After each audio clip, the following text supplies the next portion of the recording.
There we go. But yeah, last time we got part way through Elpis, and this time we're going to continue on. Hermes, it's flying. It's really flying, as if it were burned to do so. Thank gods. Look, Mage, look how well the Charybdis flies. Talk to Hythlodaeus, provided we can get up there. If I didn't know better, I'd say Ffxiv is enjoying himself. Not that he'd ever deign to admit it.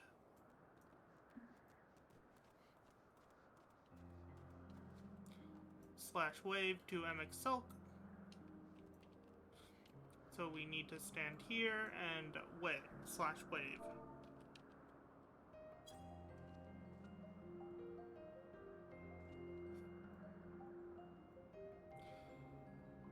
Emerging from his reverie, Ffxiv notices you and begins to descend with the Charybdis. Testing 1, 2. My voice thing is not working properly. Testing. Testing. There we go. I have no words to express my gratitude. Thank you. The Charybdis has learned to fly.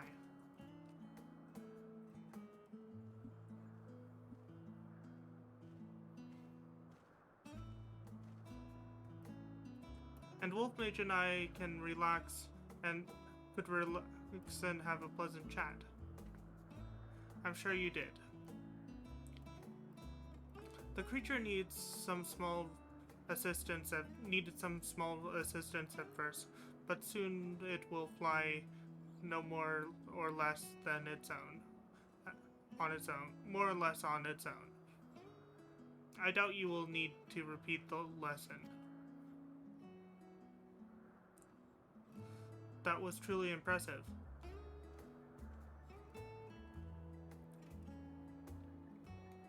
To witness it all from afar, the Charybdis flies. Indeed, with this we've proven that even if a creature with skewed etheric balance is capable of flight. Though we helped it to achieve this, the Charybdis is a herd animal. They may well aid their struggling kin in like fashion if and when the need arises. Keep this in mind. I bet you continue observing them. If that is what you want. But if I may say so, rather than hoping an idealistic possibility comes to pass, would it not be simpler to have the concept adjusted? That way we could guarantee that anomalies such as this specimen are never born in the first place. These creatures are already here. We will spare no effort in giving them a chance to survive. As you wish, Chief.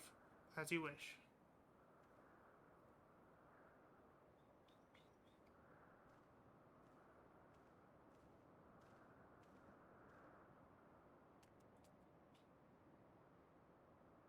Hermes.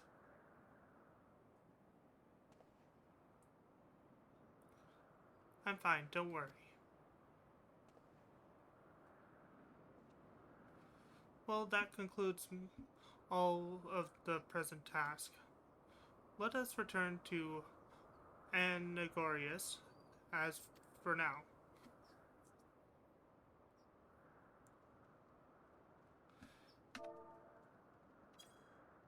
And I'm gonna step away to get something to drink. BRB.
have returned with my water, which I am about to flavor.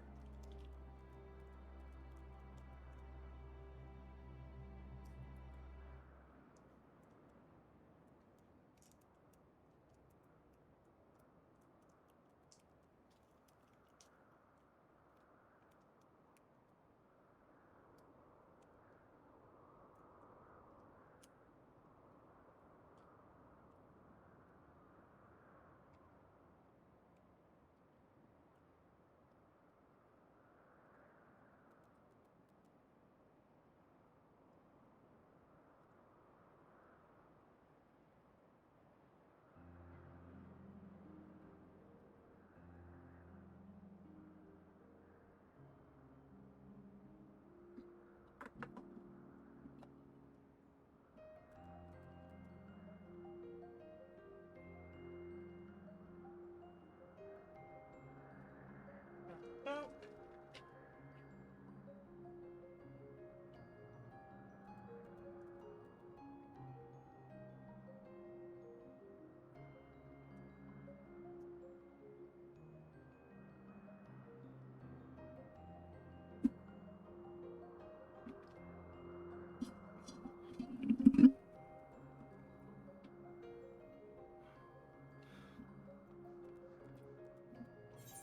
and we can go ahead and teleport back to here. No need to use an aetheryte ticket.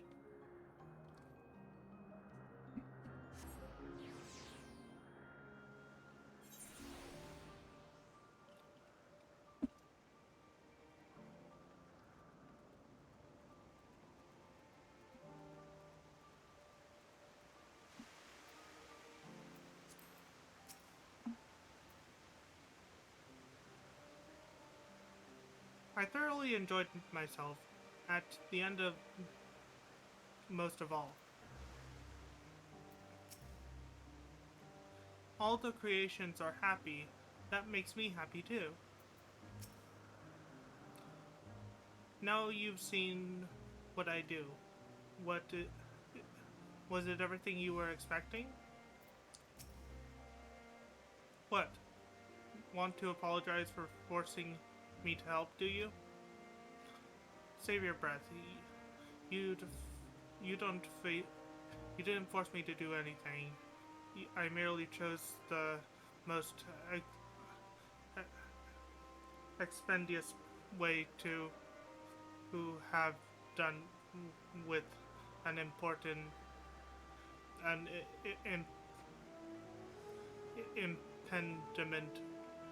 impediment to our business.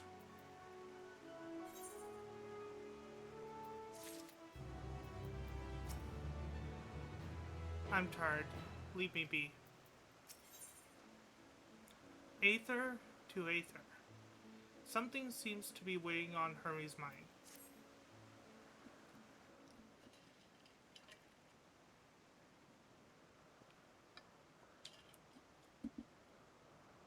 Tell me, Wolfmage, in the course of watching me, have you learned aught of value?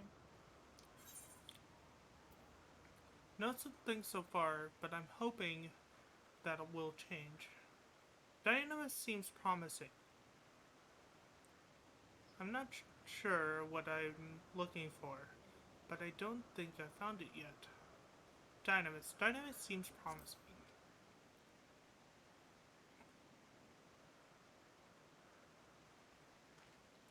Dynamis, you say?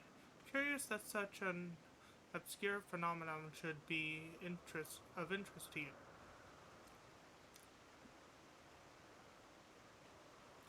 Chief Hermes, what good fortune to find you here. Is something the matter? The Ikion. I'm afraid it's done it again. No sooner did we release it for observation than it set upon the nearby oak peeps, slaughtering them. Was this creature hungry or somehow provoked? I had just fed Myself and the occupites were keeping a wide berth. It is the nature of the Ikion that is to blame. Their innate viciousness. Temperament aside, it is an outstanding creation, perfect for form and function, though it may not be suited for release. I have no doubt that the Bureau will accept its I have no doubt that the Bureau will accept its concept for preservation. In any case, there's no point in postponing the inevitable. Doros will revert them all once paperwork is in order. Where's the scene of the incident?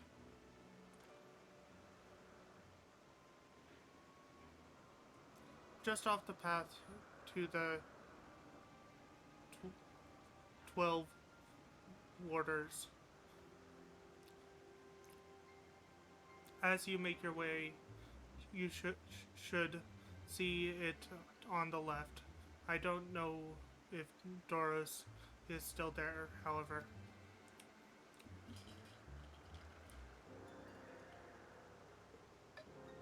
Hermes, wait.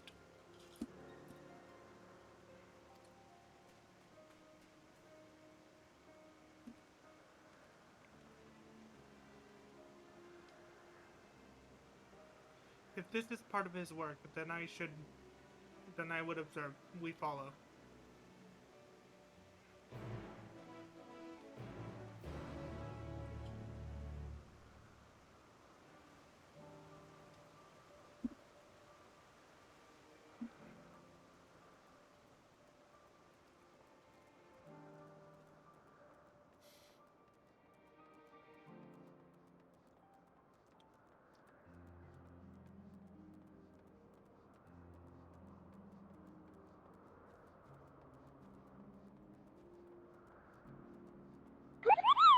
Hippo! Drink, drunk? Okay, I'm drinking.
I'm trying to see on the weapon where the barrel is.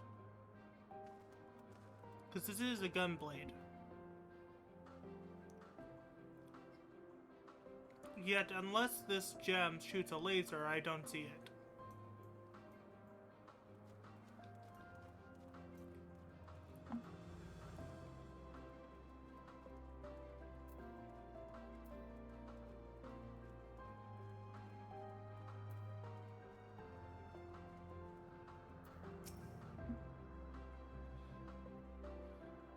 The Okipaiti is no easy prey. With its hooves and horns, it was designed to be formidable even on land. Yet they didn't stand a chance against the Ikion. A fearsome beast, this Ikion, but where is it now?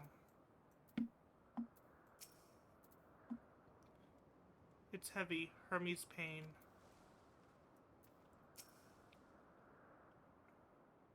The lacerations, the burns, are unmistakable. Aikion was indeed responsible. But the creature is nowhere to be seen. Doros must have taken it away. The man makes his base at the 12 Wonders. I shall go and seek him out there. Emmett Selk and I will search the area for good measure, just to make sure the Aikion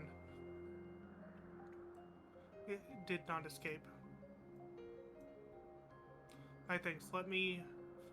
Let's meet at the 12 Wonders when you have finished. I will go on ahead. Please follow with Wolf Mage. Come. It's down this path over the bridge.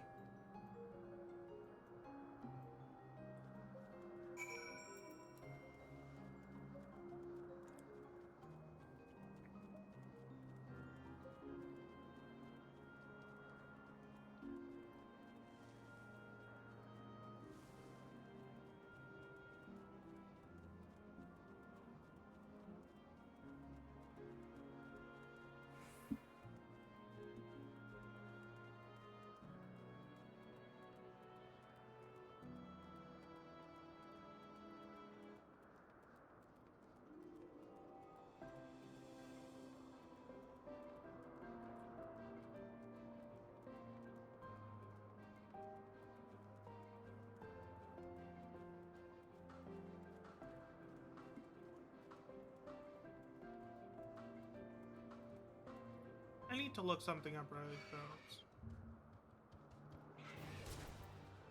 Provided while I'm not being attacked.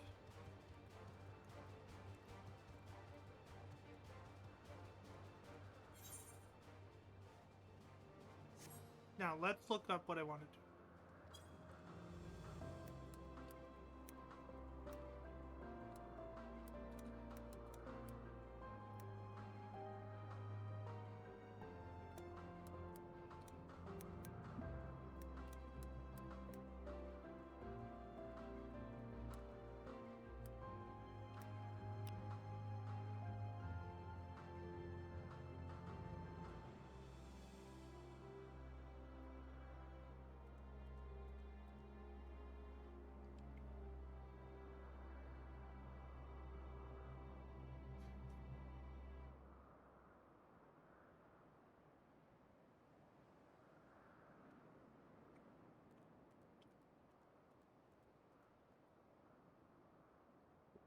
I need to make a call really quick.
Sorry for the interruption. I had a slight concern for the drink I was using. Basically, my drink that I'm using so that I don't get high blood sugar is... Oh, hello, Kupo. Um, is causing me to have what feels like a lump in my throat and clogged sinuses. So I called my mom to ask if that was an allergy sign. Apparently it's not, it's just from drinking it a lot. But it's fine. Anyway, let's talk to Medion. There it is, the 12 warders. Hermes is looking for Doros. Let's look for Doros too. He's a man with long blonde hair. I think I know him when I see him. Medion is now following us.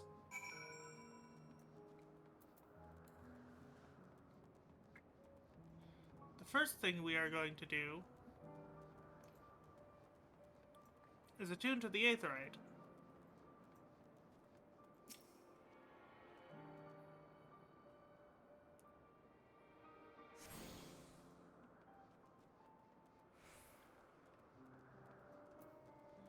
Blonde-haired man. But that's in a ponytail. I don't know.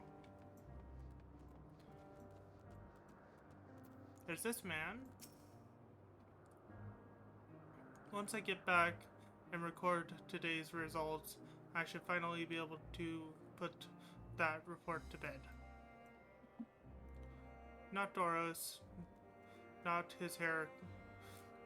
His hair is long and the color is wrong. It's not long.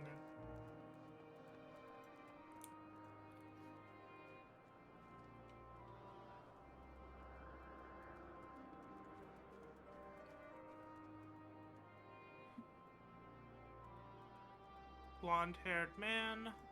So there's one blonde-haired man. Are there any other characters that it could possibly be? Well, there are two blonde-haired.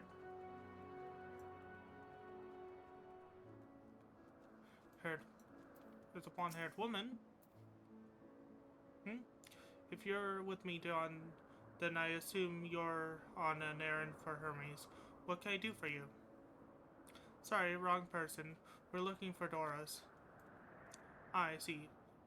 We do have the same have similar hair, so people do often mistake us for from afar. I hope you find him soon.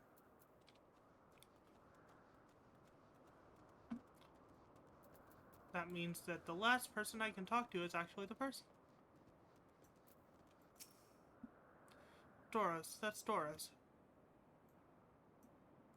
Well now, if it isn't Meton, what brings you here?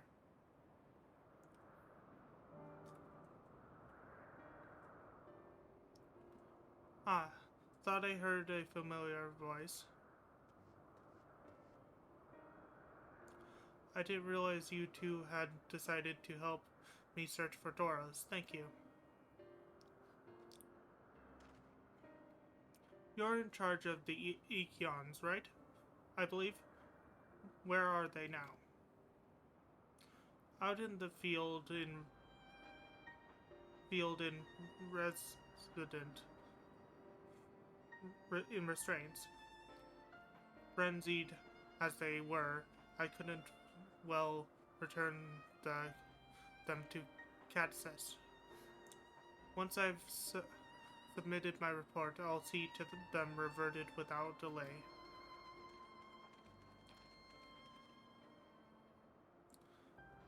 It's as he says, the beasts are indeed quite ferocious.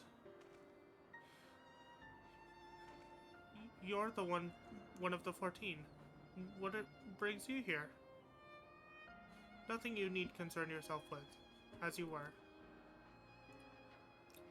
We've heard the news. That Ekion slaughtered the occupieds. As the observer in charge, you are of the opinion they are not fit to be released. I am. Their uh, abnormal aggression and exceptional strength make for a highly problematic contribution. It matters not where they are released. Lycaons would threaten other species and upset the natural order. Could it be that the specimen observed are an outlier? Highly unlikely. We've created a good many of them. All exhibit the same tendencies. Even when we used Karyos, to begin with a fresh slate, their behavior was unchanged. Karyos? A memory reconfiguration system. The chief himself created it.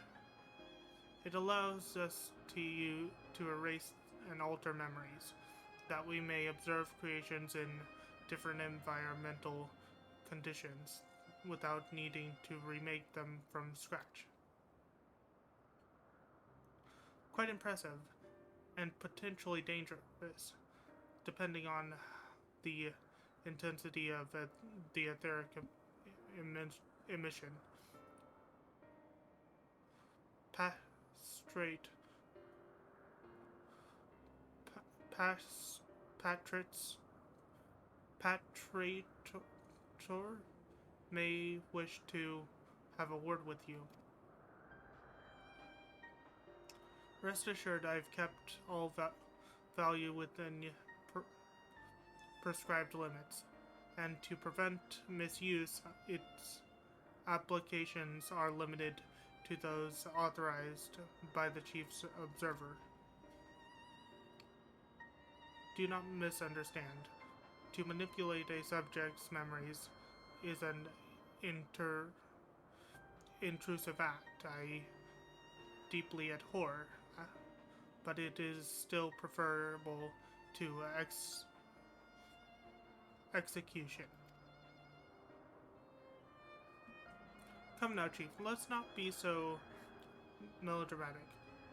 What was born of ether is simply being reduced to its original state. I know the destruction,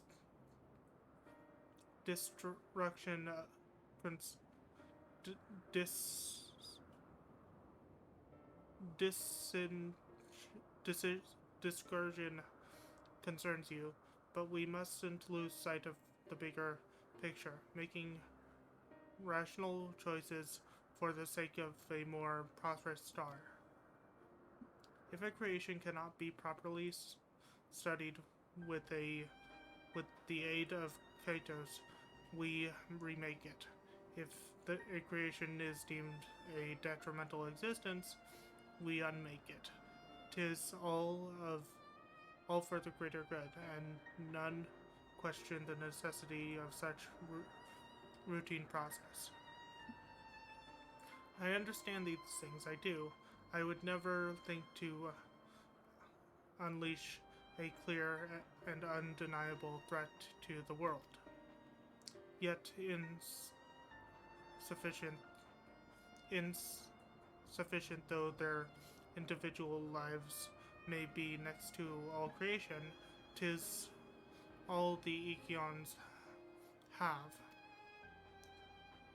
Before we seal their fate, we owe it to those beings to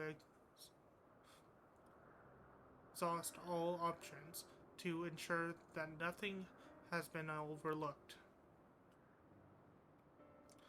If you insist, let me provide you with a full report, and we may take it from there.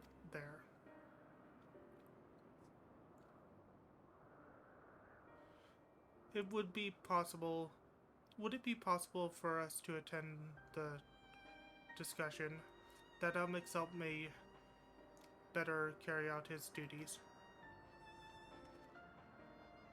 By all means. Pray, show them to the meeting room.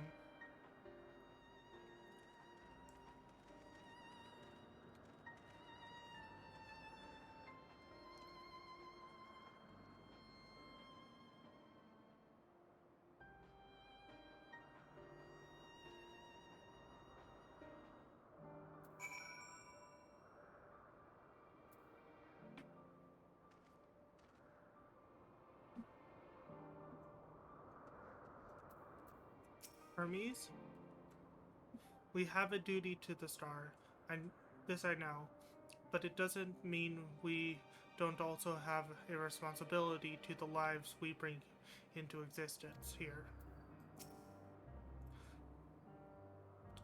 To man, other beings are just things to be used and controlled, like magic. That's what Hermes told me once.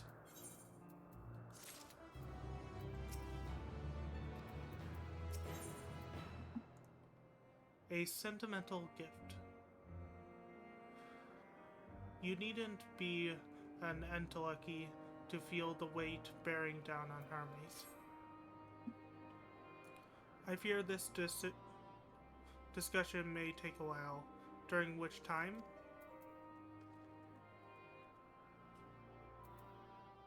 Median, are you feeling unwell? It's not me, Hermes, it's you. I want to go to the meeting. I'll stay with Mage. Loath though I am to impose, may I leave Median in your care again?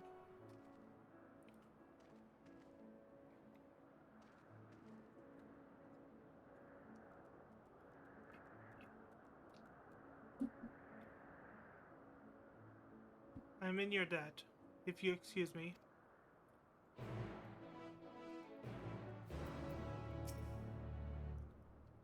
Can you help me with something, Mage? The meeting will make Hermes sad. I want to cheer him up with a flower.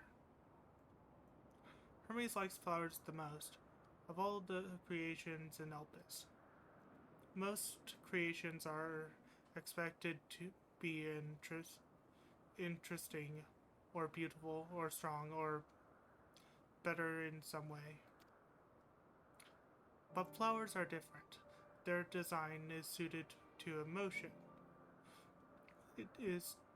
They're designed to suit our emotions, what we feel, and what we want to convey. Hermes likes that. I can't make flowers, so I'll search for one, and I want you to search with me. Let's start here, at the 12 Wonders.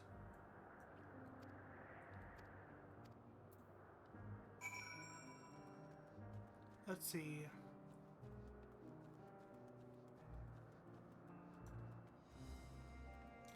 Tree in blue.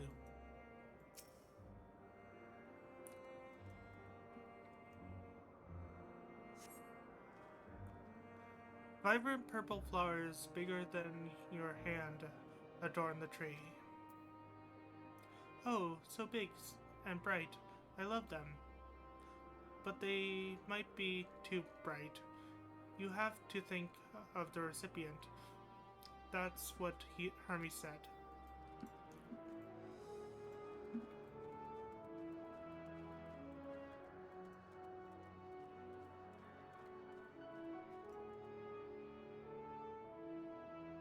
Slender tree.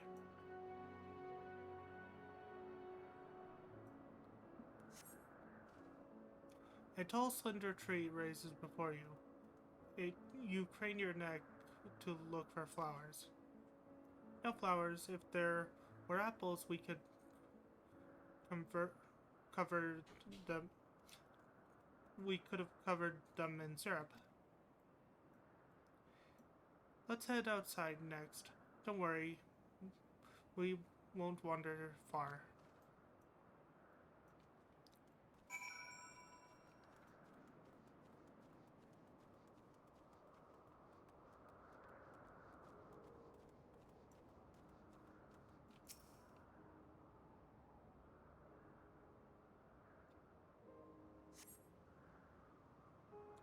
An array of beautiful flowers grow in a bed. In the bed, their mix of color forming a pattern. These would be better for Hermes, but they're hedged in. That means we shouldn't touch them. They're either under observation or poisonous. Any other place should be fine, though. Let's keep looking.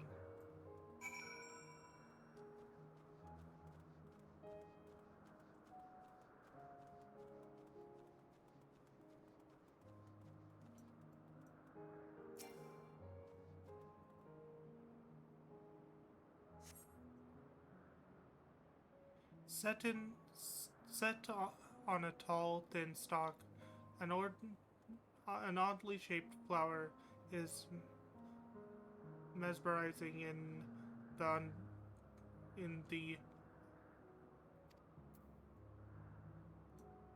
a canion, a flower that can move. When Hermes wasn't looking, it shot seeds at him. Not a gift, maybe. But you're good, Wolf Mage. A sort spot a spotting at spotting flowers. We'll find something soon.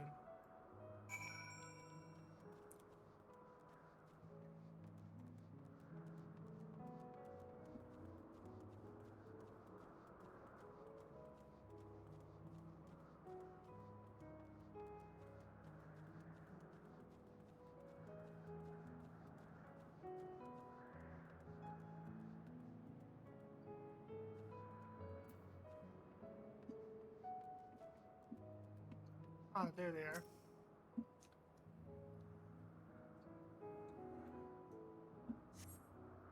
You spy nothing promising nearby. At best, common looking grass with some few tiny flowers. Nothing around here. Ah, over there, Wolfmage, something big, huge.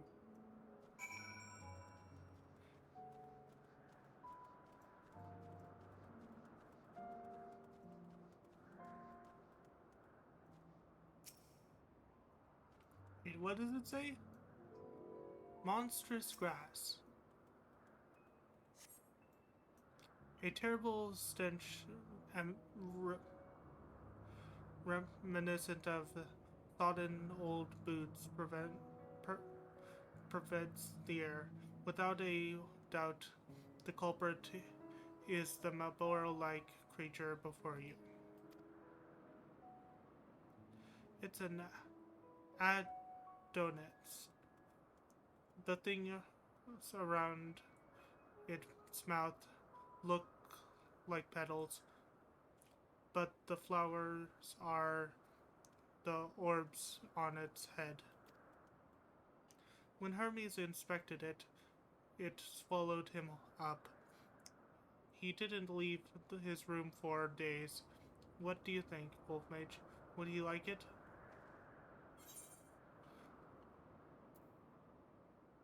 It's probably not a good sort of memory.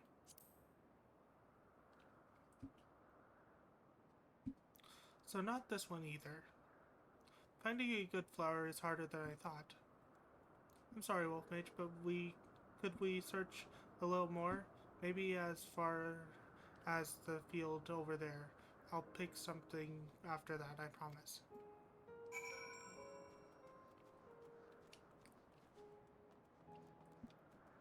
Oops. This is the hard part of the mission. You have to get over here without aggroing enemies.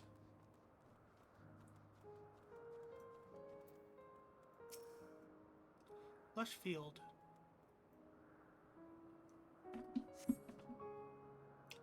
Lush green fields stretch out before you, ending where the sky begins. Oh, for fuck's sake.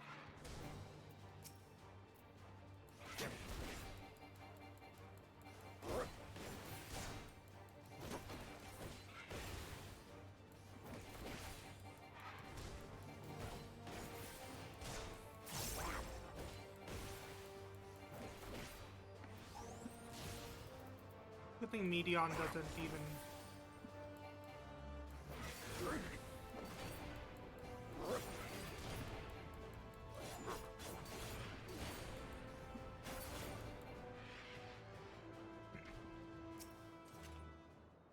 Lush field. Lush green field stretches out before you, ending where the sky begins. On, there's nothing.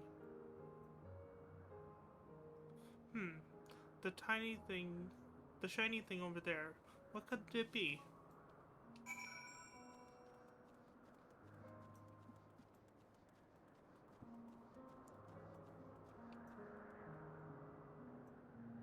Shiny orchid.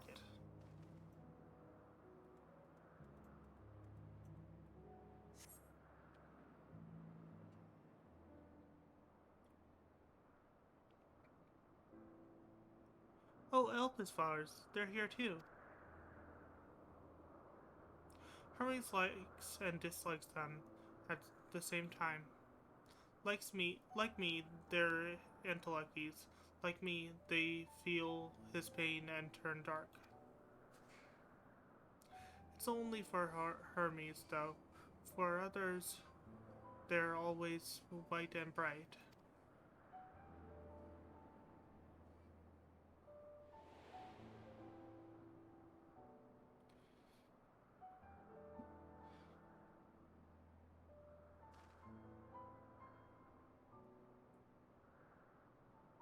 Truly? The flower was dark in your home? Then do you have it too? Dark emotions? I've known pain, sorrow, the pain and sorrow of loss. I've felt great fury and frustration. I've been plagued by doubt and anxiety.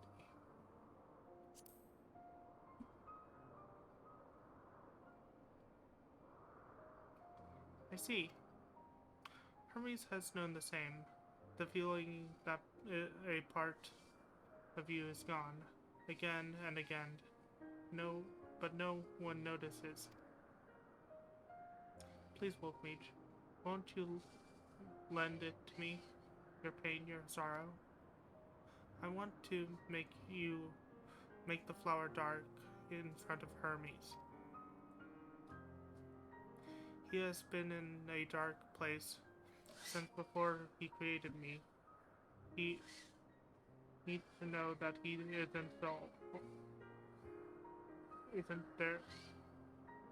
he isn't there alone, that others are sad too.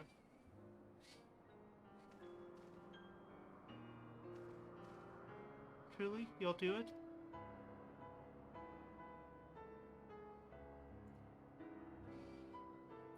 Thank you, Wolf Mage. Thank you. It means more to me than I can say. I can't wait to see how Hermes reacts. Let's go back and fetch him.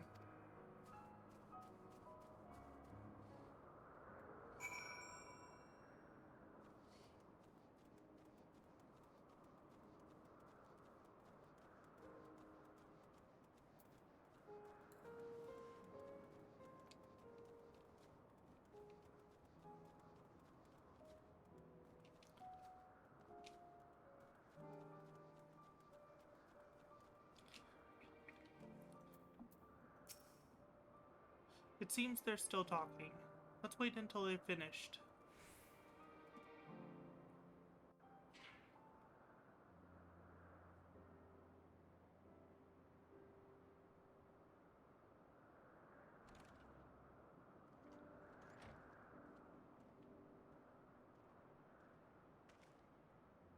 Hermes!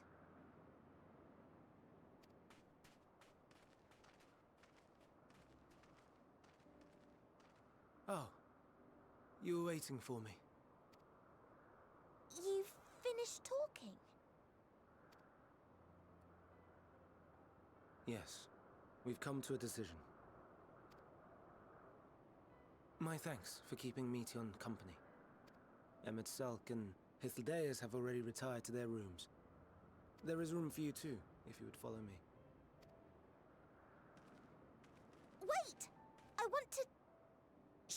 something first.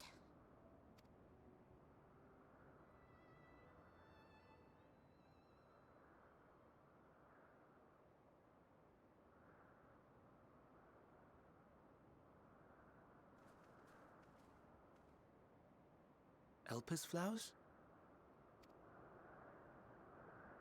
Go on.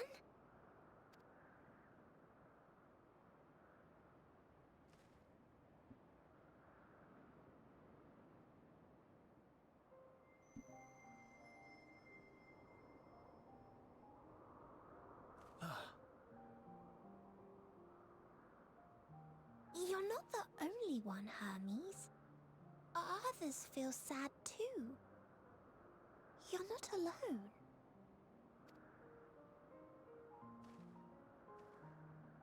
I see Meteion has shared much with you.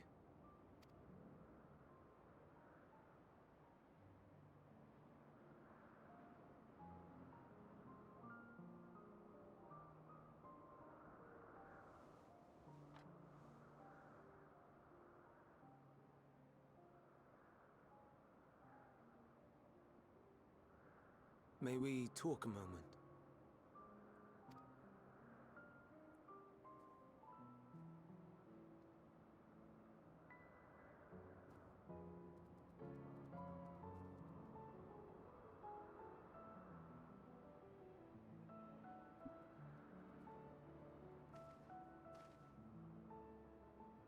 I do not think it wrong that we live for the star, that we strive to make it a better place.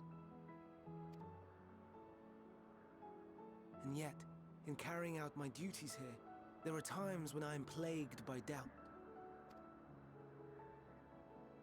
Do you recall what Ffxiv said when we first spoke of my nomination? Death is the privilege of those who have fulfilled their purpose, a choice they embrace of their own free will, and when they depart, it is always beautiful. Perhaps it is, but only for man. Creations that he deems useless are discarded with nary a second thought.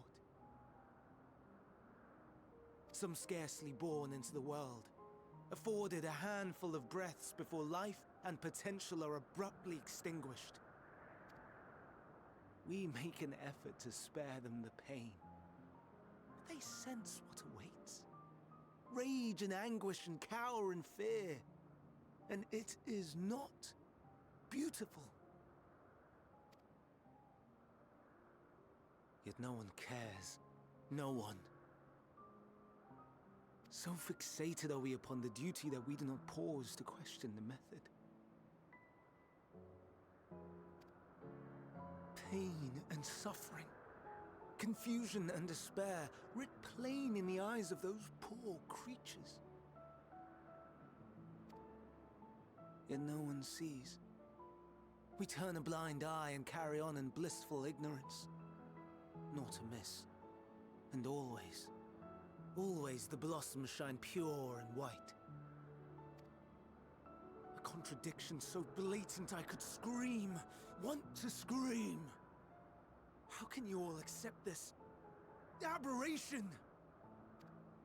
Then I wonder, am I the aberration for thinking thus? And I am filled with dread.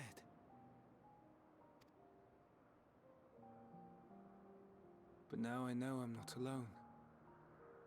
Not the only one for whom the flowers weep.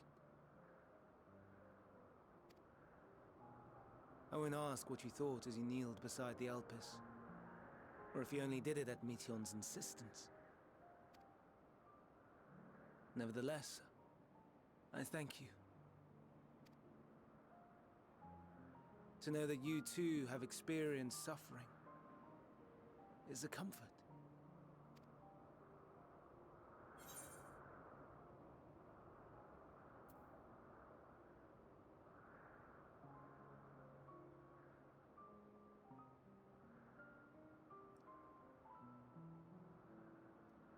Oh, I could tell you all about suffering.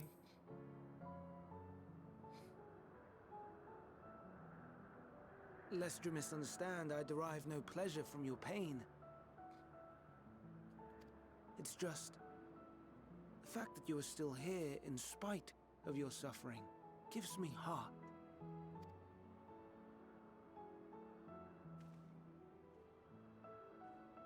The stars in the heavens. Know you what they are? Though it is too far to tell, each glittering light could be a world not unlike Aetheris. A world filled with life. So many stars, so many lives. For us, there may be no higher purpose than to live for our world. But what of the other living beings out there? What is it that gives their lives meaning? That drives them day after day after day? To pose that question to our undiscovered cousins, I created beings of dynamis, who can traverse the vast emptiness between the stars. Meteion and her sisters. Aye, sisters. She has a great many of them, and they have already departed on their journey, traveling to one star and then the next in search of life. As one might expect, exploration on such a grand scale is rife with difficulties, and thus far I've naught to show for it. But I have faith that we will make some manner of discovery ere long. And when we do, I should be glad to share our findings with you, in gratitude for your kindness.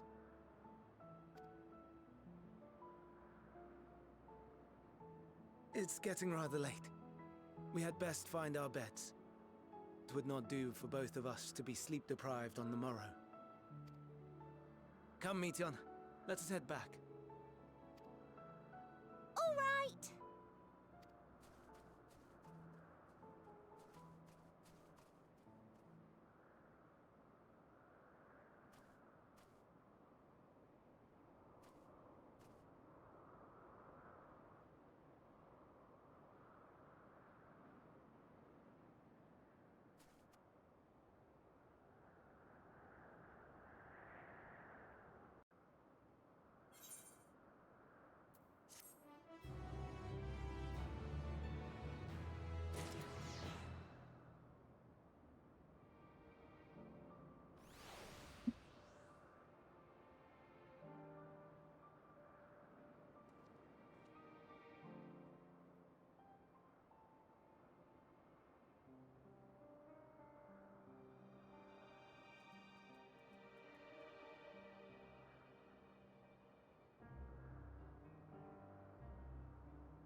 There we go. I've moved my stream loots icon, so let's test a card just to see where it is.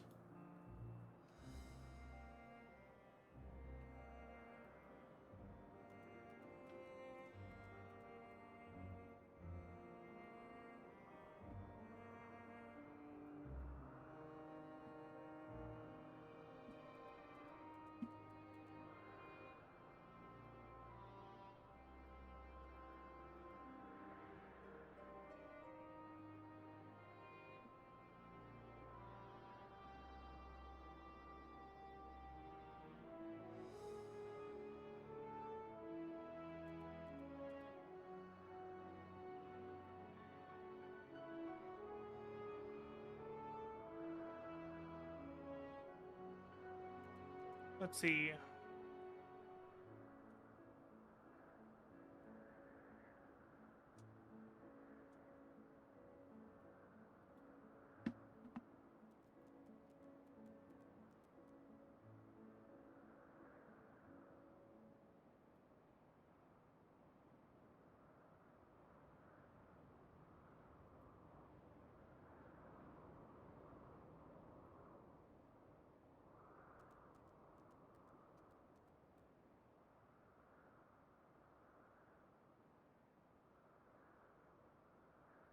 Let's see.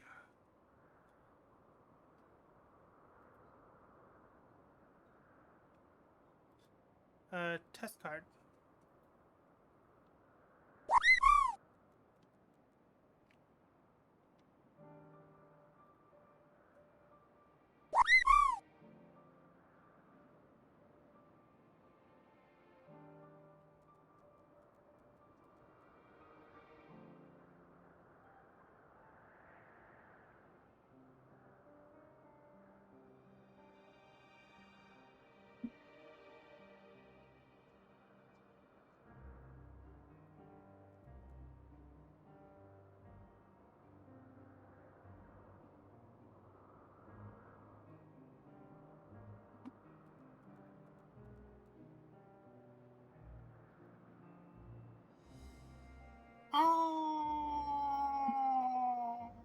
guess Hal.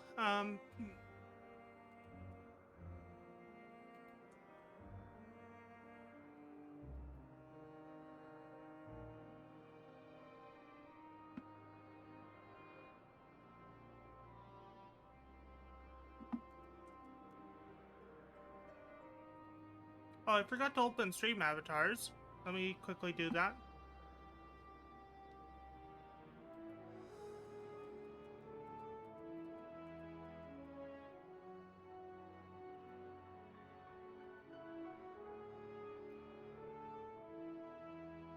Anyway, let's continue on.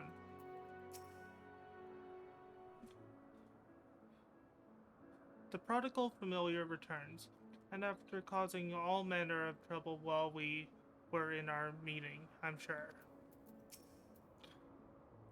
We were able to get some rest. Please do not hesitate to let us know if you're feeling tired.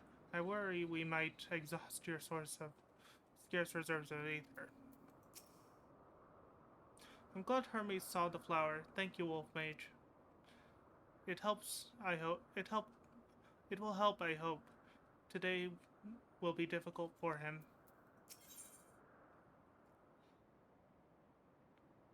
Verdict and execution.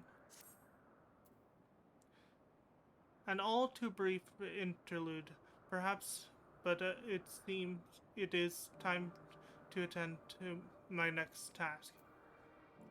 As Ffxiv and Hythlodaeus are aware, we reached a verdict regarding the Ichions. 7 were created and for observation, and all 7 must be unmade. Doros has followed the correct protocol, and as chief overseer, I can find no fault in his judgment.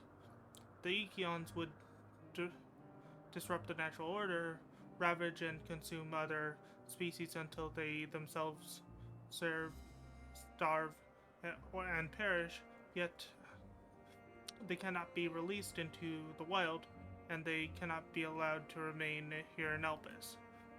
I intend to petition the Bureau of the Architect to have the concept preserved as a restricted purpose hazardous for life form. Hazardous life form. Hythlodaeus has pledged to support me in this endeavor. Yet whatsoever the Bureau decides, the existing Ichions have served their purpose. Doros has already isolated the creatures and is preparing to carry out the necessary measures. I will join him forthwith. It is my duty to witness the conclusion to this duty. If you are resolved, then we will have but to accompany you. Of course, let us be off then. We return to the main Nile.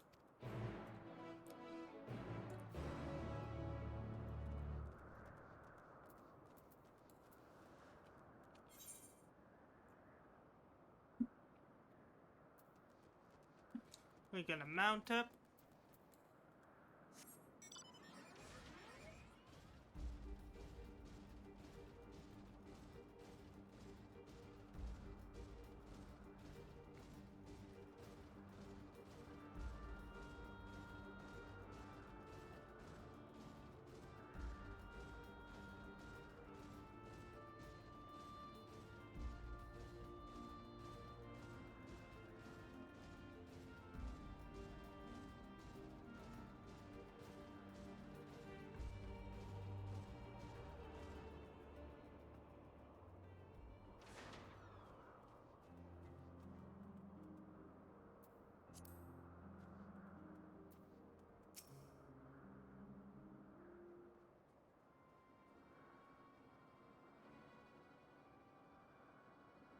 Doros, are you hurt? What happened here?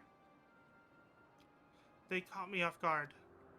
I had them bound with ethereal shackles, but they became frenzied, even more so than usual. and broke free. I was able to stop 4. The other 3 escaped.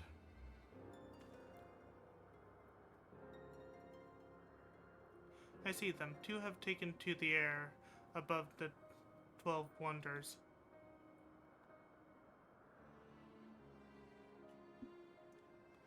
The last is up ahead, lurking in the fields. You and Wolf Mage handle that one. The pair in the sky you can leave to me. If this is how it must end, then so be it. I will render assistance to a myself, unneeded though it is.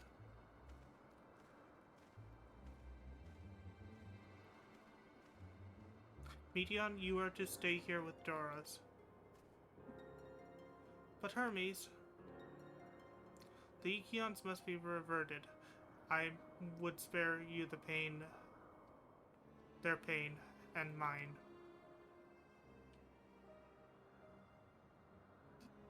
This is my burden, not yours, but if you are intent on helping, then please, follow my lead.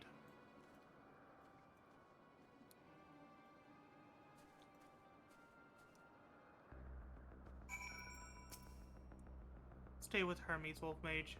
He will need someone that when the time comes. Never mind my wounds. They are easily healed. It is the Ikions which concern me.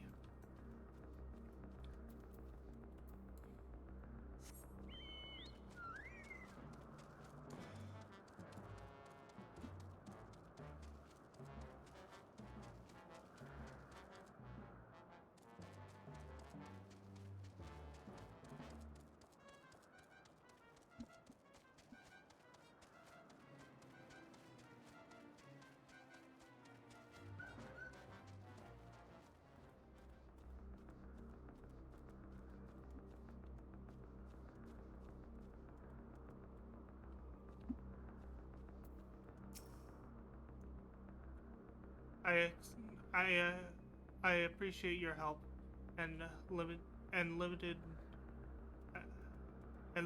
that it is, and lament that it is a necessity. There it is, our quarry, within striking distance at present, but if it feels threatened, it may well flee beyond our reach. Here's my plan. You will approach slowly in full view and draw the Ikion's attention. Now I warn you, its abilities are as fiery as its temperament. Once it spots you, it will unleash orbs of flame. But fear not. By my measure, you are more than equal to the task. Withstand the onslaught for a few brief moments, and that will give me the time to catch it unawares. Ready? Then let's begin.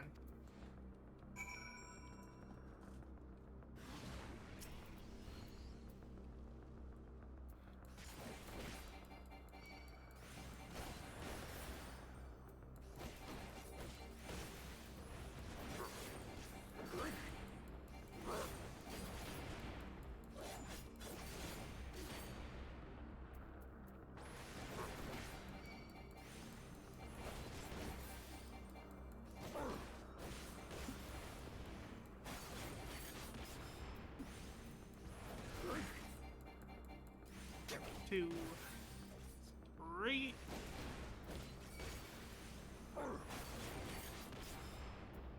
One, two,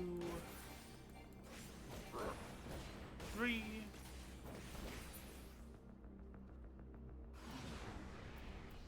Okay, it's going to start throwing multiple at me. I'm gonna go ahead and summon my Chocobo.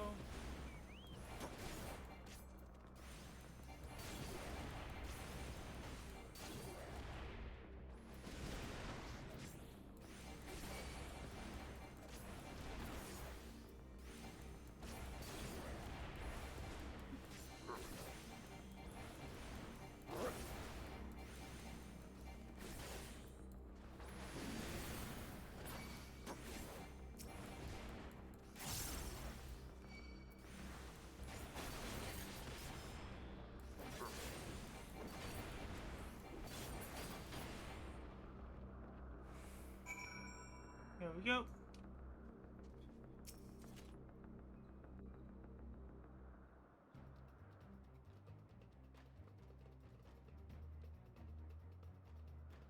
Now.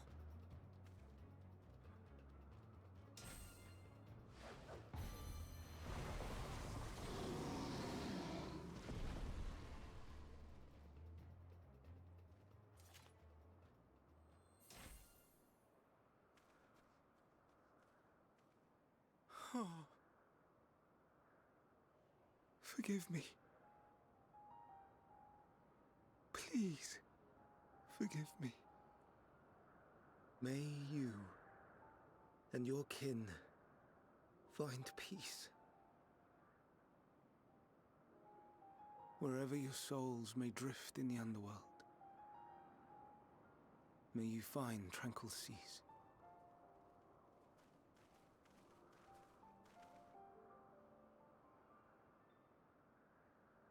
Be not forgotten, in concept endure, to reclaim form and one day live again. Serve not the star, or any purpose save your own.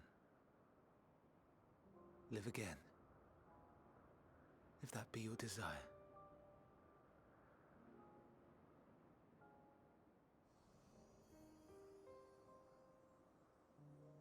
Hate, if that be your want.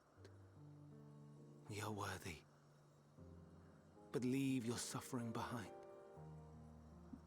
Lay down your burdens, be born anew.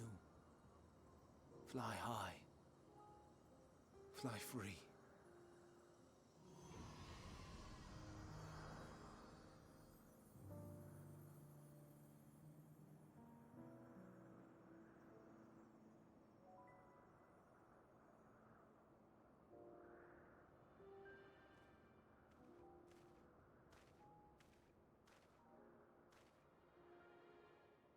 Join the convocation, Hermes.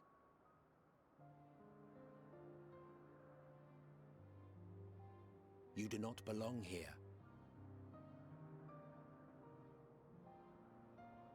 Leave to replace another. To be replaced. It changes nothing. Tell me, do you think it right that we sacrifice all these lives for the sake of the star? And when the star has reached perfection, what then? If all who are satisfied choose to die, shall we all die in satisfaction?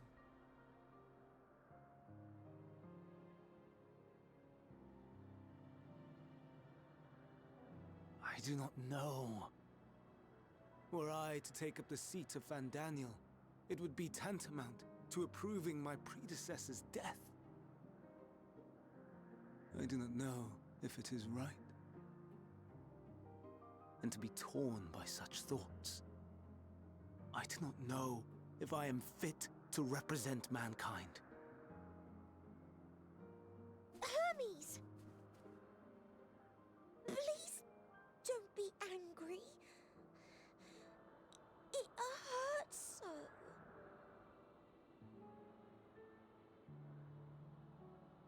Forgive me. If you would still consider me in spite of everything, I beg some time to gather my thoughts. Meanwhile, Hythlodaeus, I fear I must trouble you to attend to the others. 'Tis no trouble at all. Take as long as you require.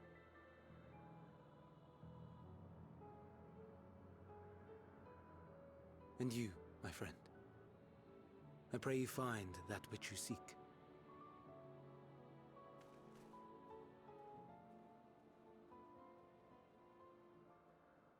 I expect we have some few matters to discuss. Shall we return to the 12 Wonders for a time? Aye.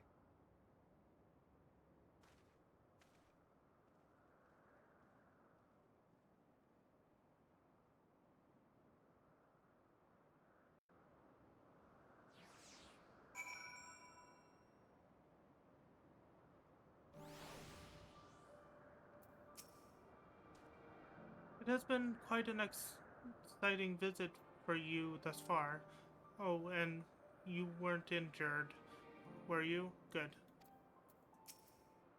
Oop, don't target, Floofy Plume. The other Ikions have been taken care of. The incident is resolved, and life in Elpis continues as normal, and or ends as the case may be. Rationally speaking, I understand Hermes' argument. No matter how well deserved the rest, there is a pang of sadness when a colleague leaves us. Yet never has a departure caused me such grief as Hermes appears to feel. What must it be like to experience such torment?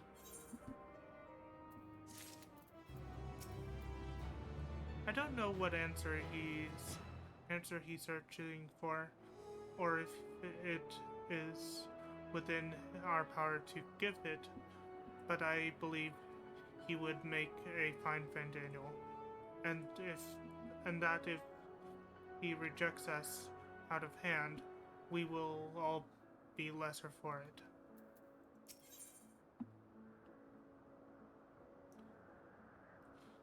Travelers at the crossroads. Hither it is, which is to discuss plans for the remainder of your visit. Where to now?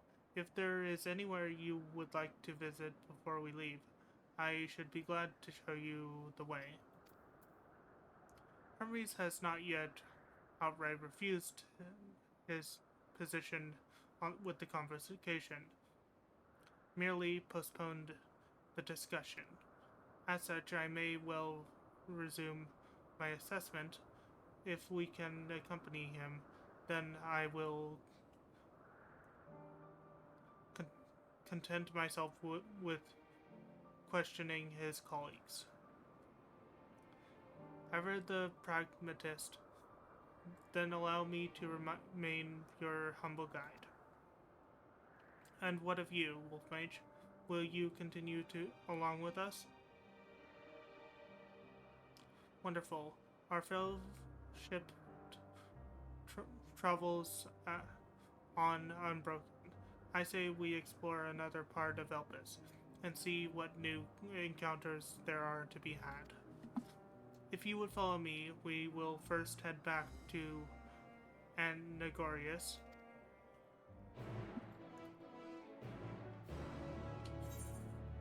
which is the main island, and it'd be far faster to fast travel.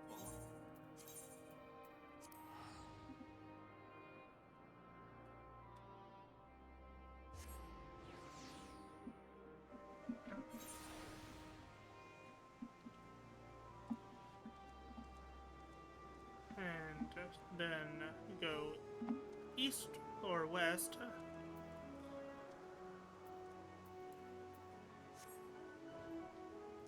To Banyan.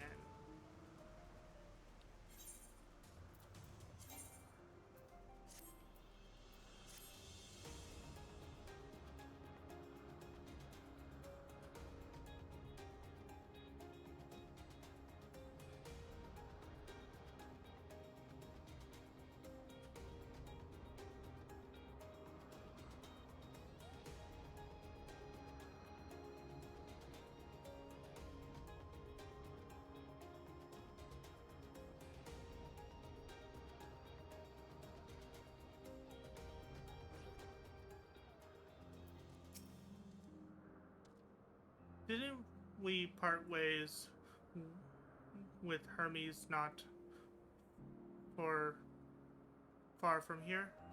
Given the size of Elpis, I expect our paths will cross again before long. From here we follow the path northward to Noturnus. There we will find one of the Ninu which facilitate travel between the Isles of Elpis. First-time travelers must be accompanied by someone with the requisite permissions, which I have previously been granted. We only need to use the device together once, and henceforth you will have leave to use it freely. Shall we?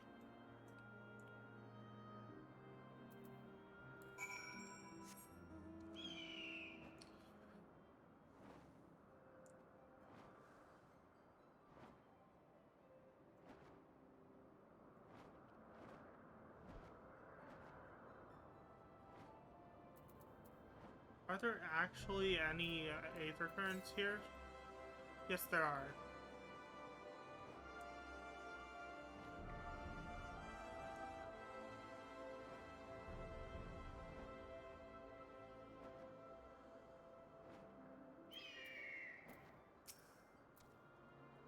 Unless the need is pressing, I won't be tracking Hermes with my ethereal sight. 'Tis poor manners to spy on someone's comings and goings in such a fashion, so don't ask. Social conversations notwithstanding, perceiving aether requires deliberate and intense concentration, and we otherwise keep our eyes on the corporeal world. Here we are. Notoness. This news will take us to Kaliminos Zephyros, the Western Island. That's it right there, looming large. I can't actually look because my camera won't turn. Step this way, and we can soon admire the view from above.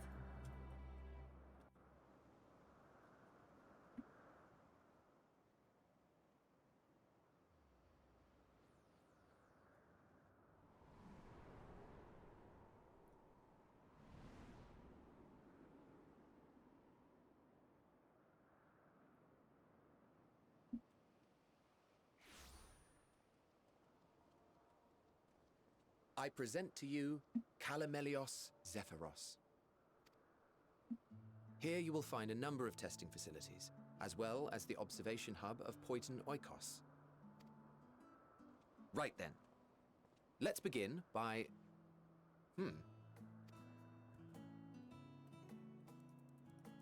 Well, well. An Arrhaeus. How delightful.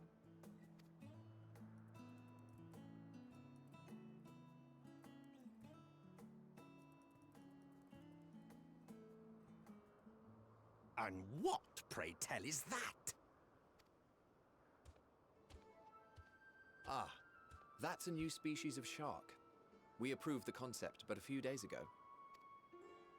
Sharks are among the most popular sea creatures. Rare is the day when someone does not submit a new concept. At first, they were largely orthodox, consideration given to such things as size and environmental impact, and then a whimsical someone thought to bestow it with flight, another superior intelligence. And then the floodgates burst, concepts with multiple heads, or arms and legs, and so on and so forth. It was getting absurd. A part of me wanted to tell them to go away and find something else to create, but in the end, I couldn't deny their passion. And here we are.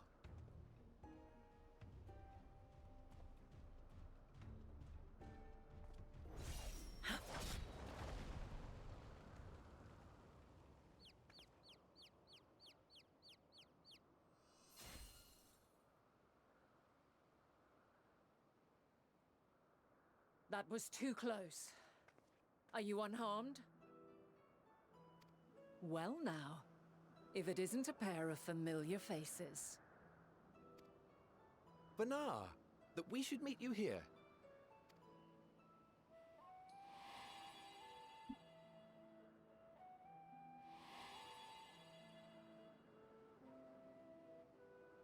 As I mentioned earlier, the better part of the convocation holds that when we retire is when we return to the star.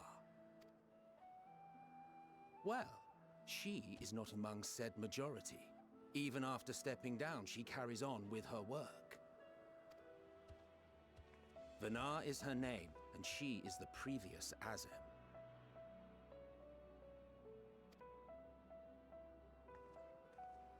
It has been a while, Hythlodaeus. You look well. Less so, Emmet Selk.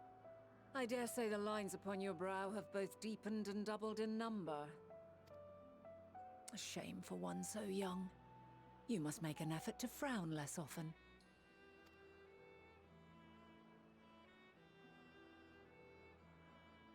Easier said than done, thanks to your unruly successor. How is he, if I may ask? Incorrigible as ever. Rushed headlong into a volcano on the brink of eruption just the other day. I should be glad to share the tale in its entirety later, if you're so inclined. Oh, you know I am. Now then, you are?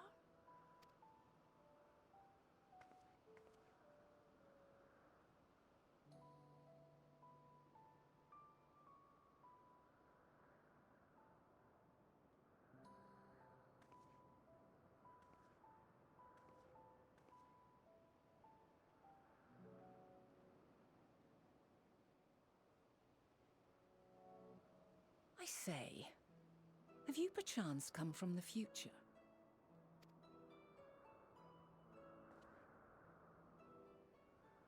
I do not believe we have ever met, yet I sense my magic upon you.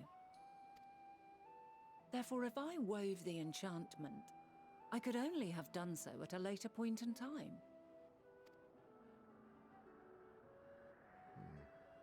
What manner of magic is this, if I may ask? A traveler's ward, of course. It prevents the corruption of one's ether.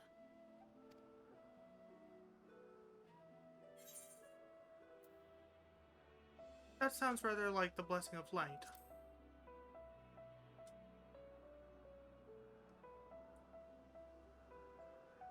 I see you are not ignorant to its presence.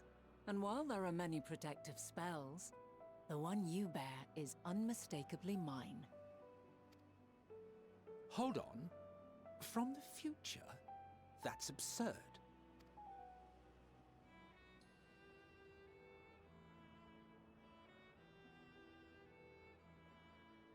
What is it?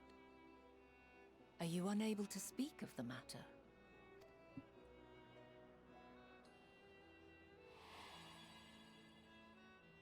The reality to which you must return exists as a result of the final days. You cannot reshape the past to undo the tragedies of the present.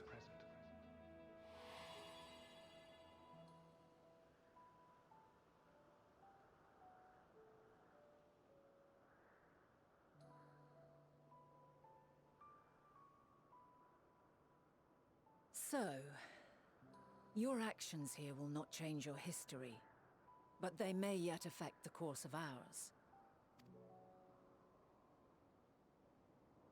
How very exciting!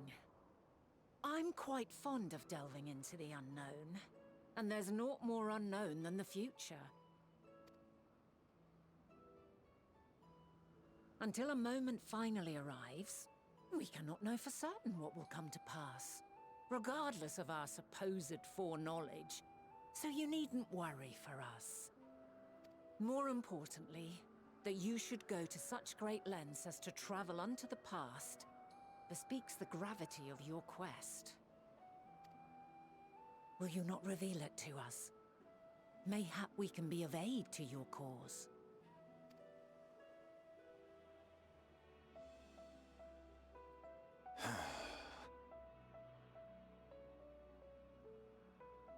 If this is true, then you've been keeping quite the secret to yourself.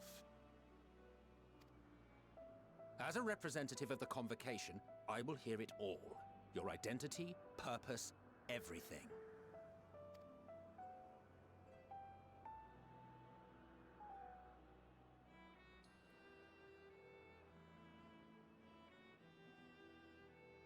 Why don't we move to a place more conducive to calm conversation? I've been working here for some days now at an old friend's behest. If it is agreeable, we may make use of my accommodation at Poiton Oikos.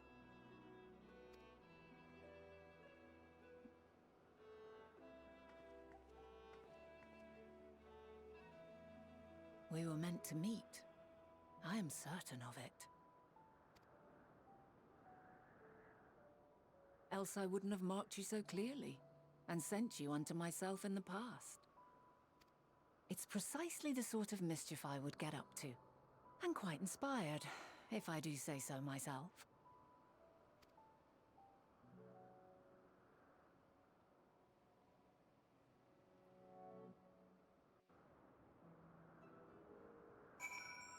And now that that voice cutscene is over, I'm going to step away to get some more to drink. I've been drinking quite a lot of liquids lately. Because liquid refreshment is important.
we go. I returned with water and flavored it.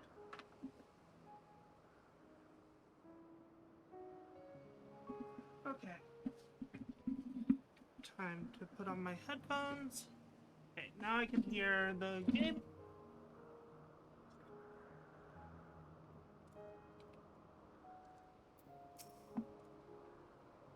And there I thought you were a harmless, stray familiar. As far as I'm concerned, this nebulous talk of the future. As far as I'm concerned, this nebulous talk of the future, of future this and changing history, that can wait. First, I mean to find out what exactly who you are and what you hope to achieve.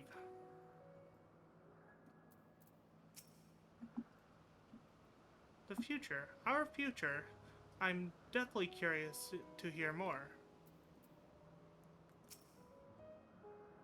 My apologies, but before we move along, a colleague has with tasked me with a matter which I'd rather not leave unresolved. It involves finding a creature, a certain concept in in ravaged, engraved engraved crystal, and the quick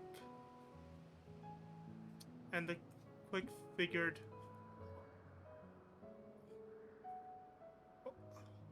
Orcerus which made off with it. An Orcerus, you say? I think we might have seen the culprit before being distracted by that business with the shark. Would you like us to follow its ethereal trail? That would, of course, lead us only to the Orcerus. There is no guarantee that it hasn't dropped the shard, dropped or stashed away the crystal you seek. Please, even that much would be enormously helpful. While you are hunting down the thief, I can follow behind and scour the forest floor just in case. Could I ask you to join the search? I would appreciate another pair of eyes. It would cover the land to the west of here. My thanks. There's a small bridge leading to Peaton Oaks. I can't read words. Let us meet up there once we've exhausted our efforts.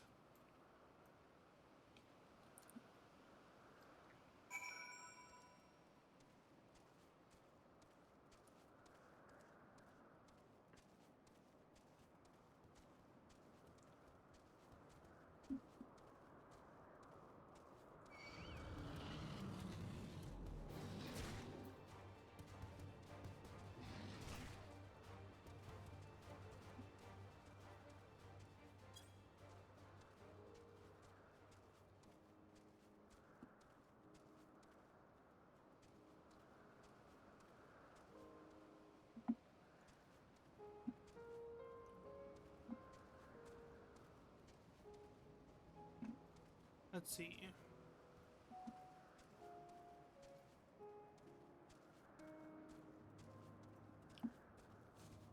Maybe I should have... Oh.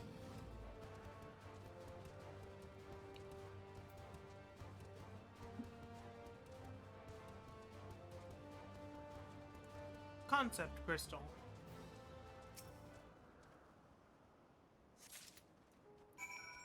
And I need to level up to complete this quest.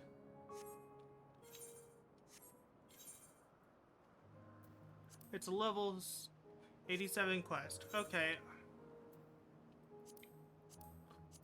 Time to queue up for a duty finder. Actually.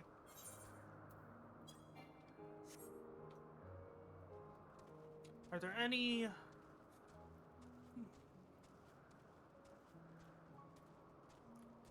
fates nearby that are going to increase.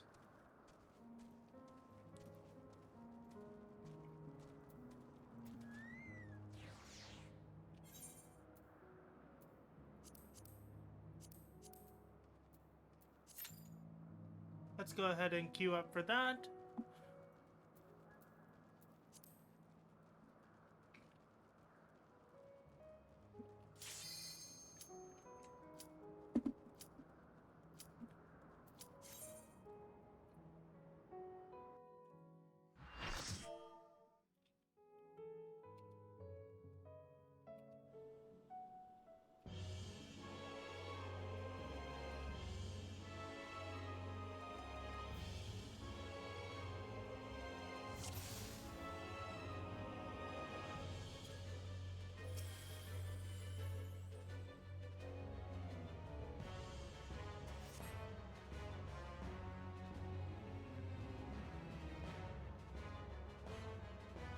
Hello.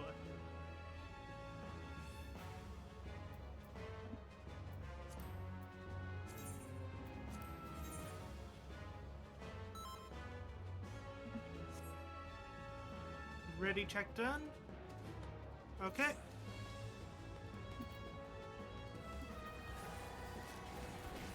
Oops, I accidentally moved my hotbar. Looks like we're doing a roulette so that we can get that one level for our quest.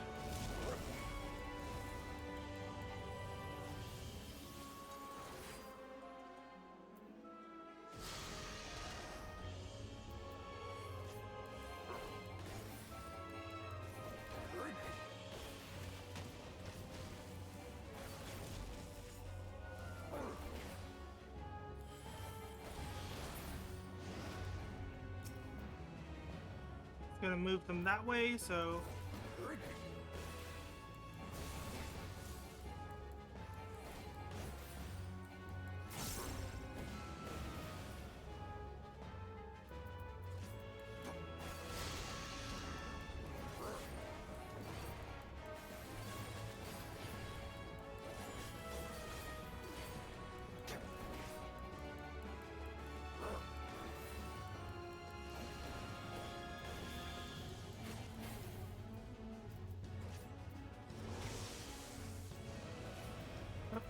go ahead and move out of that.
Go.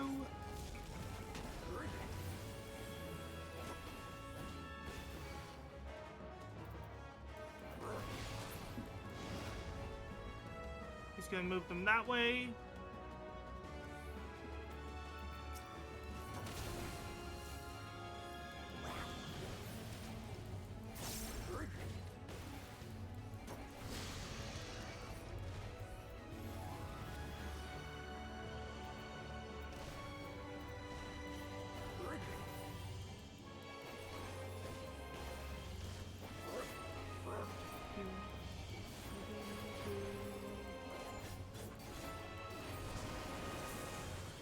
buddy. How you doing?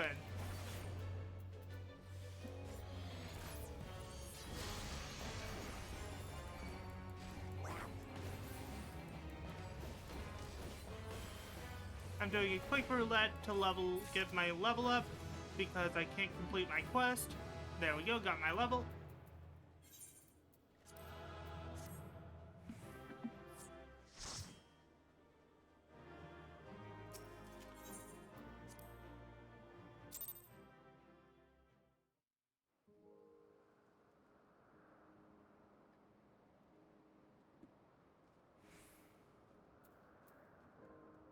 Okay. Also, we just met Bana, so that's where I am in the story.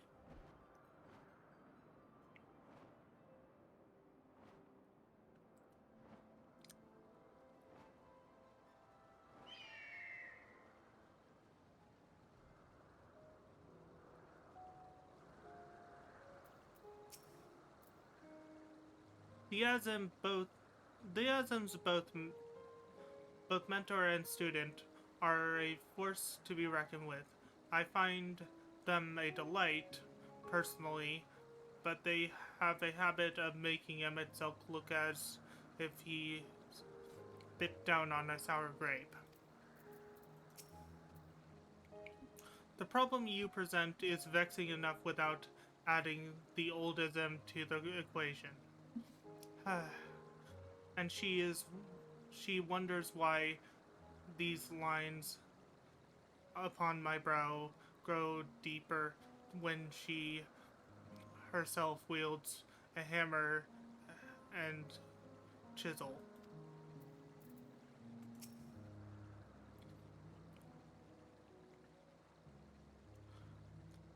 Our last searcher returns. I'm afraid our Orsurus no longer had the crystal, nor was I able to find it as I followed in its wake. I don't suppose you fared any better. Concept crystal. The crystal, well done. Wonderful. Now I can focus on your tale without that missing concept nagging at my mind. Have you always had a knack for finding things? I thought traveling, searching, going, and searching go hand in hand. You travel often then. It seems we have something in common. Long ago, when I held the seat of Ffxiv, I was forever trekking back and forth across the star in search of answers to people's problems. Naturally, the need for such a journey has lessened considerably since I entrusted the position to my whimsical successor. Yet I am still eager to come running should an old acquaintance or new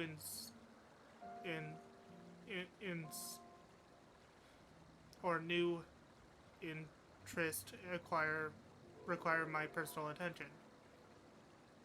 That is what brings me to Elpis. In fact, many times has my presence been requested, my opinions sought concerning the habits of this or that creation.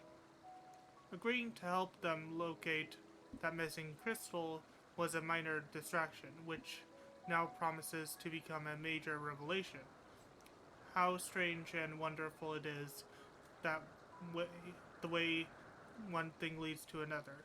Wouldn't you agree?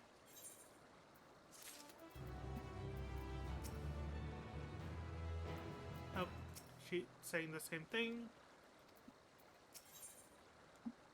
Past and yet come to past not yet come to pass. The knot is in a cheerful mood. Thank you again for your timely help. Now then, 'tis time I return the stolen property. If you would go on ahead to my accommodations, I will join you as soon as I have attended to that task. Follow the path straight ahead to the building at the top of this slope. I have the entire place to myself, so we can speak there. We can speak without fear of being disturbed or overheard.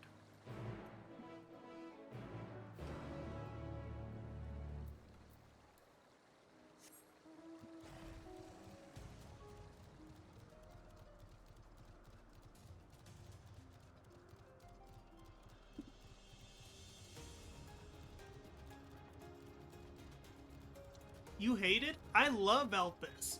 I love Elpis. I love Banon. I love Emixelk. I love Hythlodaeus. The only person in this questline I do not like fully, but still like, is Hermes. I love all the characters in this part of the quest. Done so well.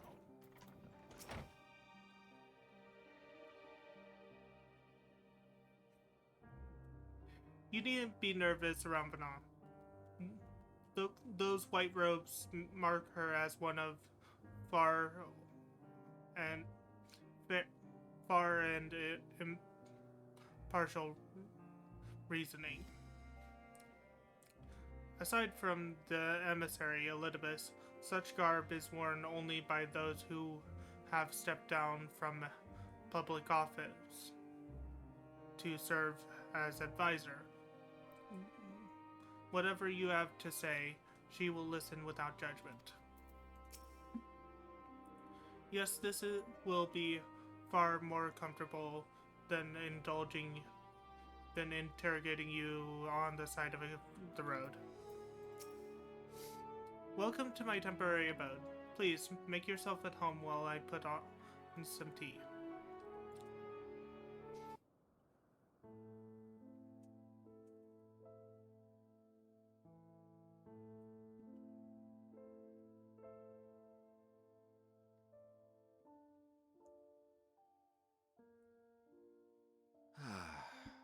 A wonderful aroma.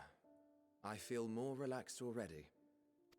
Would that I had sweetmeats to offer, but I travel light out of habit. There's plenty of hot water though, so please have as much tea as you like. Now then, will you tell us your tale?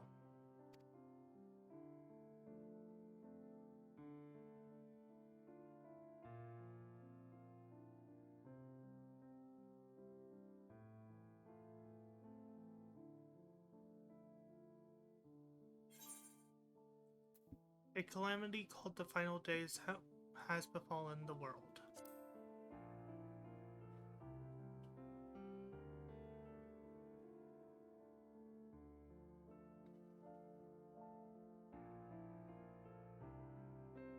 Why don't you start from the beginning?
Preposterous. Utterly preposterous. While not the words I would have chosen, I too have my doubts. much of it borders on the incredulous. What of you, Vanar?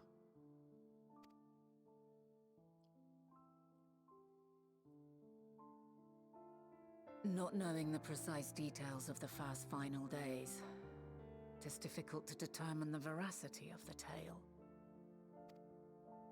Supposing it is all true, I must ask myself why I would do what I did.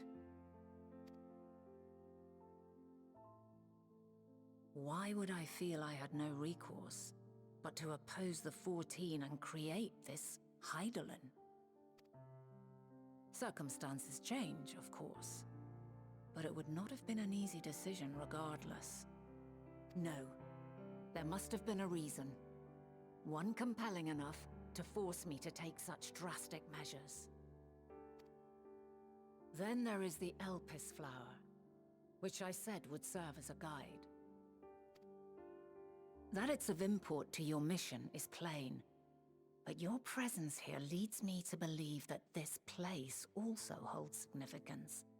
But what could it be? What are we meant to accomplish? Might it not be simply thus? In the future whence he came, the final days could not be averted. Mankind has no choice but to flee the star. By alerting us to that eventuality, perhaps you wish to pave the way for other futures. Theoretically speaking, it is a possibility.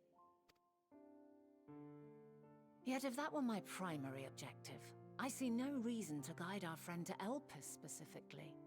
The capital and Amarot, or even my own home would be more logical destinations.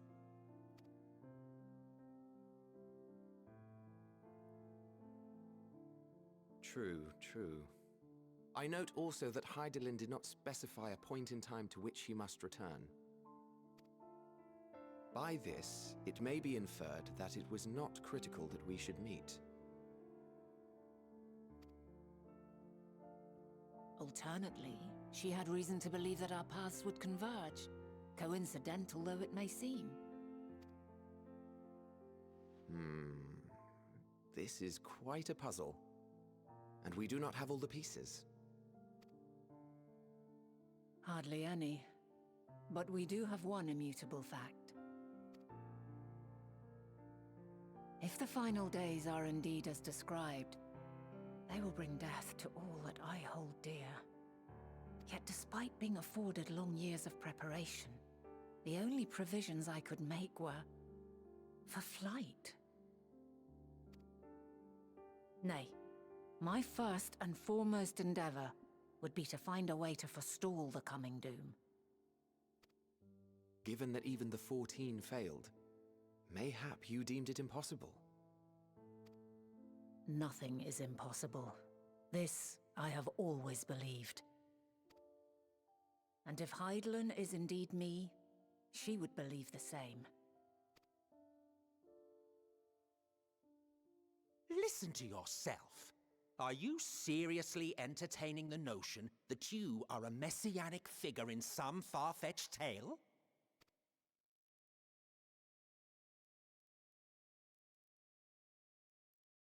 Well, I will not. I refuse to accept that our world could be undone by some unforeseen calamity.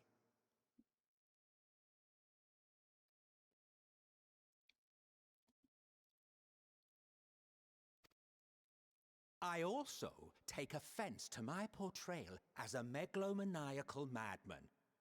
To sacrifice oneself for the star is a noble act, and I would hold those who gave themselves to this zodiac in the highest esteem. Yet, you claim I recreated Amarot and populated it with phantoms of our people? A bizarre indulgence that would be insulting to their memory. Worse still, I even invited you there. Literally invited my own downfall. Why would I do something so idiotic and inexplicable?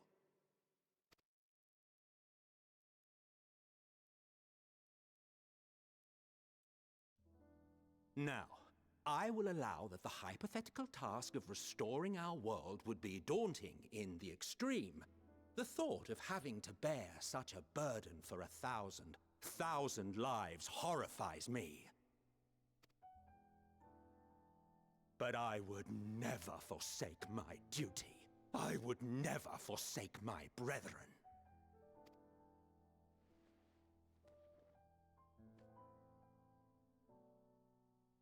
You do not know me. I've had my fill of your fiction. I will return to my duty, and you will not bother me again.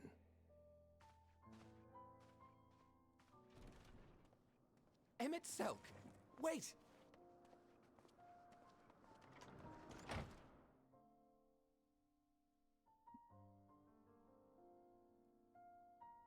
You've seen much of Elpis already. If you have any observations to share, I should like to hear them.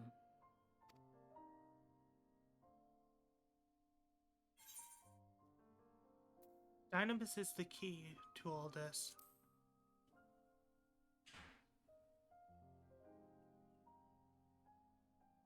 Ah yes, the energy distinct from ether. Though not my field, I have a basic understanding of Dynamis. And you say Hermes researched the phenomenon in the course of creating Meteon? Yes, I believe this warrants further investigation.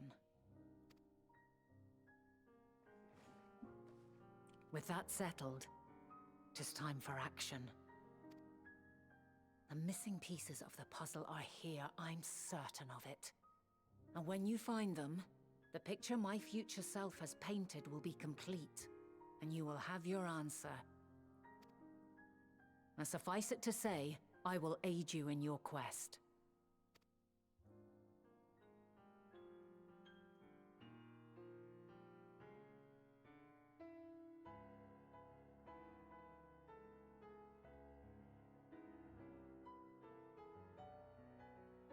Yeah, I also Have like faith. that.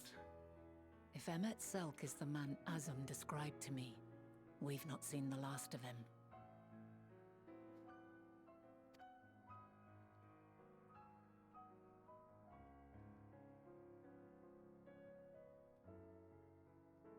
I do like that it acknowledges your character's race in one of the quests. Oh.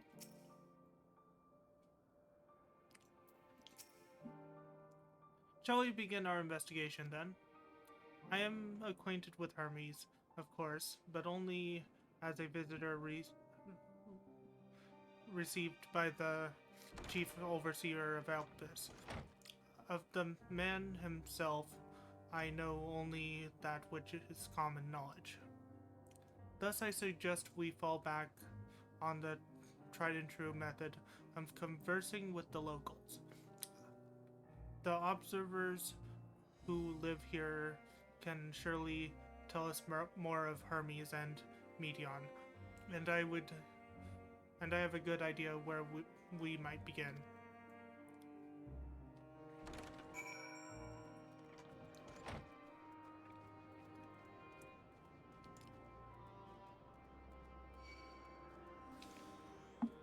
Oh, hello, Eddie.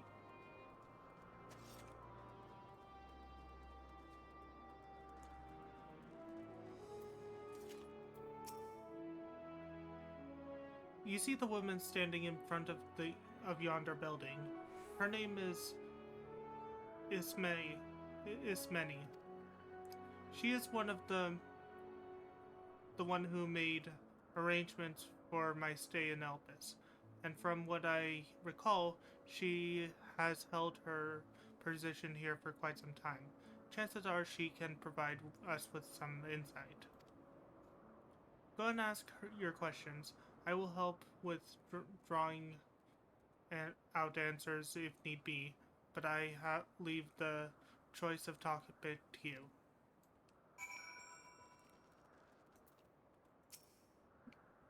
Questions? For me? Well, I suppose I've no other pressing duties at the moment. The following event cannot be skipped. You may wish to cancel any pending duty finder.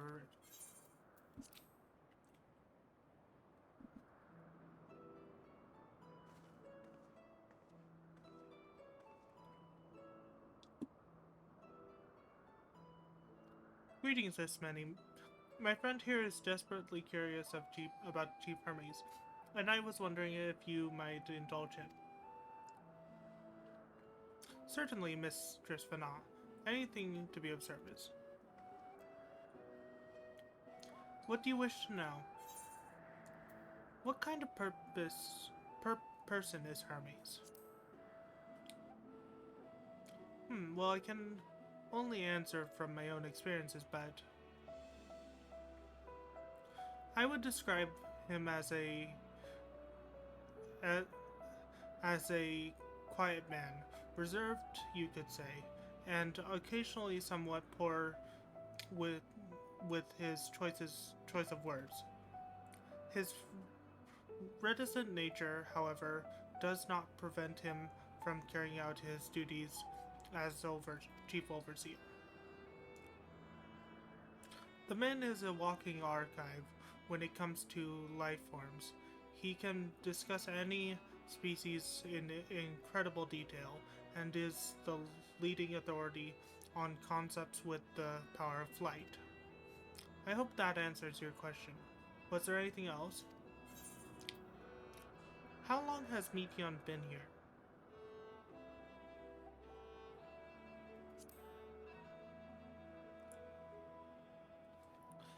I can't rightly say, as the chief's personal creation, Meteon has not been subject to observation and study like the other concepts. So one day she was simply there, and what do you make of her abilities? I understand that she is a highly unusual familiar, able to read emotions and communicate directly with someone's mind. Exactly how she was created with that talent, however, is a mystery to me. My apologies, I wish I could explain her nature in more depth, but I have not had occasion to discuss it with the chief.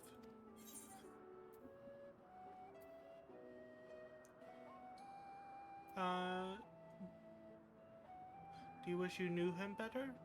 Do you trust him?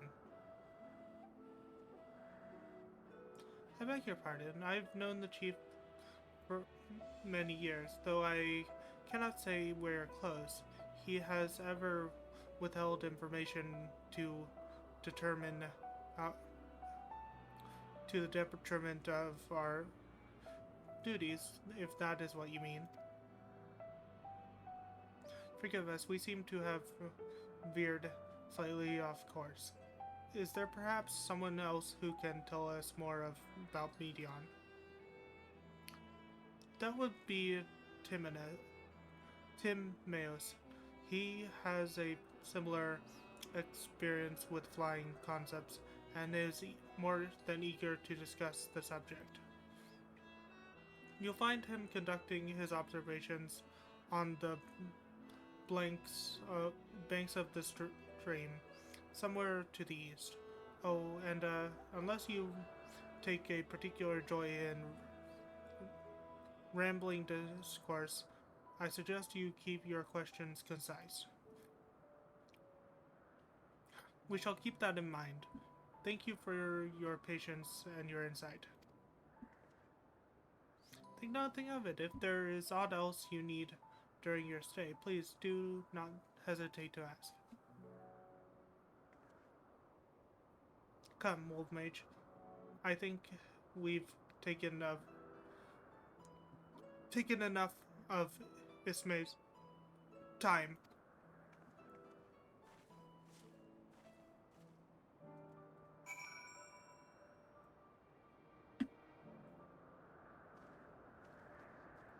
Oh, I read it right before stream, Eddie.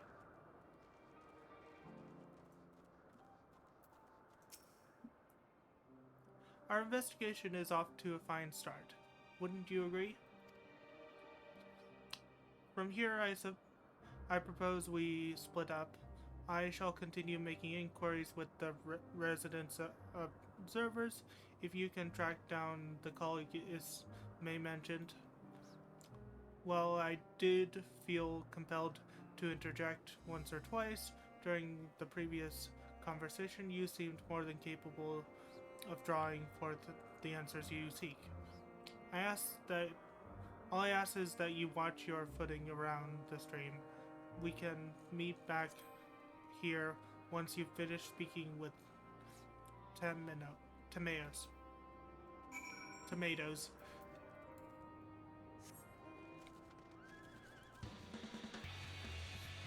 Ah yes, his ale.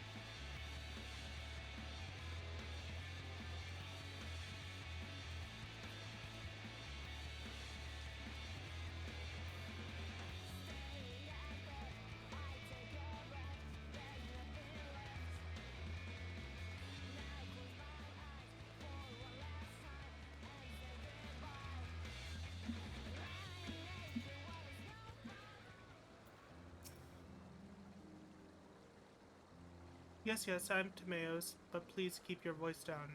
You'll startle the birds. The following event cannot be skipped, yeah.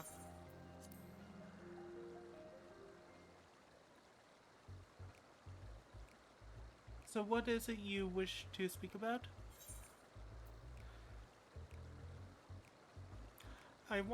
What do you think of Chief Hermes' flying creations? Chief Hermes' work, a worthy subject indeed. Those beings which soar through the clouds, majestic and graceful, as ever are a favorite of creators. Even now, with so many varieties in existence, the flood of new imagined concepts continues to unabated.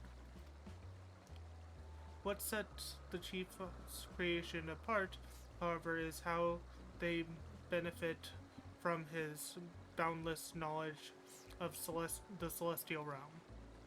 Birds that climb so high they disappear from view, others which traverse the boundless sky in moments, and all without reading the currents.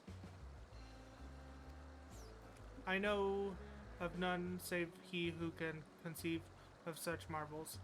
Even we who puzzle prize elegance of form of form above all else are dumbfounded by his genius.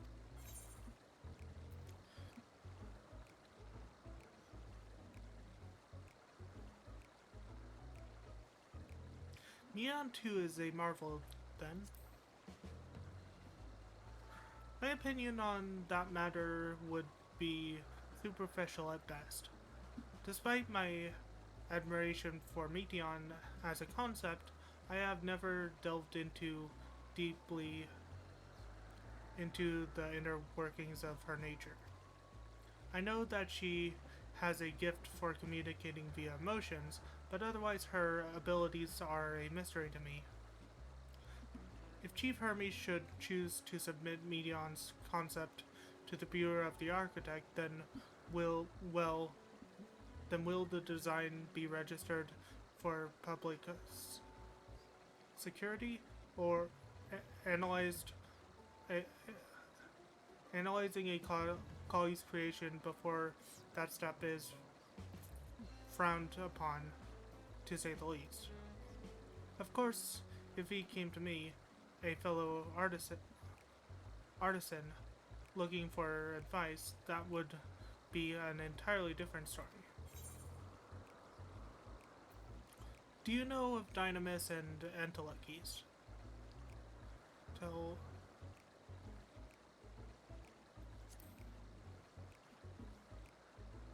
Dynamis and Entelekes. Those terms do sound vaguely familiar. Was there a flower made here in Elpis which exhibited properties of one or the other? It must have been creatures centuries since I last heard speak of such things. Has there been a resurgence in interest? Then why bring up the subject? I'm flattered that you sought my insight, but I cannot afford to neglect my duties for the sake of idle chatter. Now I really must return to my observation. Surely you have your own task to attend to.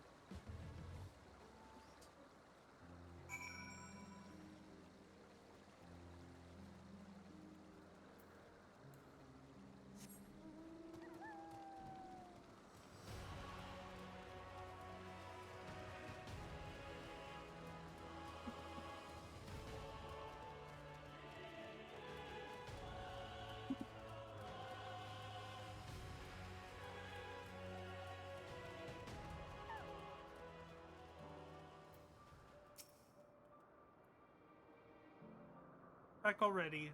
That was quick work. Were you're obviously clever enough to head off any of that rambling Imise mentioned. So have you any new findings to share? I see, even an expert in the field had little understanding of Medion's capabilities, let alone an awareness of Dynamis. My question resulted in much the same answer. Hermes' colleagues view Meteon as his personal project and could provide no detail beyond those which you just told me. Which leads me to believe that the only person with any sufficient knowledge of Dynamis is Hermes himself. Yes, we've made some progress here, but more information is needed if we are to reach any definitive conclusions.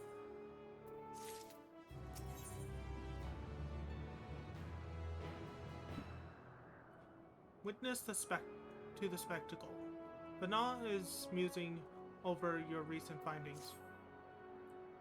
At present, the strongest link we have to the final days is the power of Dynamis and the entities which control it. Yet most scholars are only vaguely aware of these terms, let alone study them in any depth, except Hermes, it seems. Thus I am inclined to say stay our current course, and learn all we can about the chief's overseer and his familiar. And on that subject, was there aught else of note that you can tell me about Medion, aside from her unorthodox mentioned method of communication? She and her sisters were created to journey to the stars in search of intelligent life. I rather wish you had mentioned that earlier. In any event, would you care to elaborate?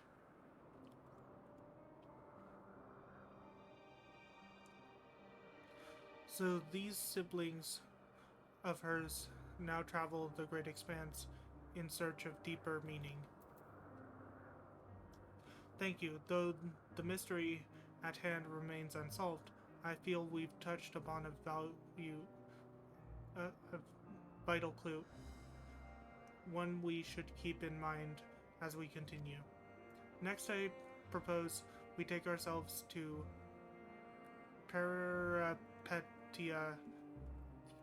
Crystallia, not far from here, just follow the path to the west.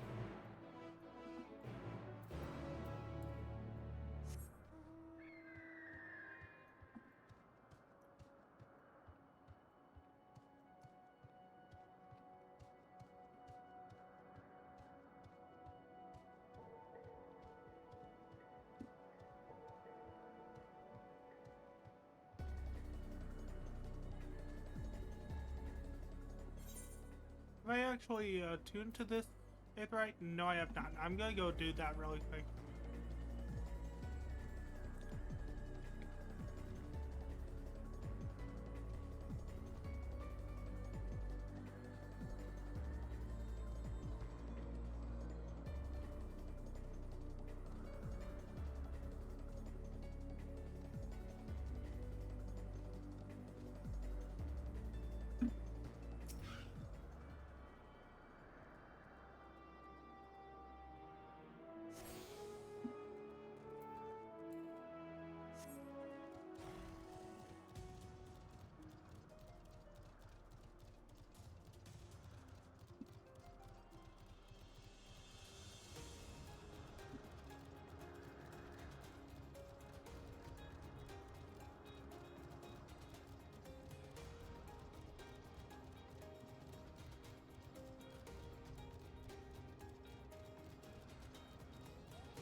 This tower and the one further along are both part of Peripetia Crystallinia, the facility where they archive all of Elpis's observational and testing records. Despite how they appear from the outside, the the interior is actually a vast area of magically interconnected spaces, which, while fascinating, is not the reason we are here, is it? I shall cut my archaeological lesson short and see what those two archivists have to share. If you could find someone to speak to over at the other tower, I'll join you there anon.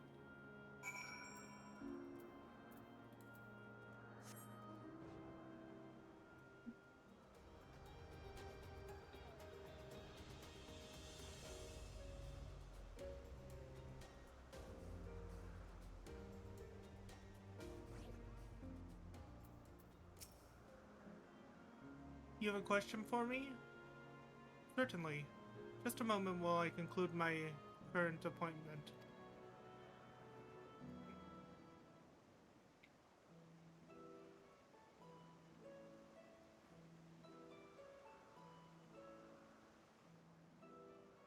Indeed, if you could provide a comprehensive log of those behaviors, we should then have sufficient data for our official records.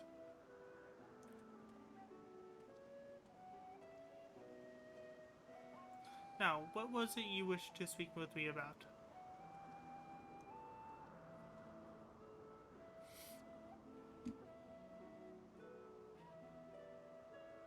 The Chief Overseer's personal research project, and by that I assume you mean Meteon. Such undocumented studies are difficult to track. After all, hardly a day goes past without seeing a researcher thrilled by one creation or another. I'm afraid I cannot tell you exactly when Meteon appeared, only that she now spends much of her time at Chief Hermes' side. Though I do recall an interesting tale my dearest Galen shared with me.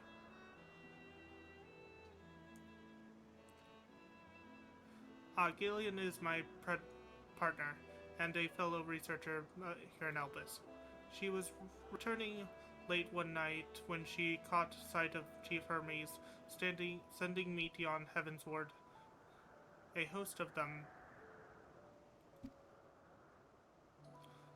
For several days, she would speak of that scene with wonder, describing it as one of the most beautiful spectacles she'd ever witnessed. That sounds like a story I would like to hear.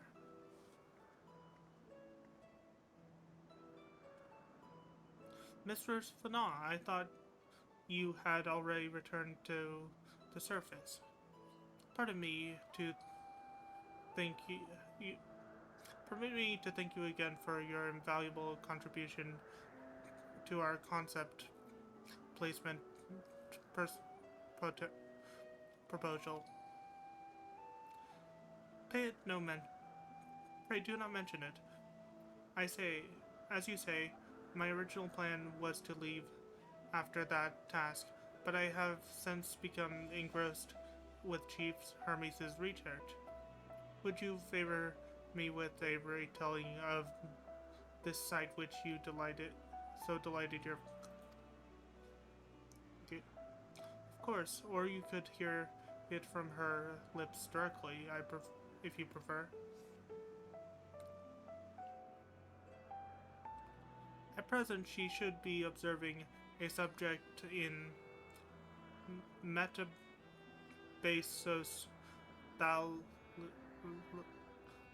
thalassae. Yeah.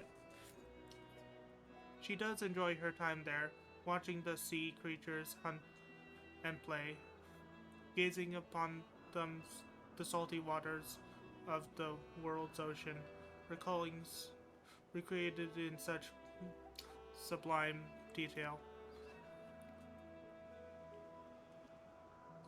I imagine you must find similar joy in indulging your boundless curiosity, Mistress Vanal. Even though such pursuits most certainly and most must continually and regretfully delay your return to the star. And did they do? 'Tis a rest well deserved and long overdue. I should think how greatly have we persuaded, prospered for the wisdom you accumulated during your travels as a zine. And what would Elpis be without your earlier academic work? The theories you developed served as the basis of my techniques still to this day. Man is a creature of compassion, of contemplation, but none embody that nature with as much enduring passion as you.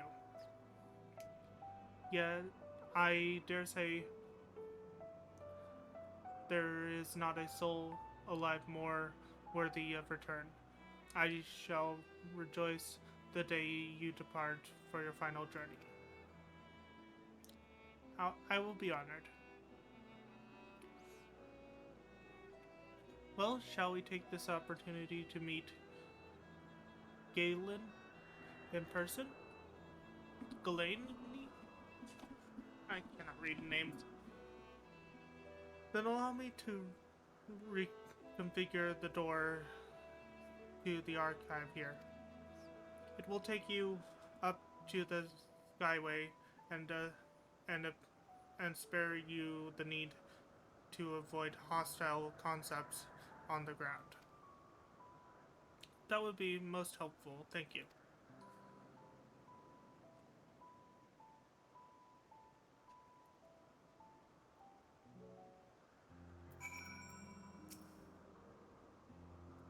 I've opened the path to the skyway. Once you pass through the door, simply walk straight across to the next tower and ask for admittance to the upper tier. Upon arriving at the upper tier, walk straight across the skyway and you will find yourself at the entrance of Metabaseos.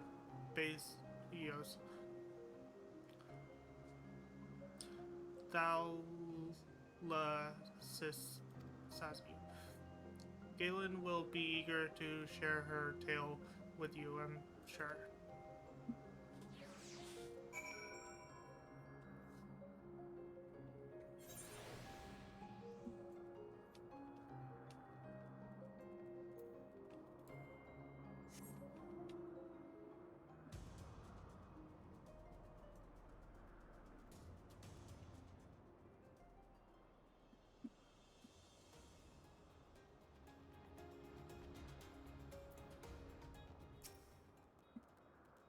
The tower ahead is still part of Peripeta crystalline. We will need to ask for progress passage through the upper tier. Mr. Svanot, just passing through? Then allow me to prepare the path. If you need further assistance, there is always an observer or two out on the upper skyways.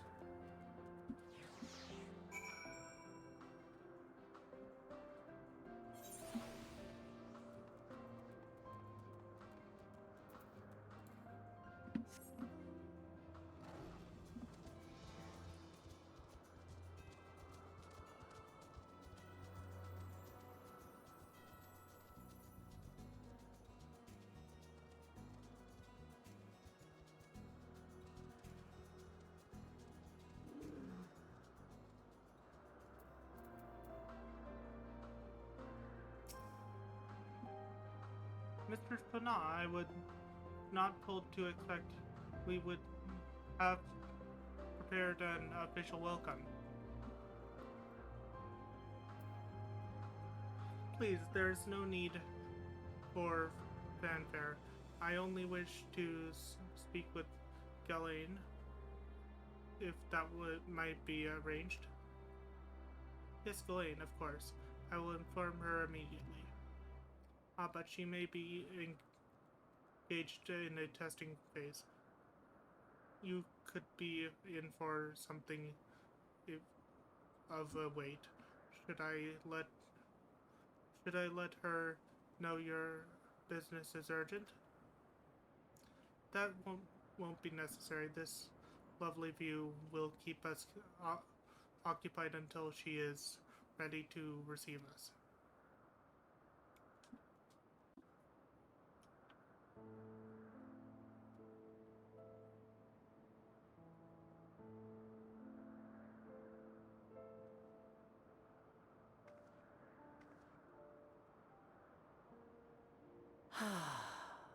A delightful breeze and a breathtaking view.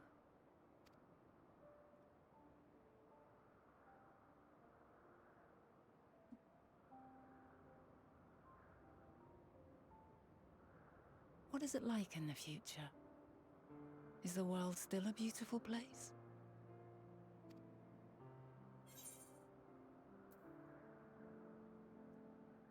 Parts, yes. Others, not so much.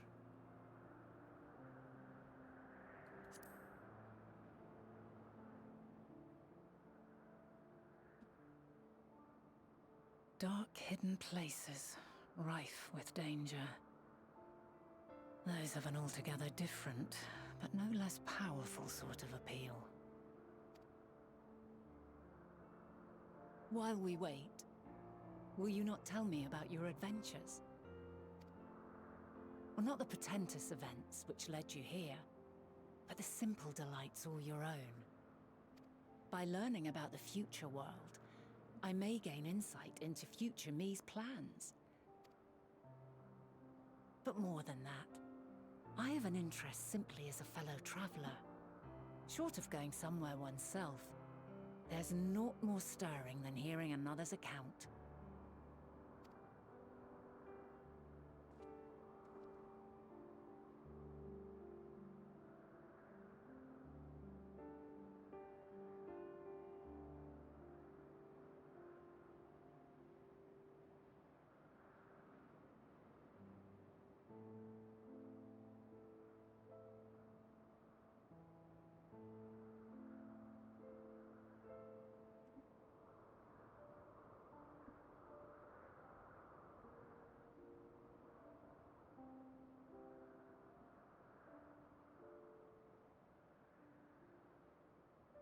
Incredible!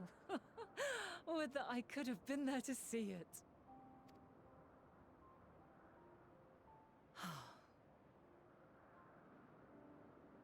Yours is a harsh and unforgiving world. Yet in spite of this, your brethren hold fast to their virtue. To know that the light of mankind's potential still shines, even in that faraway place, it gives me heart.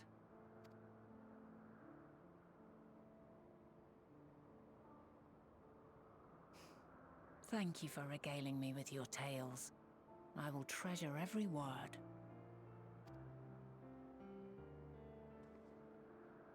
As you know, I was once a scholar. And among other things, I sought to understand the workings of the world. What exactly is ether? How formed the laws of nature? Whence sprung mankind? Riddles and mysteries beyond counting. Over the years, I have managed to find answers to some few of them. Yet rather than attain a sense of mastery, the more I understood, the more I came to hold the world and its miracles in awe. We too are miracles, each and every one of us, born of the warm breath of life that traverses the heavens, swirling through eternity. When I fully grasped the improbability of our existence, Nothing felt impossible anymore. If it could be imagined, it could be done.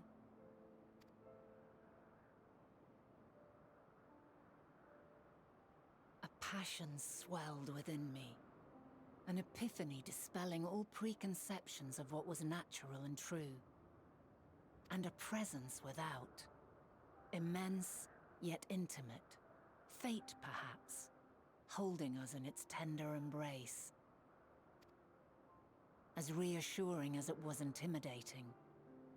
How keenly aware I became of creation's fragility, built as it is upon precarious happenstance.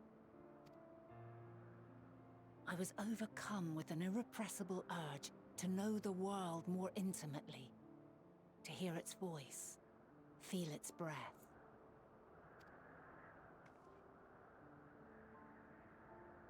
I ventured forth on a journey that very day, so very long ago now.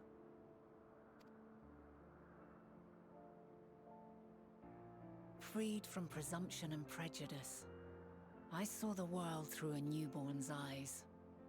Everything fresh and new, and so beautiful. Lands that stretched on forever. Skies one could drown in. The heartbeat of nature, silent yet strong. And amidst it all a people. Beacons of light and life. Laughter that warmed my heart like naught else before. They are my meaning, and my purpose, my love. And so long as they need help, I cannot return to the star. Perhaps my future self is still waiting for it. The moment she can let go and walk unto the end. Safe in the knowledge that man will find his own way.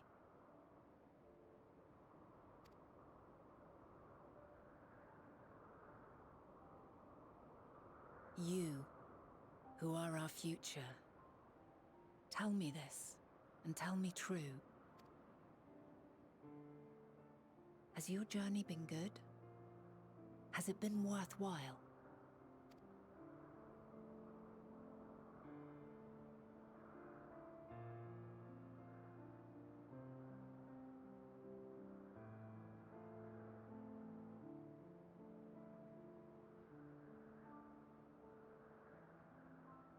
Pray forgive my lateness.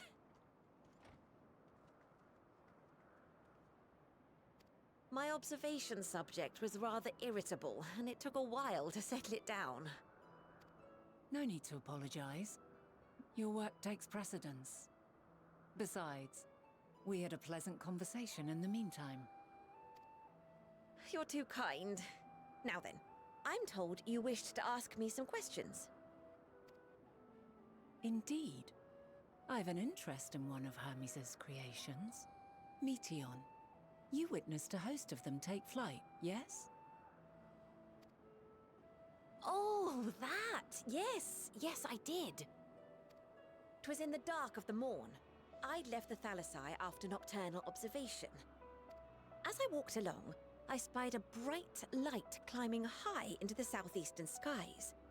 Then, in an instant, it was gone, like a shooting star, only rising rather than falling.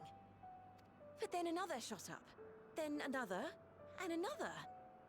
Intrigued, I made my way to the edge to investigate. And who should I spy on an isle to the south but Hermes and Meteon, the Metea, rather. There were lots of them, and I realized they must be the shooting stars that I'd seen. A dazzling spectacle indeed. Have you spoken with Hermes about this? Oh, yes. The sight left such an impression on me that I approached him about his mystery project the very next day. Alas, he said that he couldn't reveal anything just yet, that he needed to conduct further tests. It shouldn't be long now, though. He often returns to that isle, and I have a feeling he's nearing a breakthrough.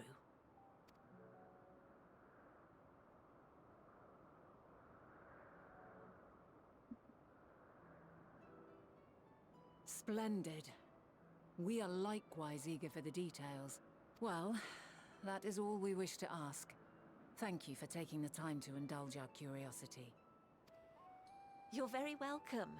It's always a pleasure to speak with other inquisitive souls. Oh, and will you be descending now? If so, I shall link the doors for you. Please.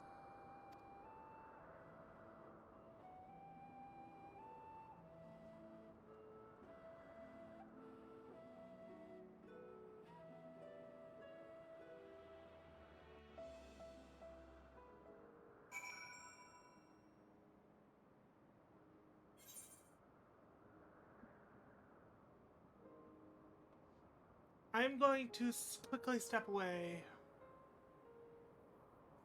to take my blood sugar because I have diabetes.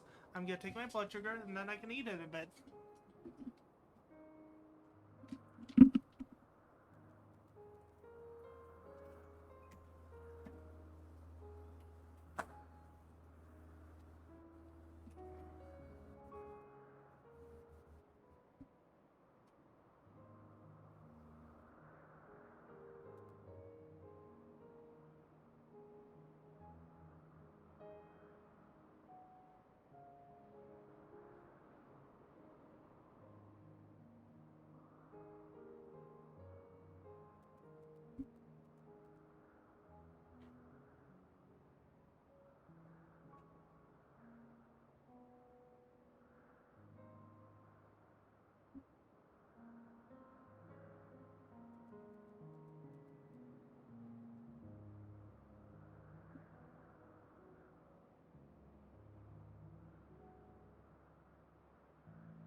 Okay, I've returned from my taking my meds and blood sugar.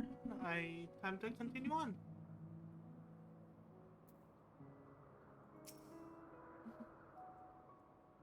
And so another piece of the puzzle falls into place. From what we've learned thus far, I think we can safely conclude that Hermes hasn't been revealing the details of his research to others. Would suggest that either someone will appropriate his discovery and make use of them, or that Hermes himself will have a hand in causing the final days. Since we have no reason yet to suspect the former, we should consider the latter the far more likely probability. proceeding under the assumption that our next step should be to divine why, or even if, he might desire such a terrible fate for the star, for our star. Worthy of his back, Banal has a new course of investigation in mind. I should like to visit the site from which Hermes sent forth the Matea. If we are fortunate, we might find some hint of what drives this research of his. Galen said she spotted them in the southeast, rising from an isle she could see from the edge. If we stand at the same vantage point,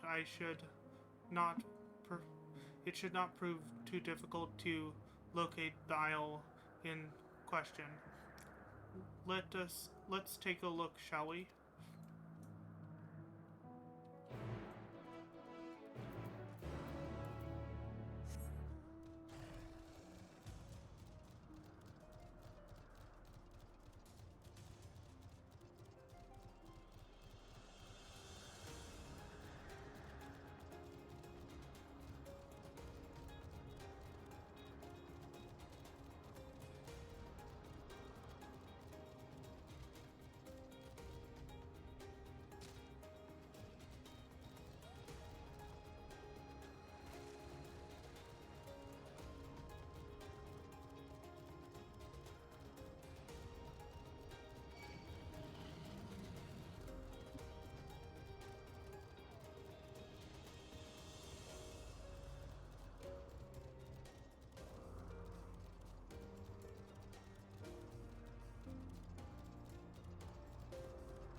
Surveying?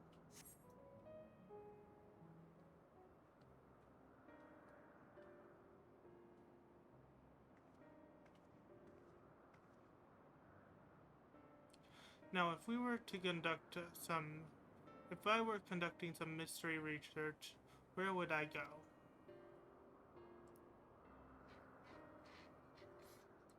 Ah, what about that one? Have you the means to fly? 'Tis quite a distance away. Inconvenient, but hardly an insurmountable problem. To me, Agros.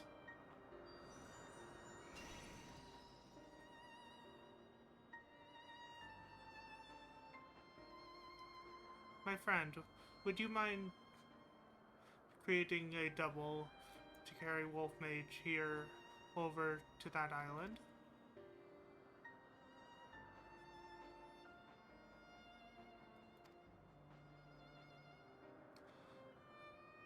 Stubborn creature, there's no place on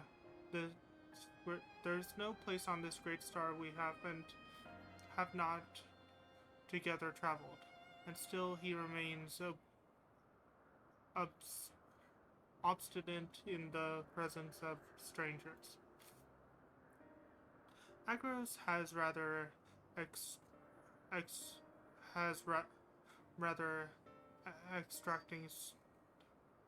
exacting standards, I'm afraid.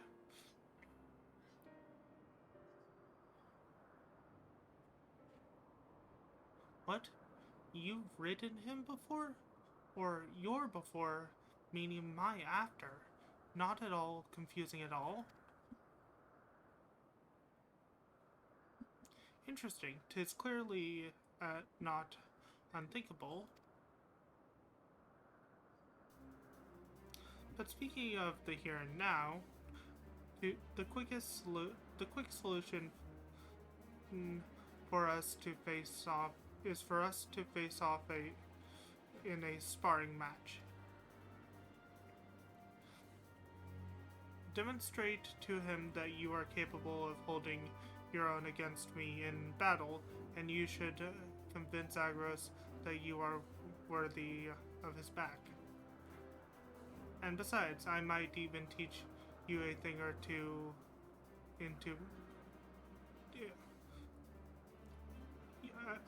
might even teach you a thing or two into the bargain. Into the bargain.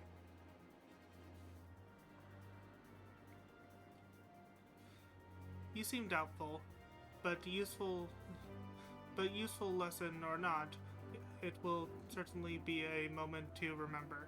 A memory of the distant past to cherish. What say you, traveler of time, out of time?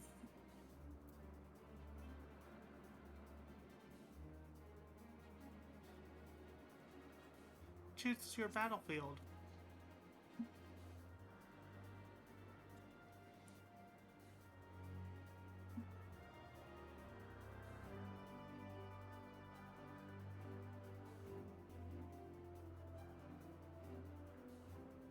I admire your confidence. Clear your mind and prepare your weapon. I will await you at the clearing over yonder.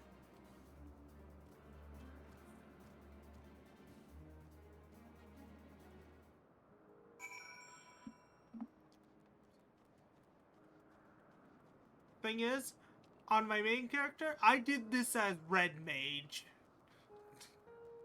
Now I'm doing it as Gunbreaker.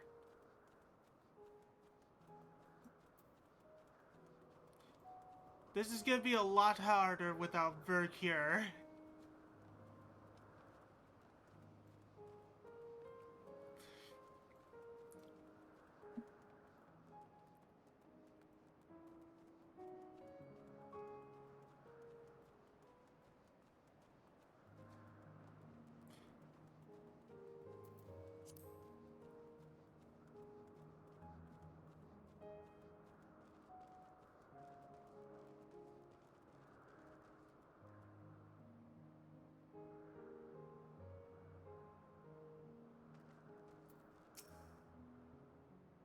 Shall we begin? Be warned, I will not go easy on you.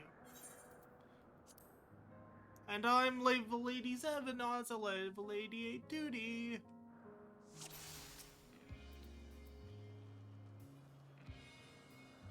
Let neither side hold back.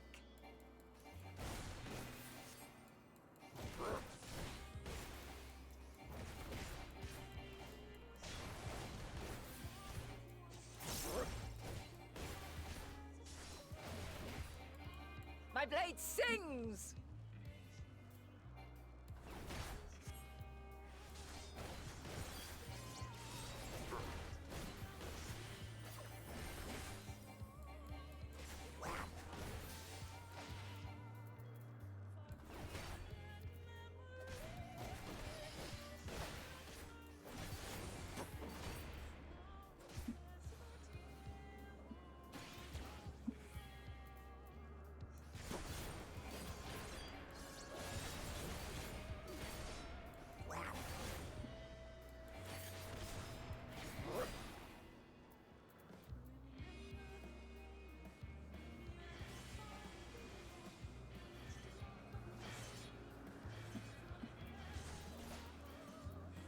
My blade sings!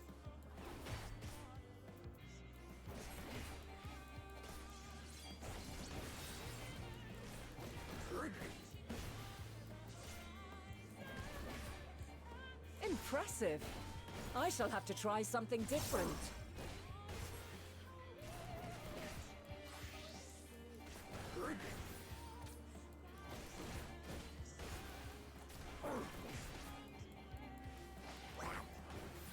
No quarter.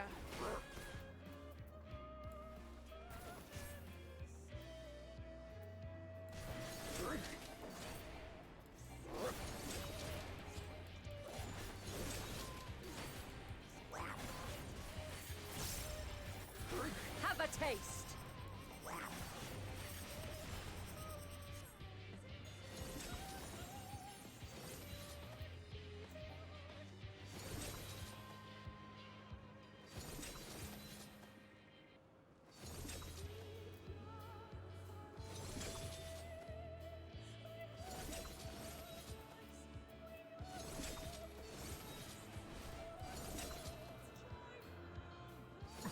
Got hit by that one. Okay. I see you won't be easily overcome, but neither will I.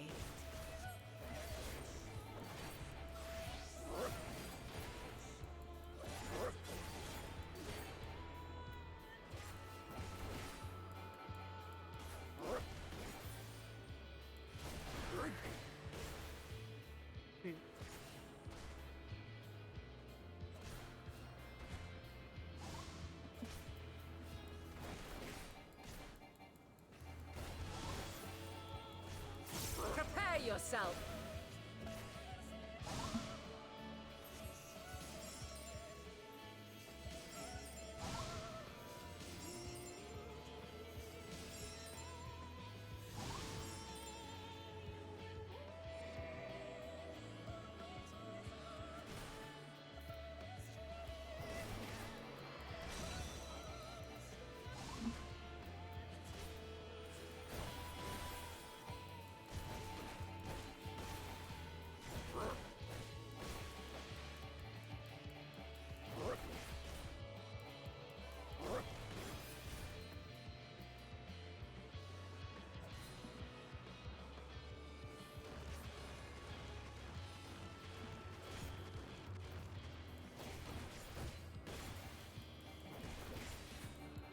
We've only just begun.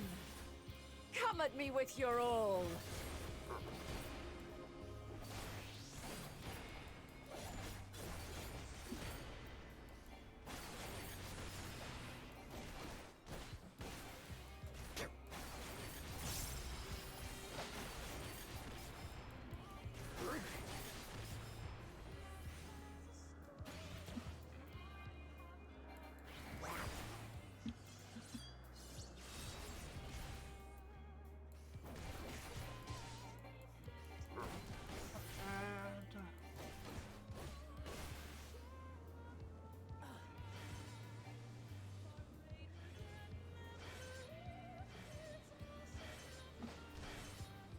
My blade sings!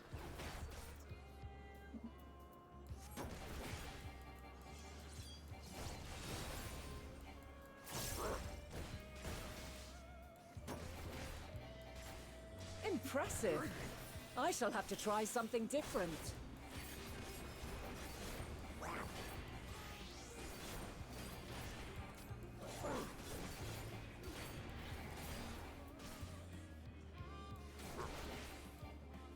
No quarter.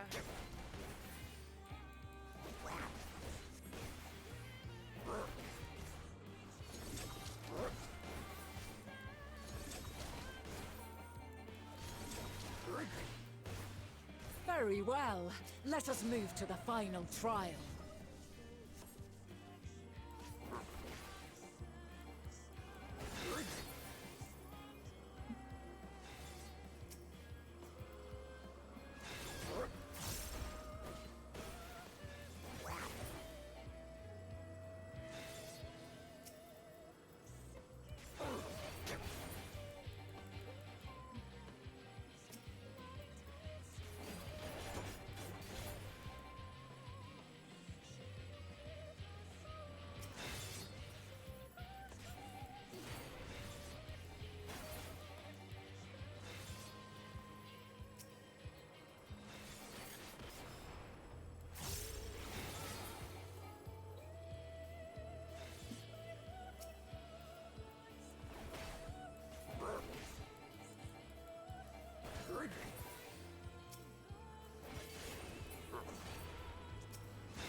your chains, shed your burdens, and show me your strength of will!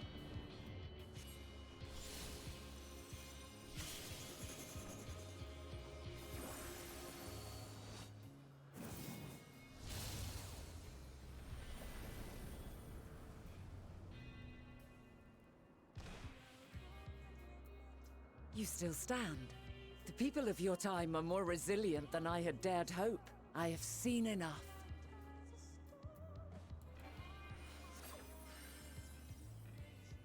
Get that health back up with an aurora.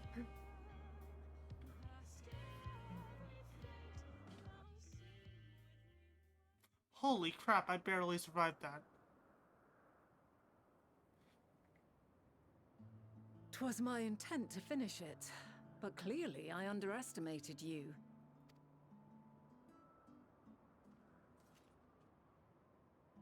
One would think I never learn.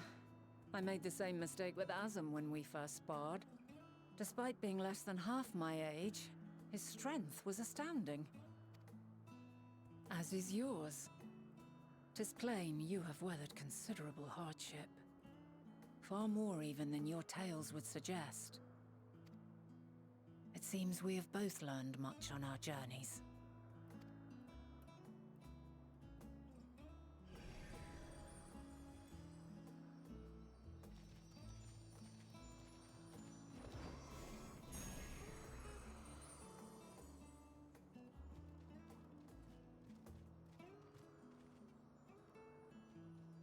Well now, I dare say he has warmed to you.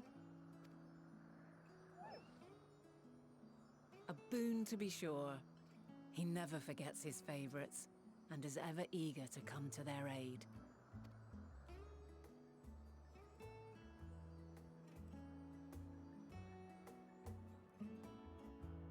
Good doggo. Agros will soon have us standing on that very spot where the Metea made their departure into the night sky. With luck, we will learn something of Hermes' intentions. I hope my hope is that we find no connection, no faster, no fast fostering wishes for oblivion. Then we might have Hermes and his considerable expertise working for us rather than against us.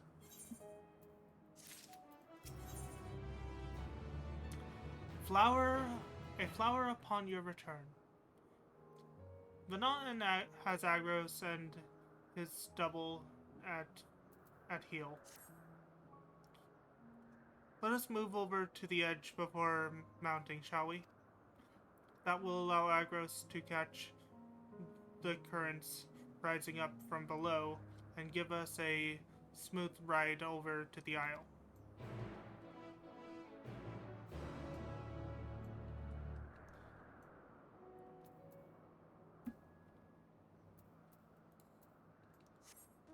One thing I remember doing during one of the Christmas events that happened a few years ago with a mount we got for it was, if anyone remembers the snowman route, me and some other players were doing a Tower of Snowman. But that was on another character.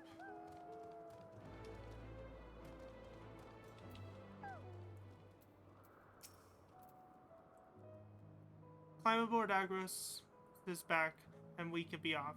You know, I honestly can't remember the last time he carried anyone but me. Agros motions to his back with his muzzle. You've been given the go-ahead to hop on.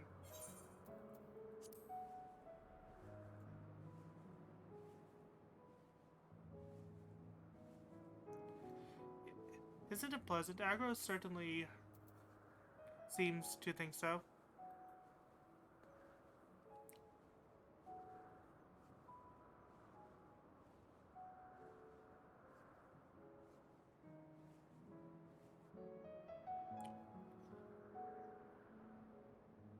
Now, what was the name of that tree? Neo. Something, Neo to Fium. Quite a striking specimen, is it not?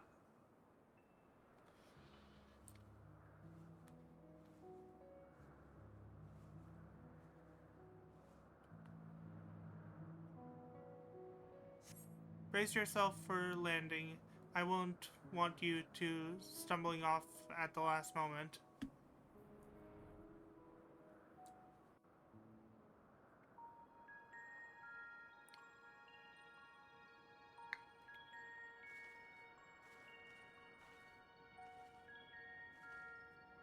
Quite a small place, lacking even the most basic equipment.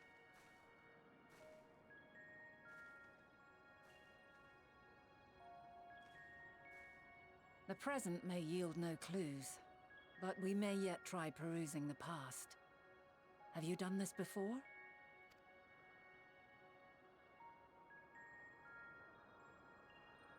So you cannot control the power freely. Worry not.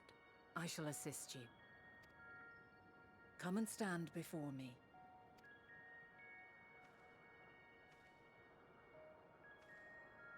There are two ways to see the past. The first entails peering through the walls of the soul in the moment a subject is recalling a memory. The second requires no subject, and is instead a process of piecing together an event from ripples left in the ambient ether. As memories are etched upon the ether of the soul, so too are they etched upon the ether of the world. In this way can history be preserved. Such memories are given to fading, however, and can prove challenging to visit. But come, let us try. Close your eyes.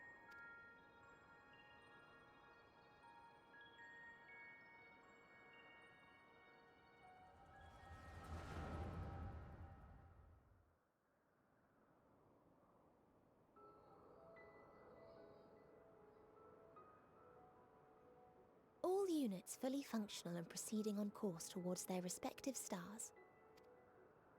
Estimated time to completion of survey is 108 cycles. End of status report. Severing connection with shared consciousness. Did you hear that, Hermes? All is well. Yes. Good tidings at long last. Every step of the way, I've been reminded how little we understand creation. How the universe defies imagination. But soon we won't need to speculate. We'll know the answers. What others live for. Indeed. And we'll owe it all to you and your sisters. I wonder what answers we will get. Whatever intelligent beings that exist out there are bound to be vastly different from us. Diverse in form and culture, possessed of unique ways of thinking. Their conception of life and its purpose will be no exception. Completely and utterly unlike ours. Utterly unlike... how? I have no idea. Yet whatever answers we receive, I will not dismiss them out of hand. No, I will think earnestly on them all, and I will share them with our people, that together we may contemplate our own existence. Perhaps then our star will become a better place, not only for man, but for all life. Meteion, though I gave you wings to soar the heavens, I did not teach you how to walk the earth. so loath was I to bind another living being. In the course of your long journey, you will learn from those you meet, learn to walk and run and so much more. And when you return, older and wiser, we will have a celebration to mark your homecoming and coming of age both. Will there be apples? Covered in syrup? And how are you supposed to eat them? Rather than food, perhaps...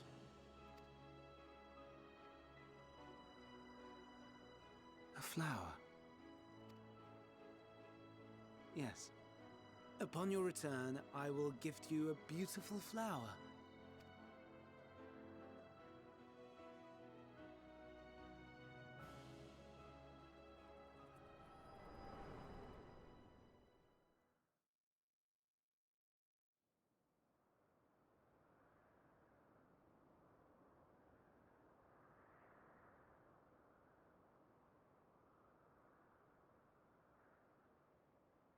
So, what is your opinion?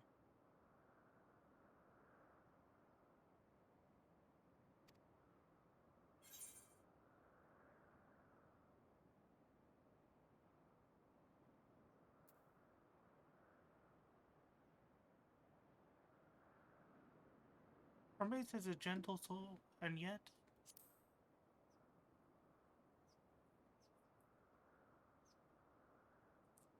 I understand.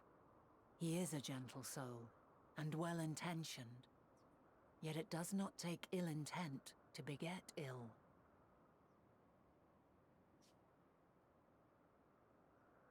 We must consider the possibility that something may have gone awry. Perhaps it was oversight, or simply an accident.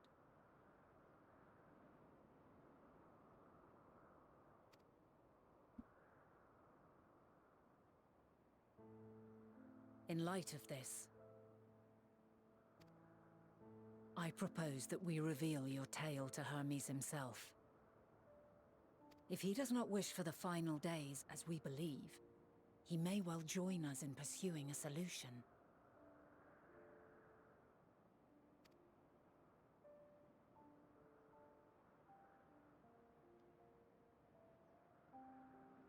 Then it is settled.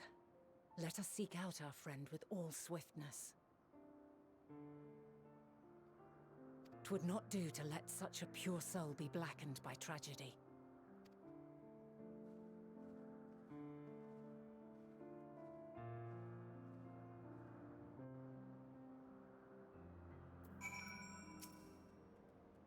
There are any number of places where Hermes might be in Elpis. But we could do worse than look in Katsis Hyperborea, the largest facility. It stands in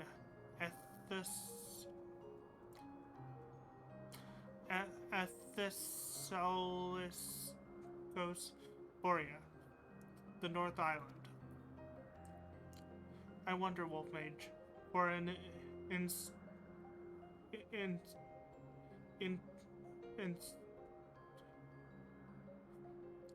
installation which claims to suddenly research, for an institution which claims to studiously research every species destined for release into the world, do you not question how they find room for them all in so few islands? The answer lies with Ketsis itself. He touched upon the practice before back at the archives, where a vast area is stitched together out of multiple conceptual spaces. The same holds true for the interior of this facility, and it's magically constructed in in Nevers.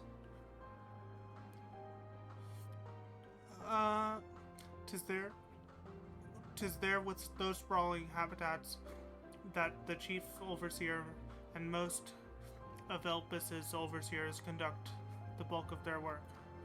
Come, the simplest route is via the Neus north of Palatine Oaks.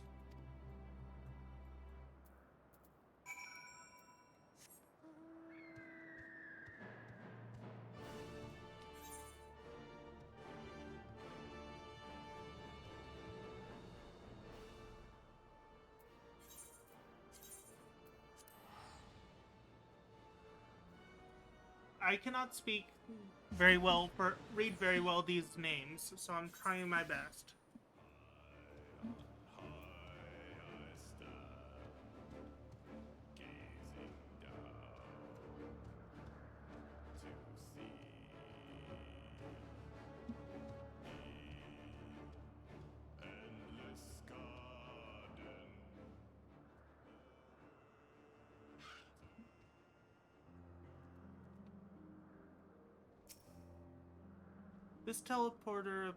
This appears to be the teleporter Vana told you about. Motes of light yet hang in the air, struggling to surrounding the device, suggesting the device was recently activated.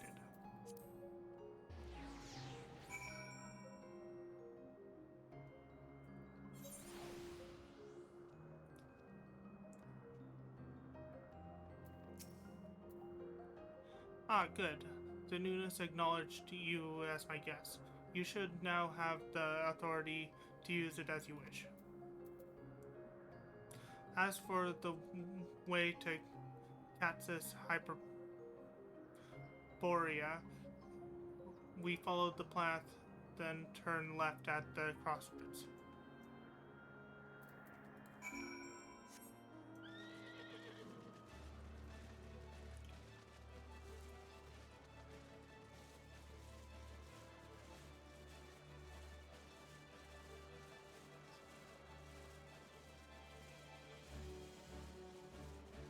Or I could just travel across the expanse.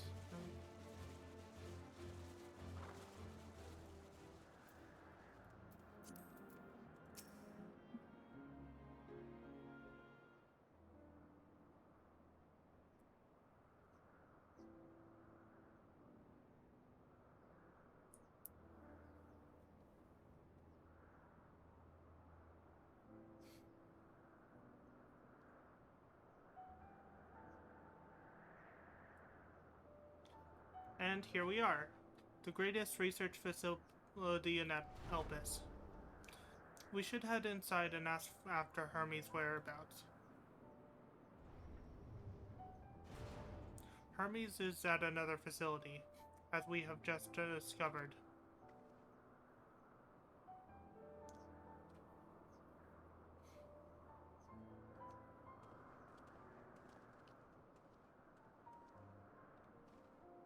Furthermore, we've confirmed that his studies into Dynamis as well as his creation medium were entirely private pursuit. No one else we spoke to with appears to possess the chief's depth of knowledge on the subject, and neither did we hear any tale of stolen research. Which means that Hermes himself harbors no desire to bring down an apocalypse. Then he might be recruited to help prevent one. Or so saith the illustrious Emic Selk.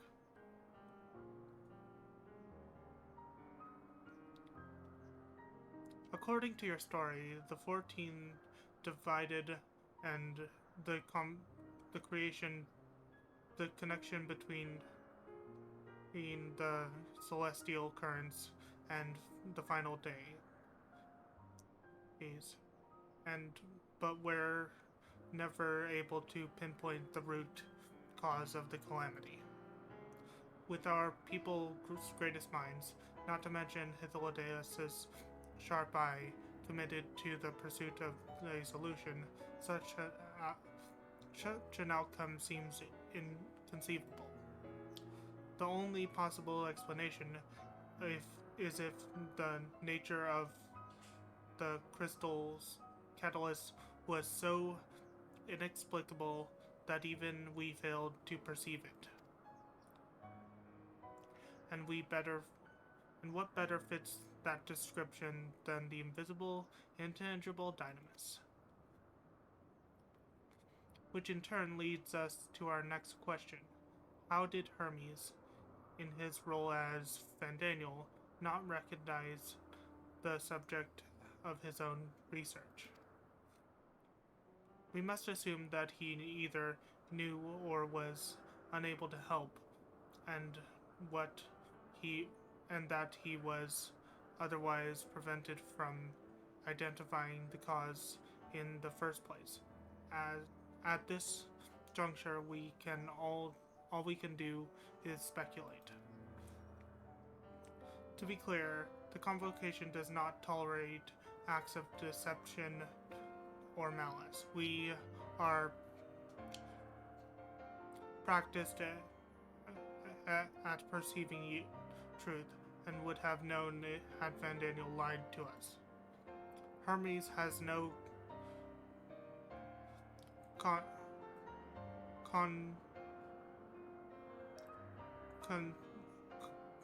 conscious wish for the world to end. Conscious wish for the world to end. Of that I am certain.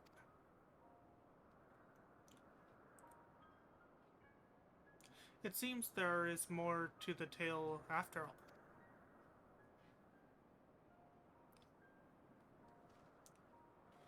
We conducted an investigation of our own, you see.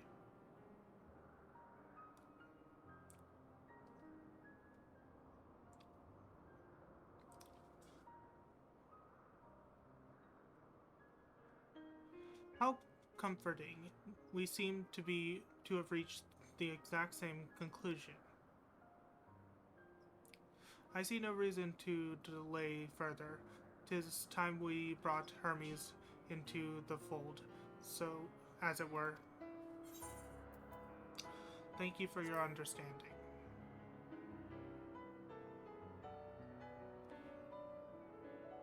Save your thanks. I did not say I believe your ridiculous story. But as a Mage-Elk, I have a duty to examine any potential threat to our existence, no matter how ludicrous or potentially offensive I may find it.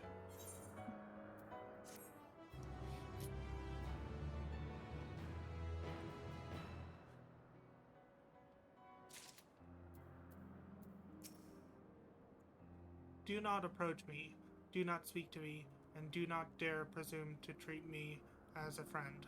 I merely carry out my duty. How lovely, our merry duo has become a quartet.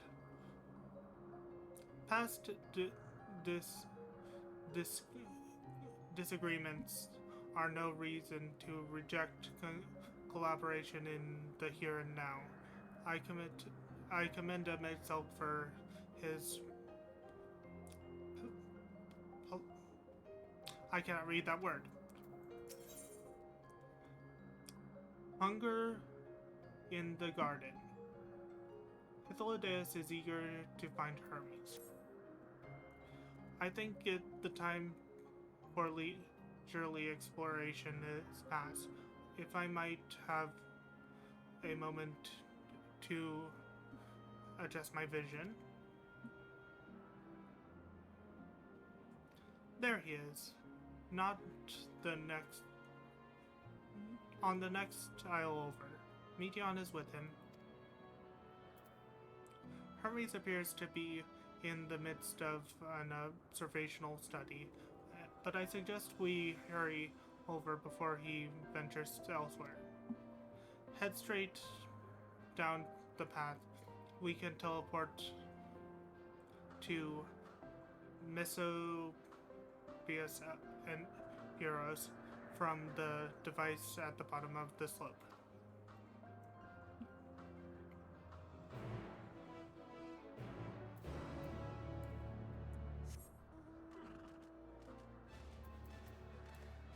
Presente.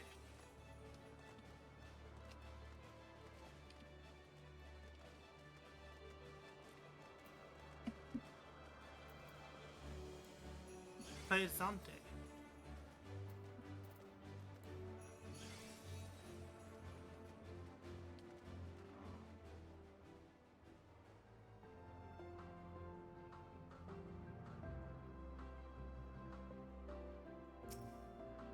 It appears to be the teleporter to Mesopus Euros.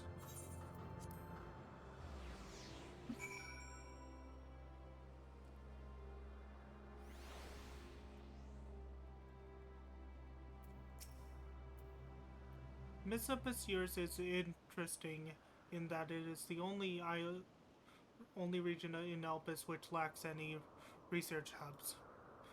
This is largely due to the nature of its observation site, within which they let loose creatures anticipated to be unruly and dangerous. I have also heard tell that the area is kept deliberately sparse in the event that, well, let's just say that no one should live near the noose, which provides access to a creation facility.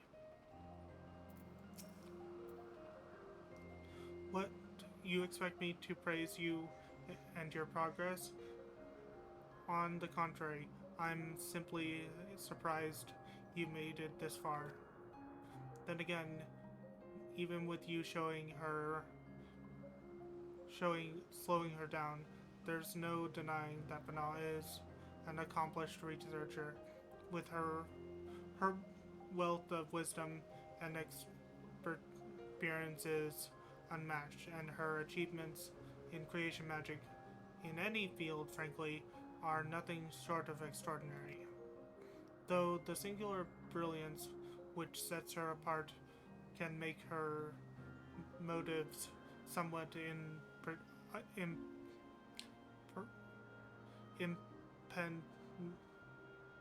impenetrable at times. As her student and successor puts it, she is a force of nature, at once so close and at the same time so very distant. They are close by, within the hanging gardens. That would be the cluster enshroud the enclosure you see just up ahead. Well then, Wolf Mage, make yourself useful and bring Hermes out here to us. If I were to go, he would assume I was only there to press him on the Fandaniel manor. Of all of us present, you stand the best chance of convincing him to put aside his work for the moment. But the creations in there are not exactly... Then again, perhaps Wolf Mage can handle them. He did survive a bout with Vana, after all. Off you go to find Hermes, but do be prepared to come to blows with the garden's denizens.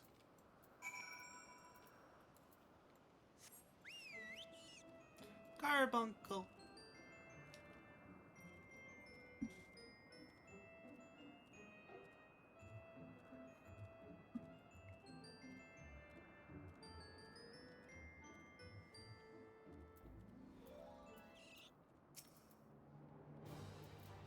Do I have to fight these? I guess I do.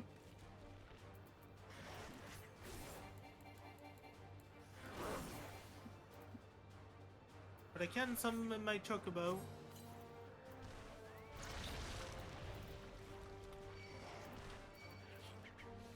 And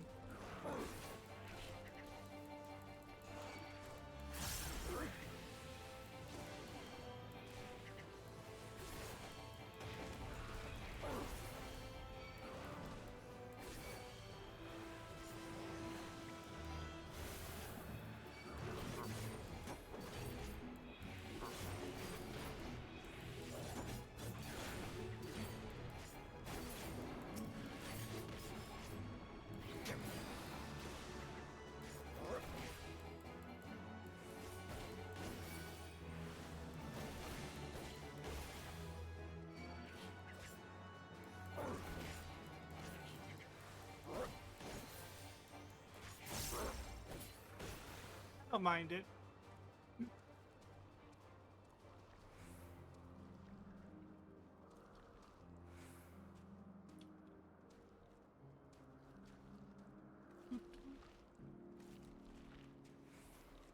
Looks like you don't actually have to fight the things.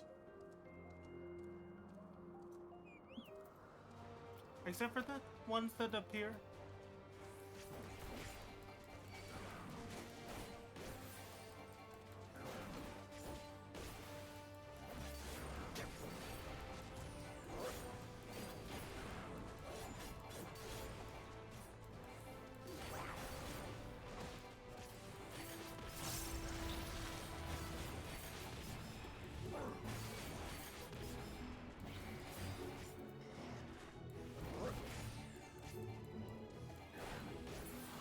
There we go.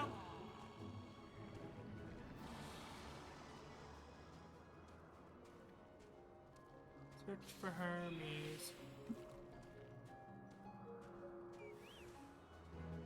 These ones I have to fight.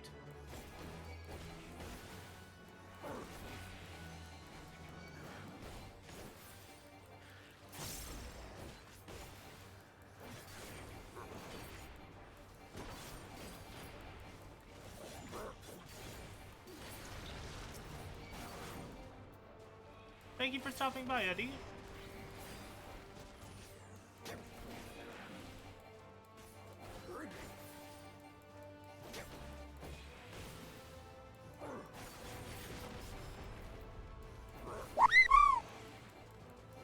Drink, I can't right now. I will momentarily. There we go.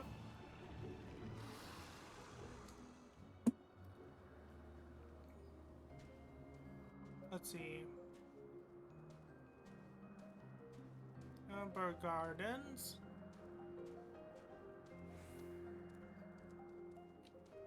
Ah, there he is.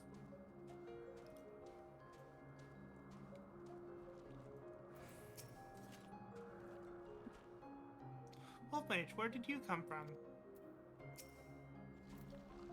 Wolfmage, what are you doing here? I thought you were keeping Hythlodaeus and Silk company. An important matter, and unrelated to my decision on Fandaniel, you say? Then yes, I'll come, as soon as my work here is finished. It will not be long, I promise, but you should really wait outside the garden and with the others. This is no place for idle exploration.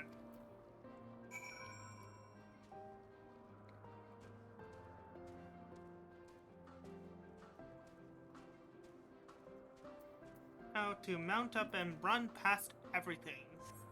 Whee!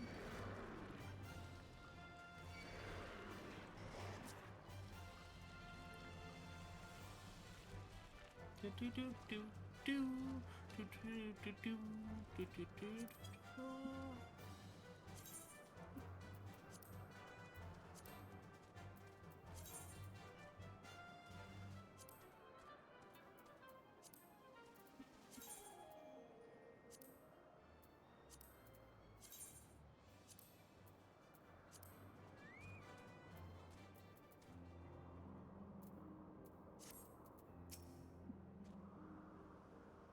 What is that ghastly odor?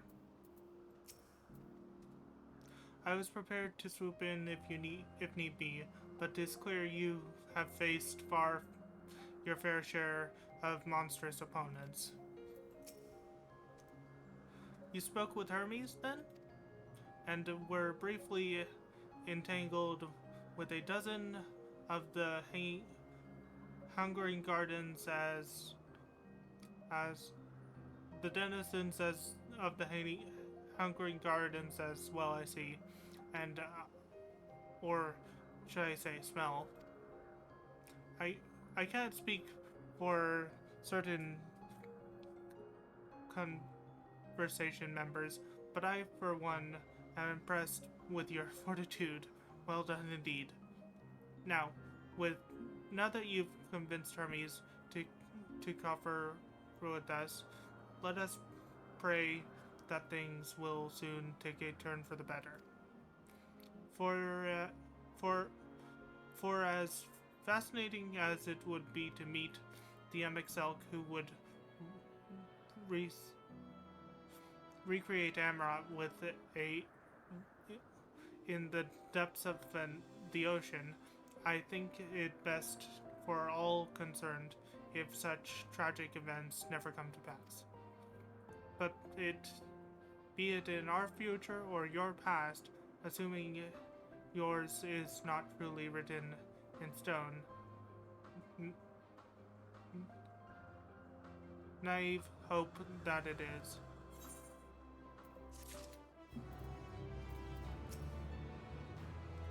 Why am I always so forewarned, I think?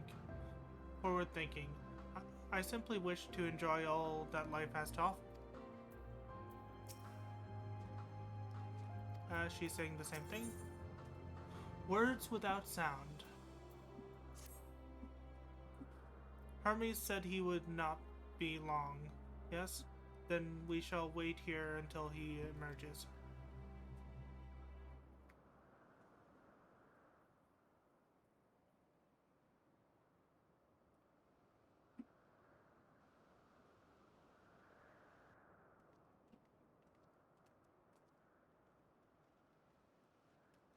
My apologies for keeping you waiting. I understand there is a matter you wish to discuss. Aye. A matter of the utmost gravity, if one can suspend disbelief. Go on then. Tell him what you told us. Who you are and why you came.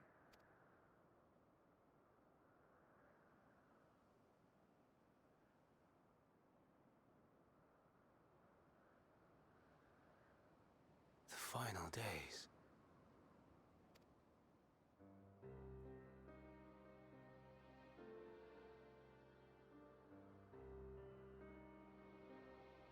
The phenomena observed during these star-encompassing calamities is likely the product of a dynamis reaction, and none is more versed in the applications of this energy than you, Hermes. I must stress that we do not believe you would desire such destruction. We come not to lodge accusations, but to beg your wisdom. And so, distressing though the exercise may be, I ask that you share with us your opinion on the matter, on the assumption that our visitor's tale is true. Even you, Vana.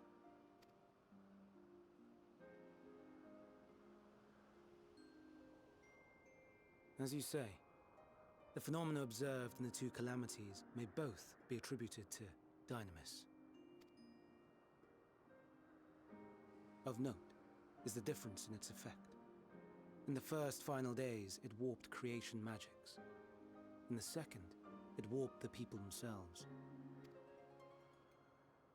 The key variable, I suspect, is the etheric density of the men of each age. As you know, ether, in essence, negates dynamis. Harboring high concentrations of ether, we ancients cannot readily manipulate dynamis, nor be manipulated by it. Therefore, rather than ourselves, the calamity affected our magics. In contrast, having been sundered, the people of the future are composed of but a fraction of our ether. Thus are they susceptible to the influence of Dynamis and its transformative potential. But that would explain only the mechanism, not the cause. Though perhaps... What is it? Even should it be a hypothesis, we would hear it. Dynamis is an energy put in motion by feelings. Feelings for which there must first exist a source. The source to which the victims must be attuned. One that harbors the selfsame negative emotions. Elsewise it could not be the agent of such extreme change.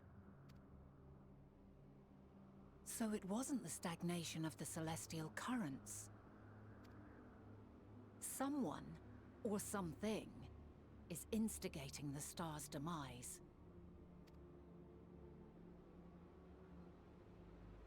So, we've a villain on our hands after all. Any idea who or what it could be? The celestial currents comprise the outermost layer of the star's ether, encasing it like a protective sphere. According to your tale, it was where the currents were weakest that the phenomena first manifested. If the inciting factor came from without Aetheris, then its effects would first be seen in those locations.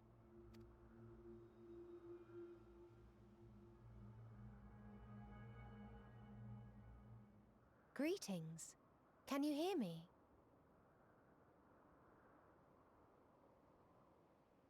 Do not be alarmed.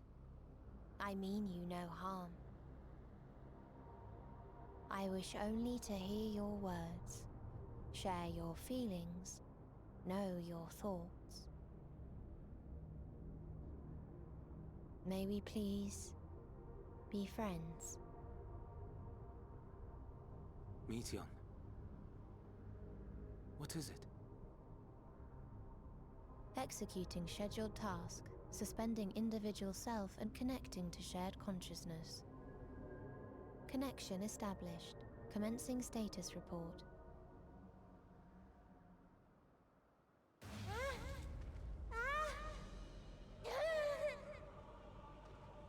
It hurts! It hurts! So hot, so cold, so sad. I don't understand. Make it stop. Please, make it stop. Steady, Meteion. Steady. So scared, so lonely. The pain, it's too much. Why? Why do we? They hurt. Hate. This is wrong. All wrong. She's gone? But how? She has altered her etheric density in order to blend in with her surroundings, an ability for avoiding confrontation. Most effective. Frustratingly so. I can't see her either. Not even a trace. Stay away. Please. This is wrong. My mistake. So please. Are you all right?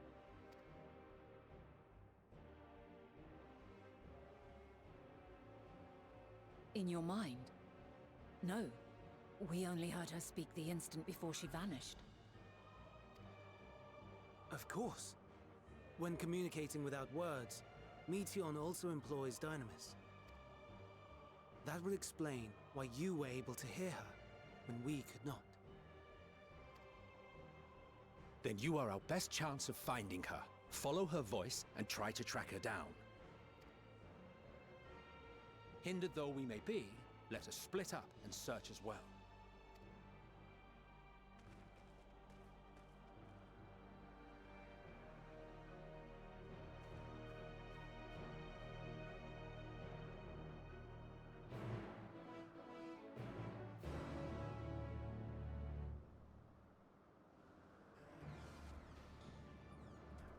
Oh crap.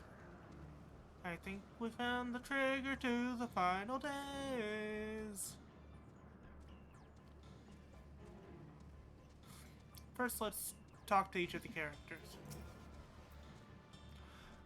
I've strained my senses to their limit, but found nothing. You must calm your mind, that you might hear her, that you might feel her silent voice.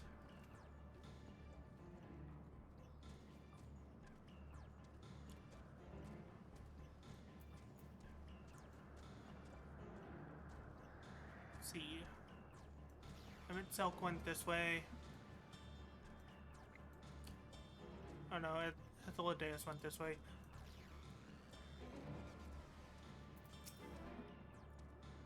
I cannot perceive her either. What else have what else have I to offer but my rousing spirit support?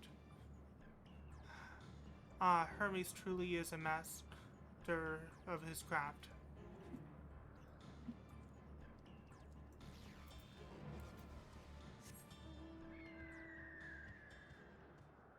Let's find Hermes and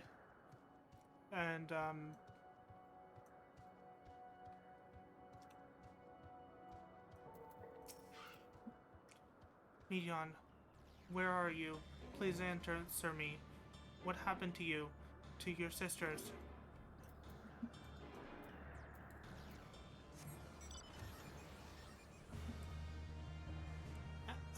I got the whale.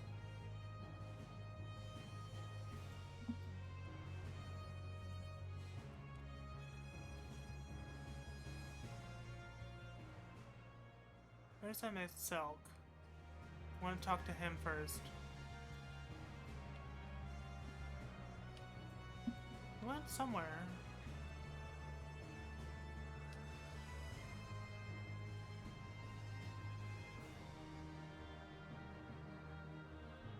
Maybe he went this way?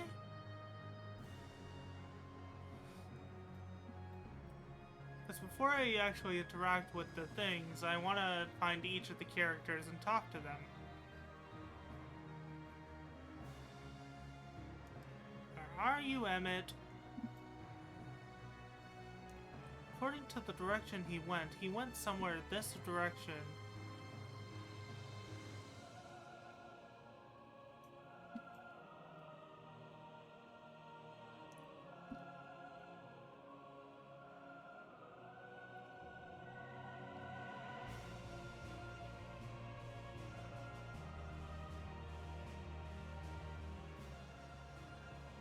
We were all in the area. There's Etheladeus.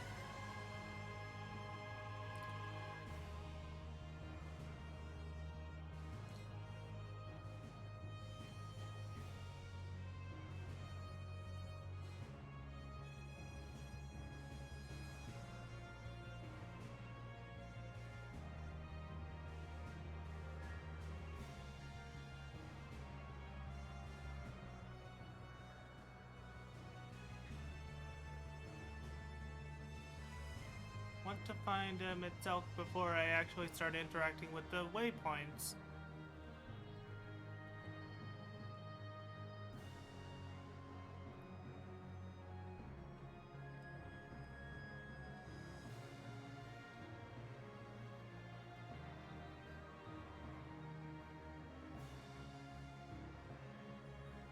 Oh well, can't find him, so I'll just interact with the things.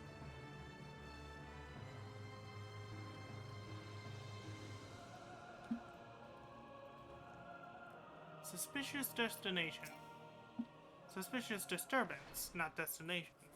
You calm your mind and sense your senses questing for any hint of Medion's presence.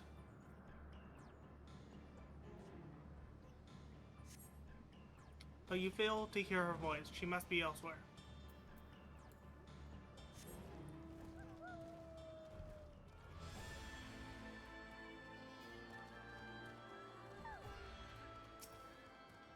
You calm your mind. Okay.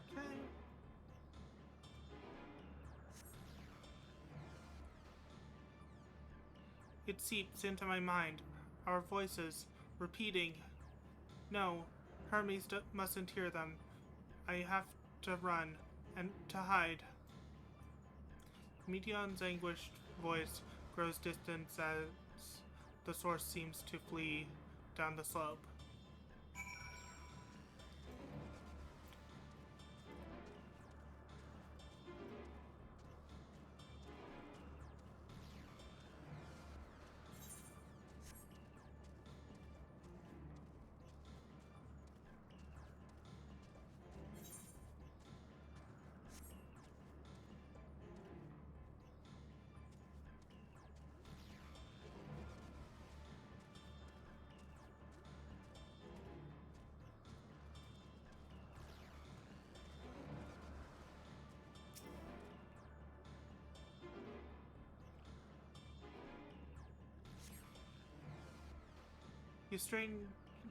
You strain to catch even the faintest whisper, but fail to hear Medion's voice. She must be elsewhere.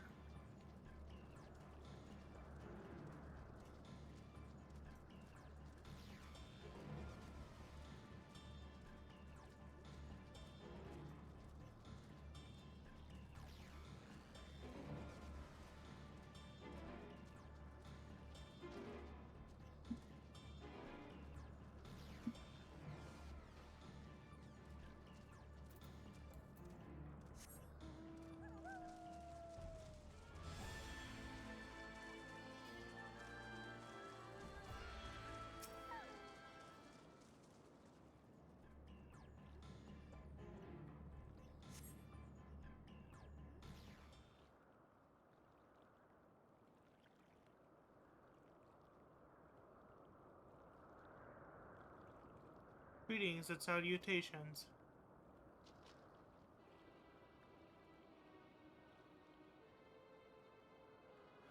Commencing report. Oh no. We can't tell them that. We must run away.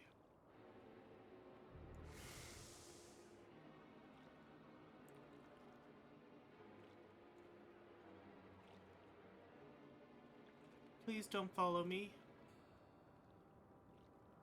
Medion's anguished voice fades as you sense her climbing to the top of the ridge.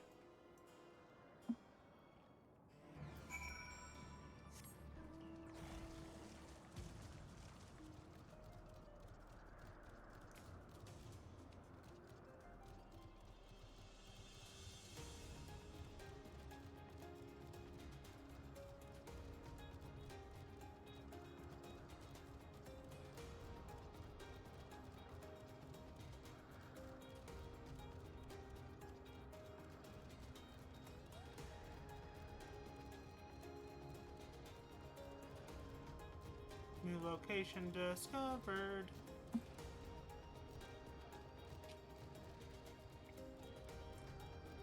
Top of the range. Okay.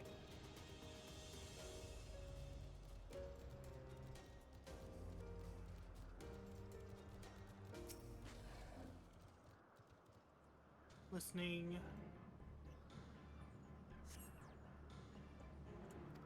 Nowhere to be seen.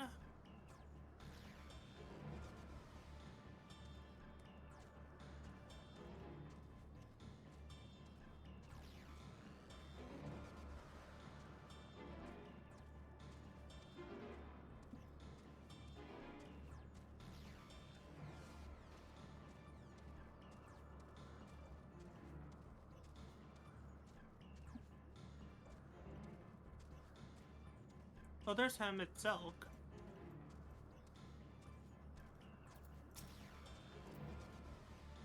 This is an exercise in futility. You have to be the one to find her, Wolf Mage. Follow her voice.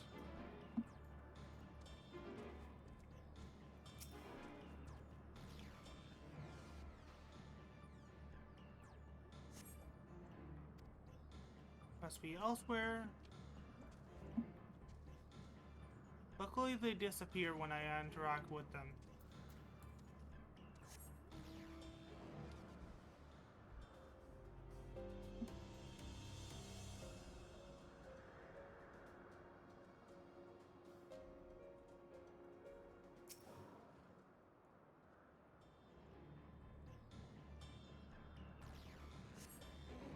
How?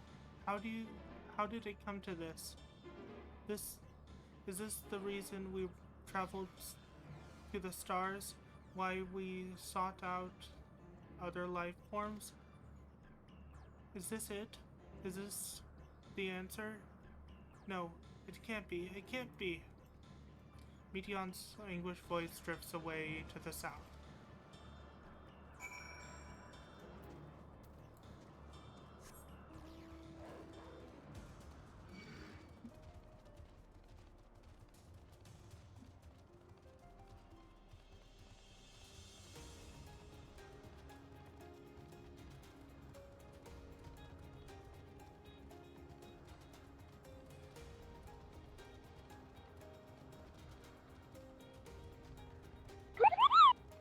Drink?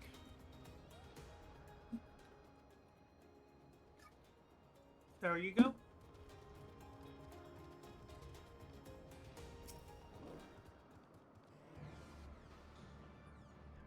Please don't notice me, big plant frogman.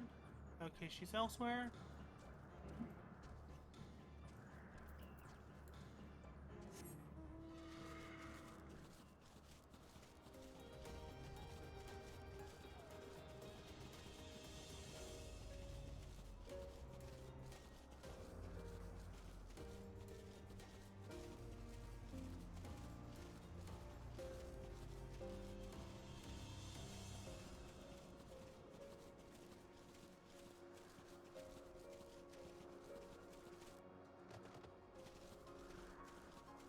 Nope, not there.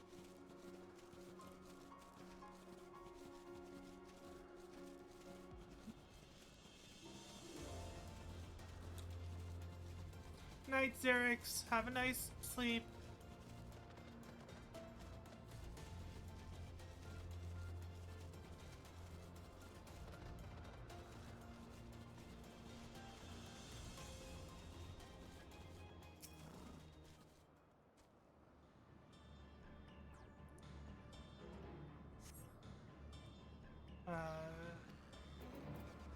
She's not there.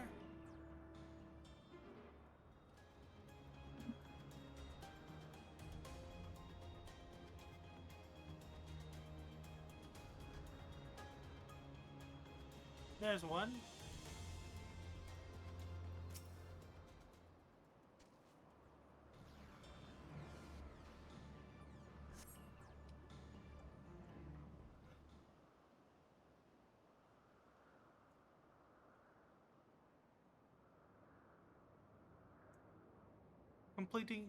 Compiling report for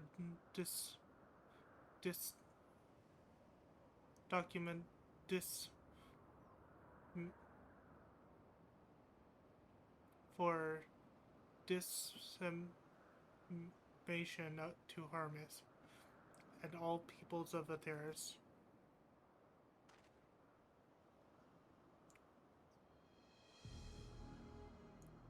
Processing expedition data. Preparing profile on intelligent civilization. Formulating answer to the question. Finalizing report. No, Wolf Mage, you mustn't listen.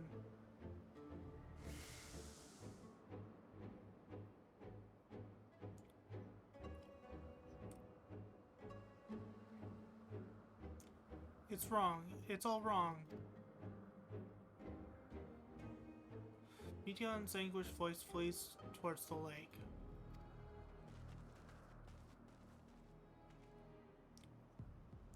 Any sign of Meteon?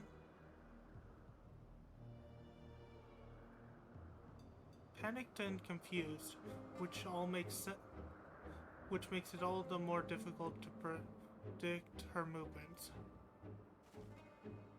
Hermes, what do you make of the situation? The media are linked to a single mind, a shared consciousness which connects them across great distance. I suspect something has happened which disrupted its natural harmony. How might we access this shared consciousness of theirs.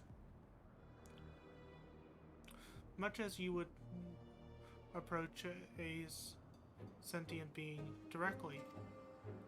The media, in the Matea's case, that means speaking to any incarnation within physical reach. So unless we can track down the Meteon we just lost, we have no means to communicate with them. No way of knowing what befell her sisters. No way of providing to provide distinct direction or guidance. Then we had best set our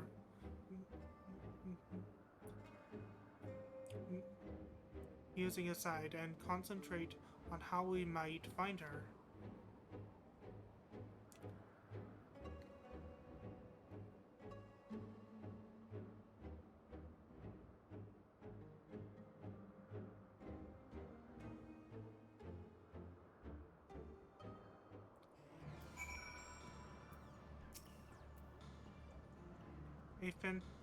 A frantic search will avail us little.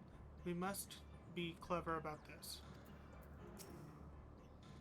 'Tis a shame there is no registered concept we could use to create another Meteon, assuming, of course, we could link her to the shared mind. But no, if it were a viable solution, Hermes would have surely suggested it. In the final days, Aether is twisted by the envision of dynamis from beyond the stars. Its progress intensified by the feeling of fear and despair and anguish. And nay, I like the picture which emerges with these latest pieces.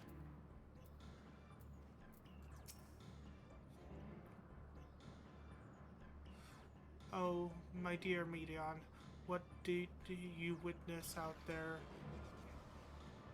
that frightened you so? Why do you seek to keep it from us? How terrible could it possibly be?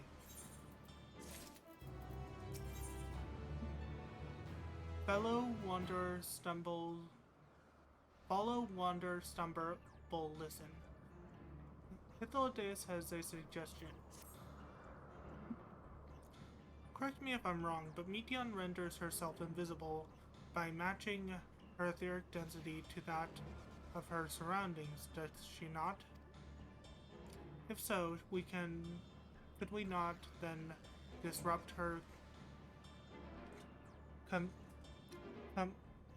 concealment with a surfeit of ether? How Ffxiv solidified your presence when we first met you? Don't be absurd. I can hardly channel Aether to disrupt her, to recuperate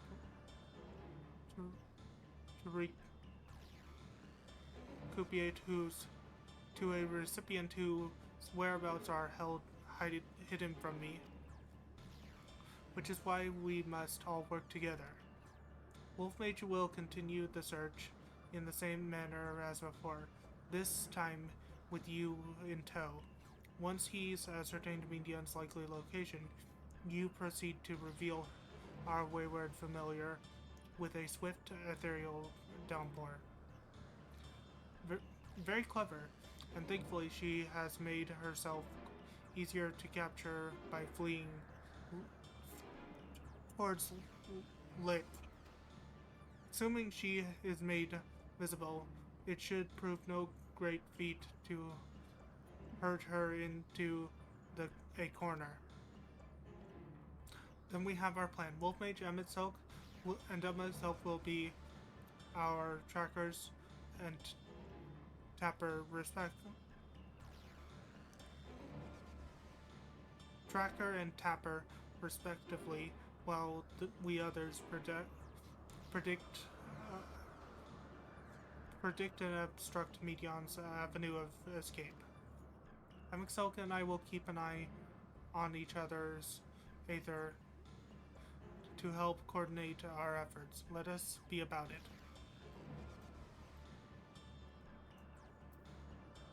Well, it seems we are partnered for the time being. Let us return to where last we saw Medion, pick up the trail from there. I will keep myself in a state of preparedness, ready to rain down either at a moment's notice, meaning it falls to you to keep the way clear.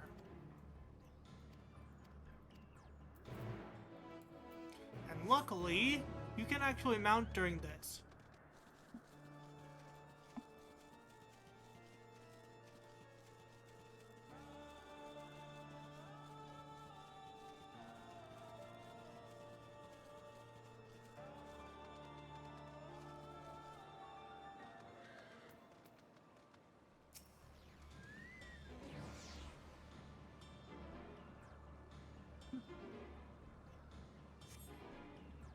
Failed to hear her voice.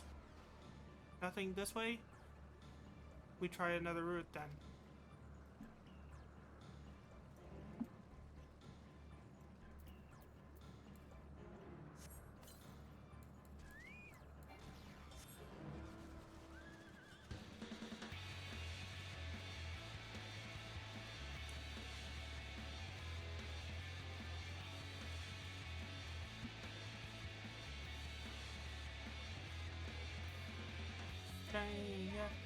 I take your breath, there's nothing left.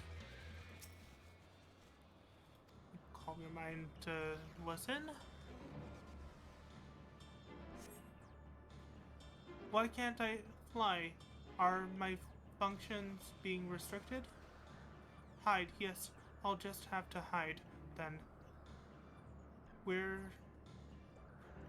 no one can find me. Medion's anguish heads towards the water's edge. She went into the lake, as if this wasn't tiresome enough. Well, at least that open expanse should make her easier to find. We won't lose her this time.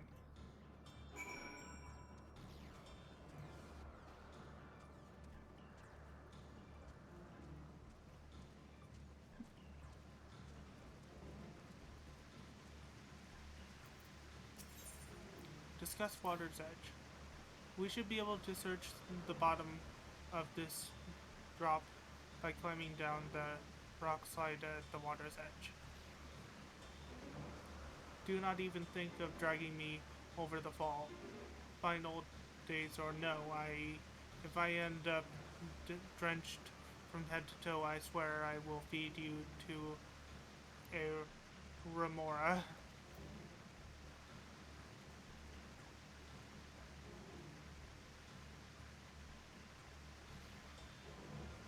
Too bad.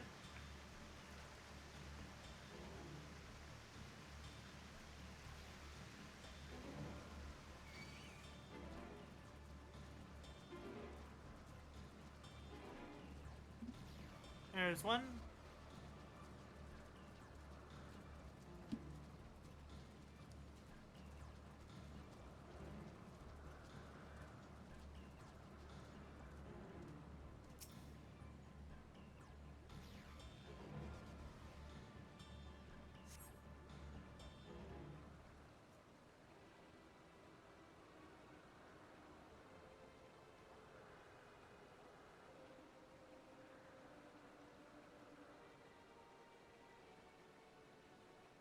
Not here. I'm not here. Please.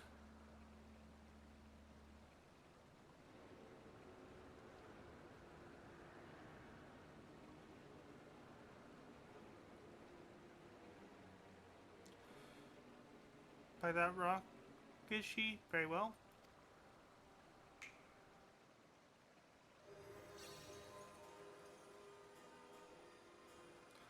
What? Why can't I hide?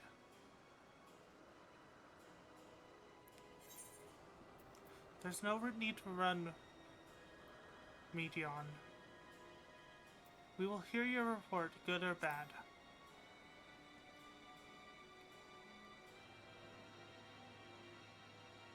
Wolf Mage, what are you saying? Everything is so faint. I'm sorry, I'm not strong enough. Stay away. I'm begging you. Don't make me say it. It will break him. His poor, fragile heart.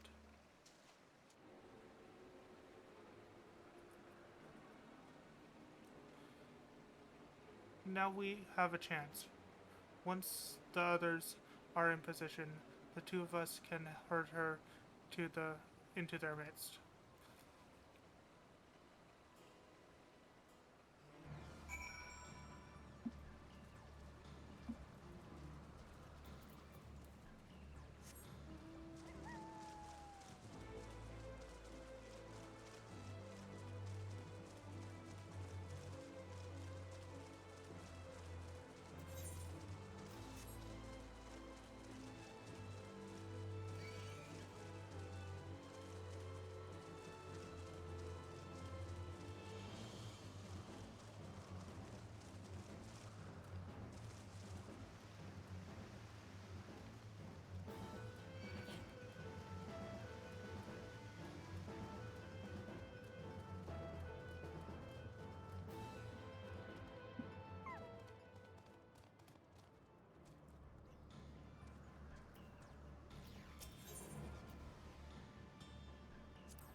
Just the newness not in use.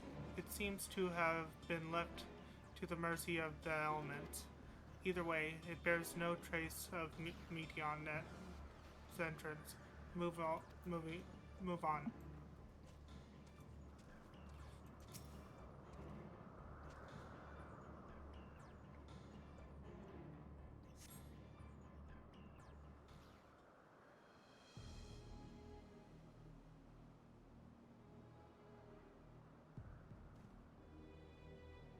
There, I see her.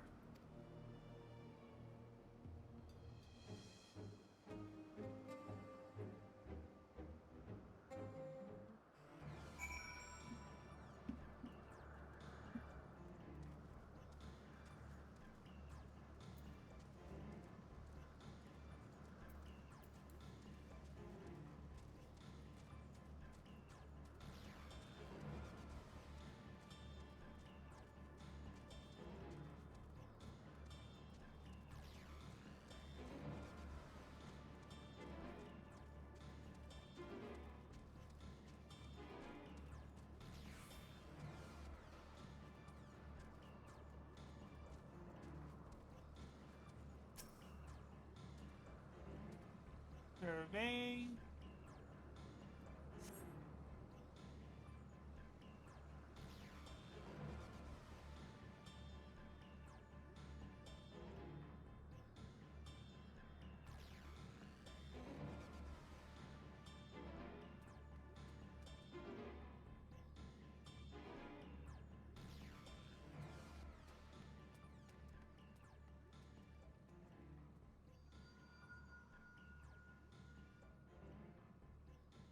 Aha! Give chase. We shall herd her into the shelter.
Please, Mission.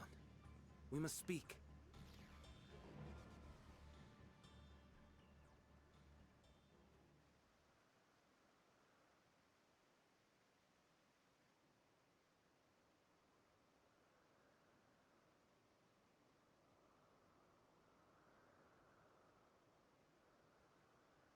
I'm sorry, Hermes. I'm so sorry. If someone can hear these words, then please.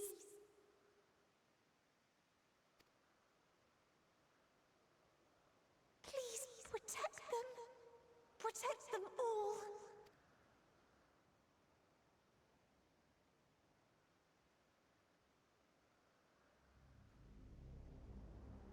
Individual self-suspended. Connection with shared consciousness stable. Our survey is complete. We shall now report our findings.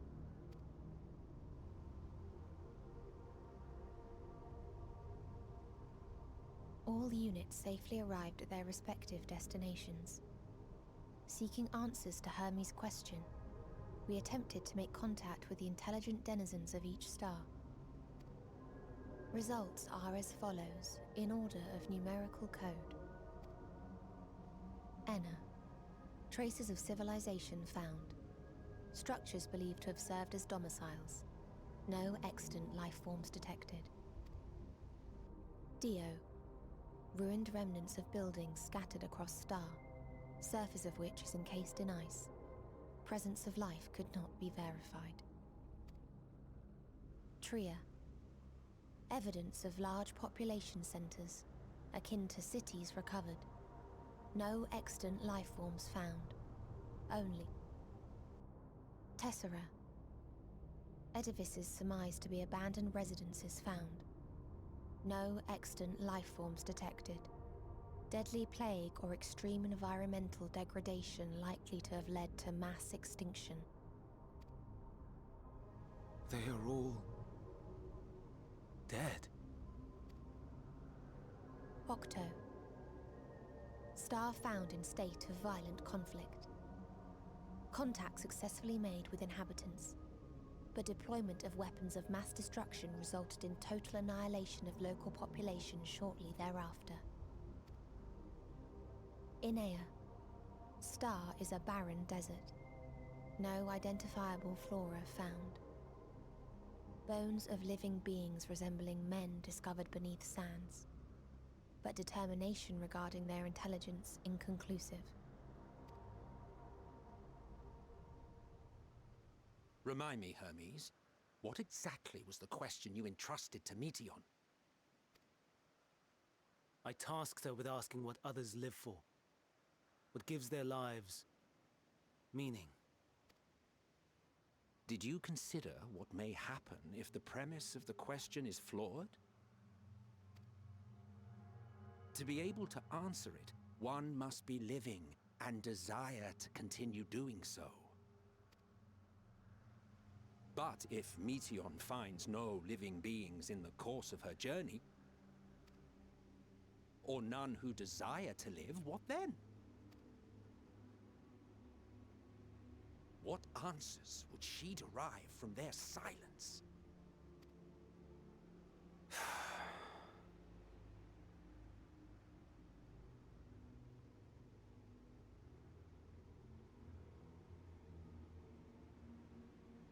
Meteion, enough! Suspend your mission and return hither at once. Decapente. Local civilization once flourished under auspices of higher power. Said power later laid waste to civilization in fit of rage. Upon revealing this to me, entity elected to self-terminate in lieu of providing answer to question. No other intelligent life forms found. Turning a deaf ear, are we? We are taking Meteion back to Amarot. As I understand, we will need her if we are to bring back all of her sisters. Yes.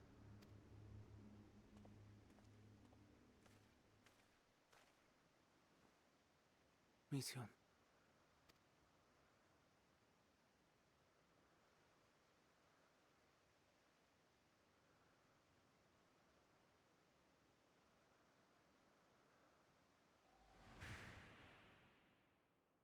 It isn't right, is it? isn't right to turn away from the answer. Even if the answer is pain. Even if we aberrations must scream ourselves hoarse to be heard.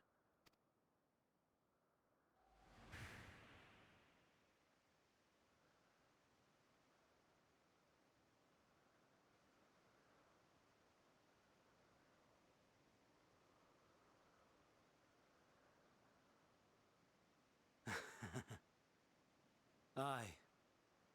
Whatever answers we find, I will not dismiss them out of hand. These words I said to you, and I will hold myself to them.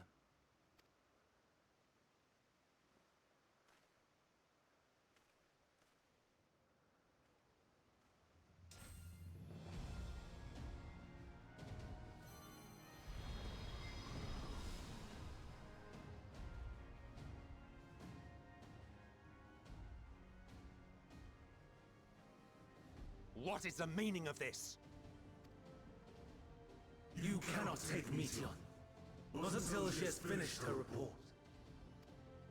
All else must wait.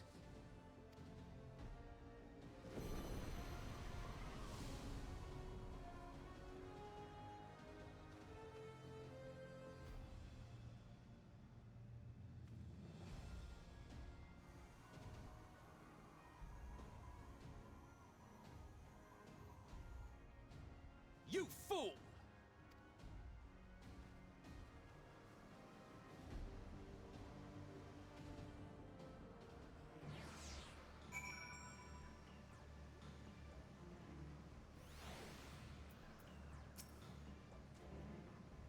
All Hermes means to do is listen to Meteon's report. Then it is his right to do so. But if he receives the answer to his question, what then? The fate of the world may very well hang upon the choice he makes in the moment, and we must be there to when he makes it.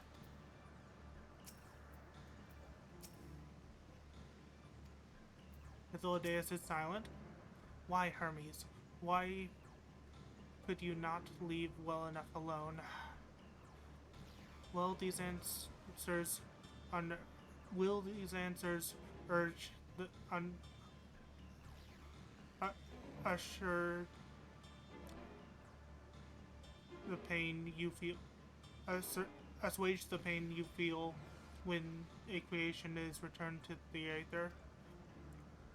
Had you never cast your accursed question to the distant stars, you may have one day learned to be at peace with this one.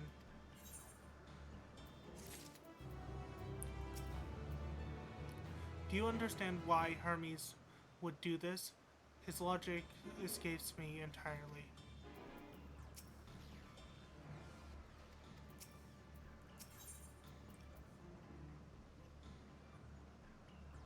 Caging the messenger.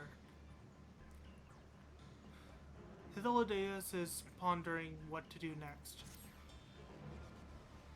Hermes is headed for Catasis. Considering the expansive demonstration of the place, dimensions of the place, even we may have a difficult time locating his Aether. All I can say is that he entered from the rooftop and likely arrived at the uppermost point in the facility. So, do we pursue him? Of course we pursue him. No matter what Hermes might be thinking, Meteon is a potential threat that needs to be brought under control. The Convocation's duty is to It's the Convocation's duty to safeguard the star, and takes precedence over any personal stake in the matter. Not Wolfmage? It is clear we stand at on a precipice, but we have yet to determine beyond a shadow of a doubt that Medion is the hand which tips us over the edge. Nevertheless, if we are to learn the truth of the final days, we must give chase, and even if neither Hermes nor Medion is ultimately responsible, we cannot leave them to suffer this torment alone. Agreed on all accounts. Then, to Catalys's Hyperbolia we go.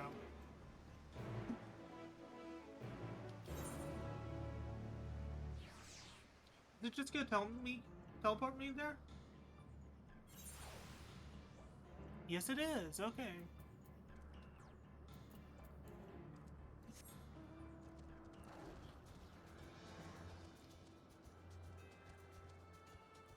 Thank goodness it teleports me there because lamp.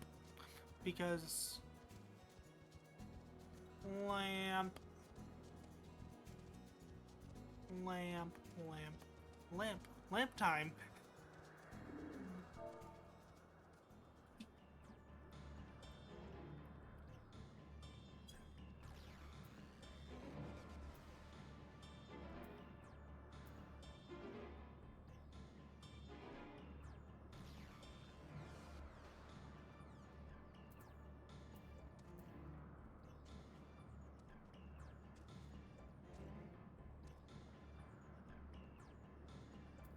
Oh wait, that is...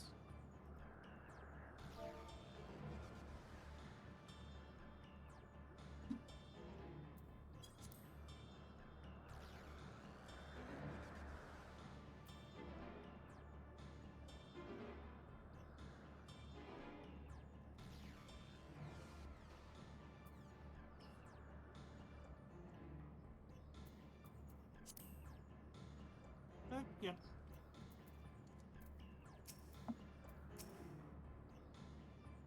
I miss, like, the look of this.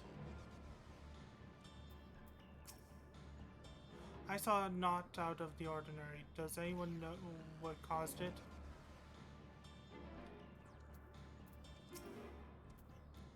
Judging from the crowd, something is afoot.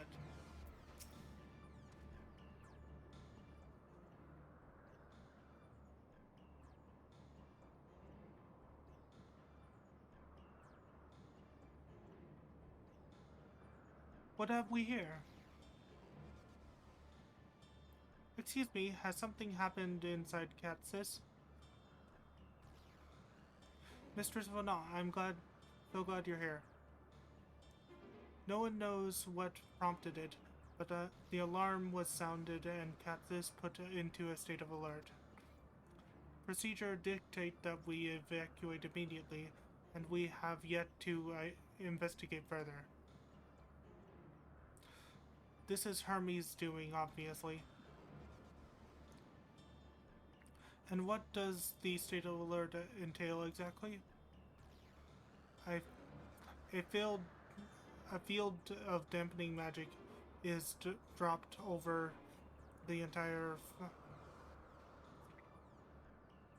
facility, usually in response to an escaped entity and the like. Catsis scholars and observers are unaffected by, but everything and everyone else is weakened to a function of their usual capabilities. Then consider us forewarned. We do, however, have urgent business with Chief Hermes and must enter the premises regardless.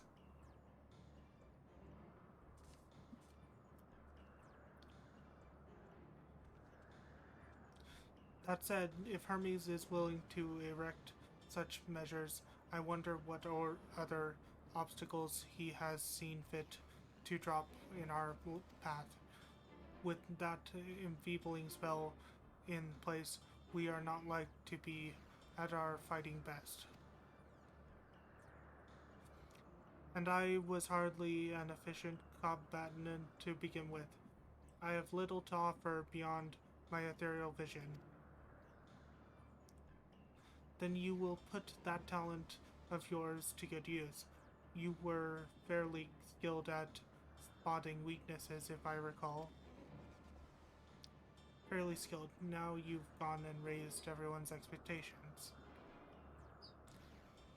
You all need only make the most of your strength, and I will fill the gaps as required.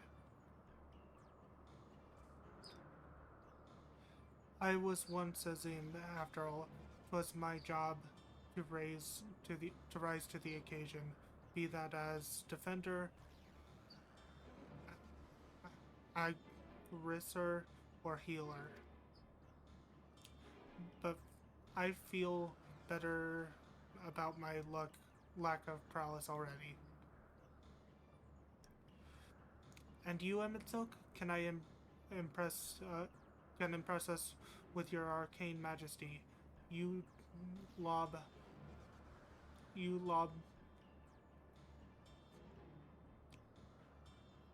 potent spells as easily as breathing, but I can also channel that power. To protect protective manner, if you so choose. Yes. Yeah. Well, yes. Should the situation call for it. Excellent. That should cover us on all fronts. This, for reasons I'm going to show in the dungeon, is one dungeon I'm going to do with NPCs. Your tale led us here, Wolf Mage, so 'tis only right that you lead us now. No matter what lies ahead, we will win through to Hermes and Meteor. And then we'll face the future together.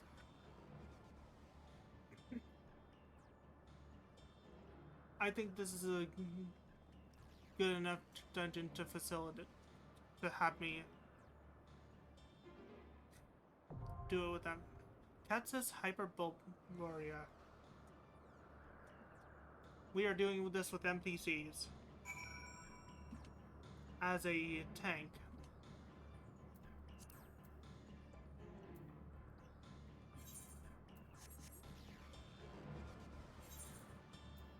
So, given that I am a tank, all-rounder, given that Banana is all-rounder, she is going to heal.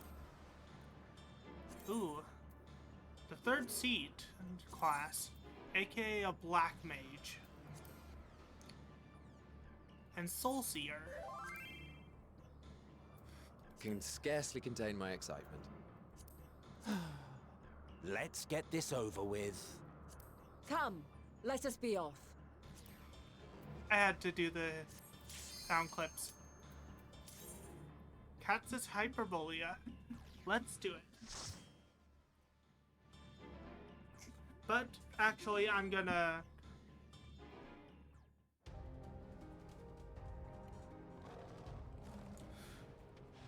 probably gonna get booted from the dungeon, but I just realized I have to eat my dinner. So I'm gonna leave the dungeon, and then eat my dinner, and then come back.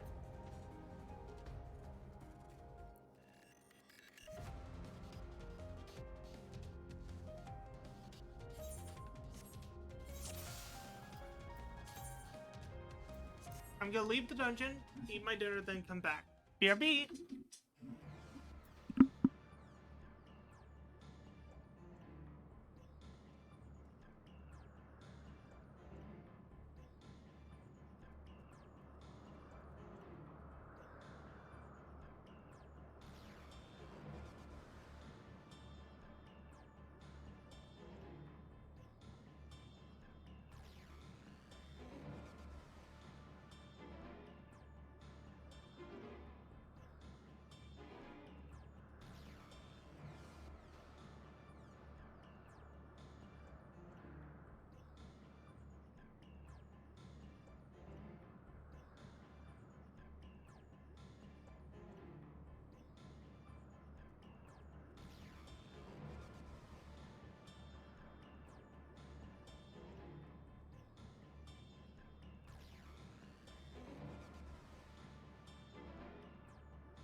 Hello, I have returned from food.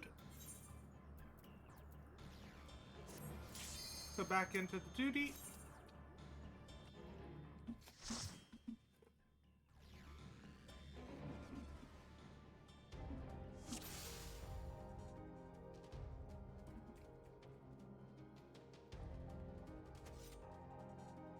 Please, turn back, else I might be forced to.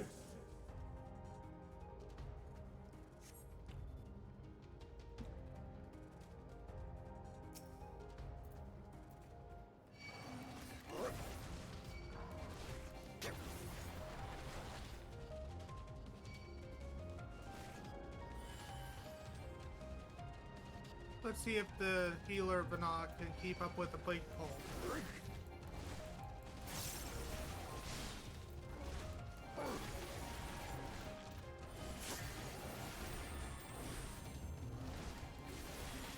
Nope. She can't. Okay. No big pulls on this.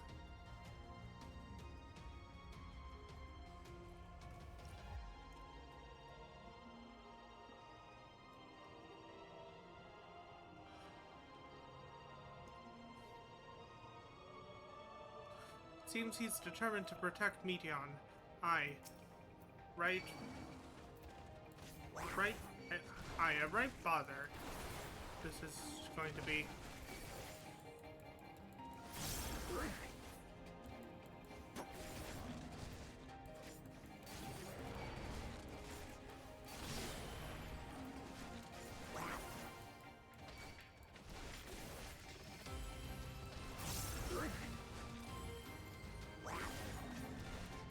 Out of my way!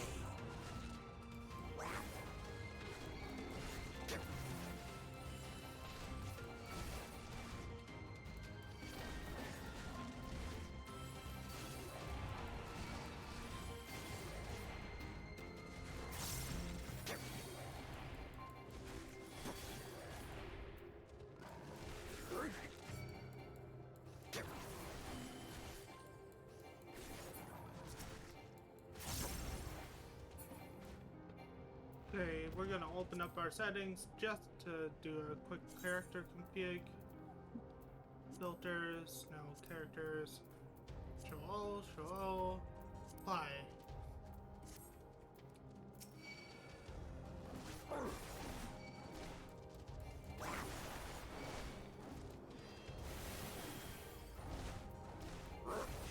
Now we're getting some AoEs and stuff.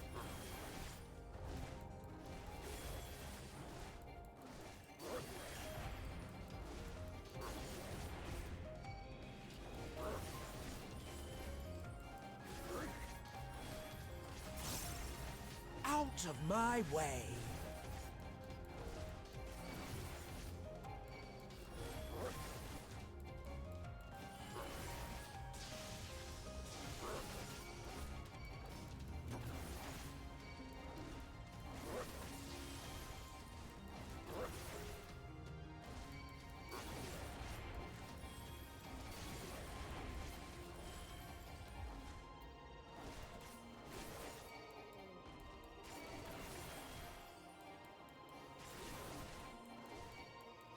I see you opening.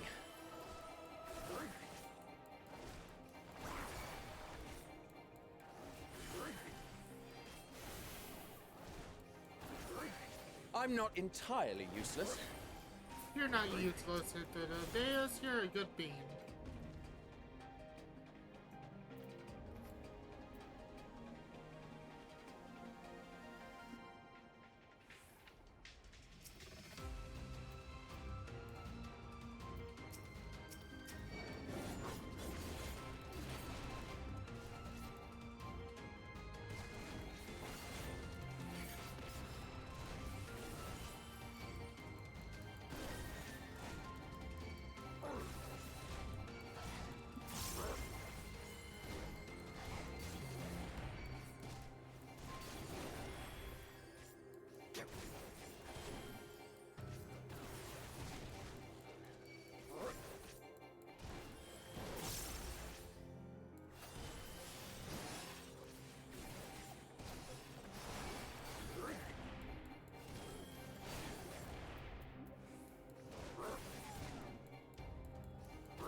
Dun, dun, dun, dun, dun, dun, dun.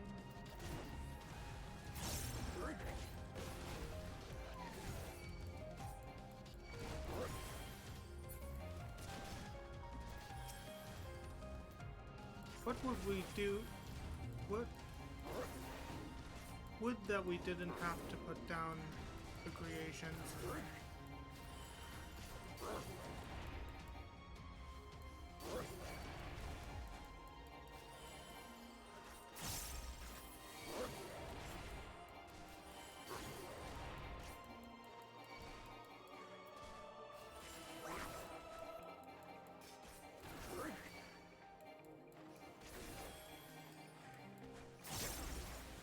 I see you opening.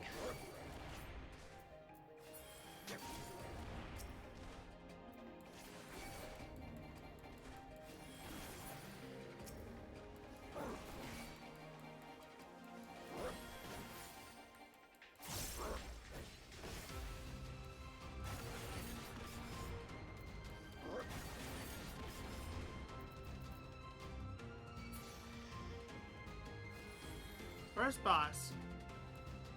Looks like.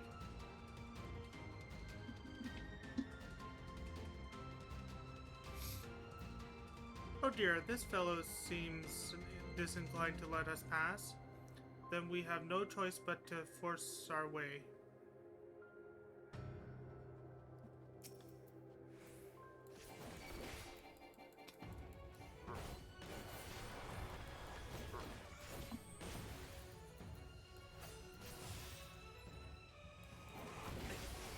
I see you opening.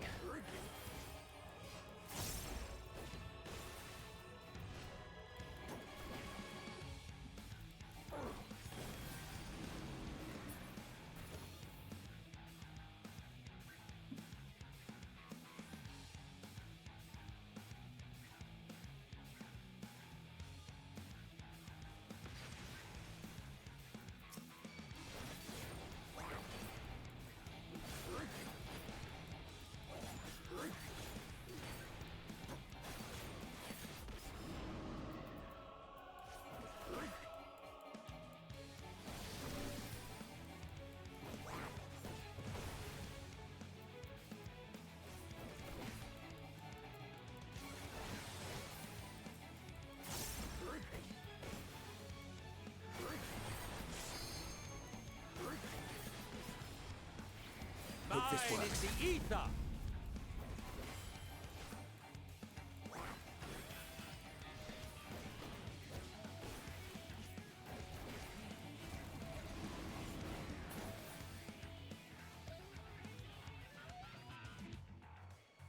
You landed over here.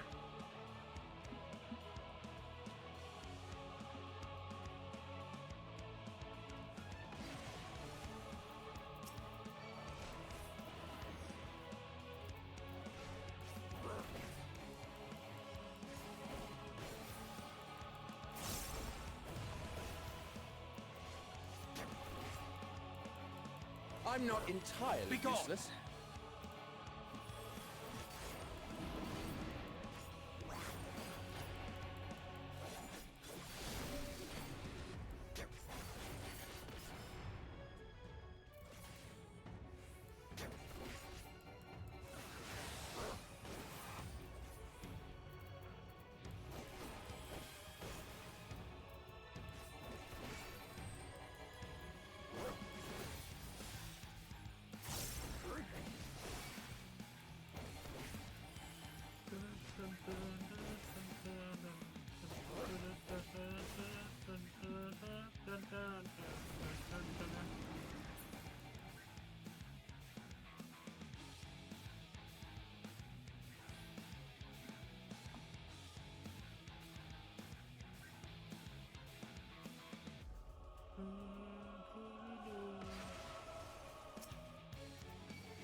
May you find peace in the ethereal sea.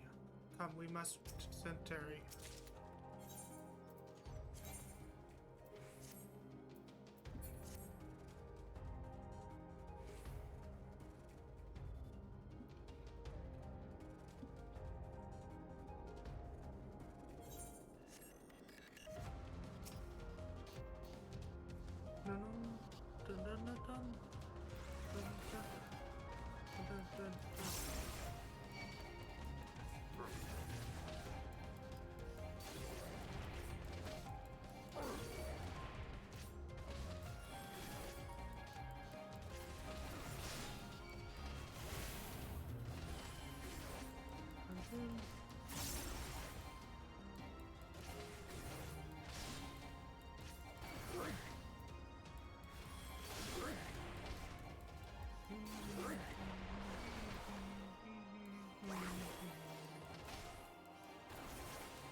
I'm not entirely useless.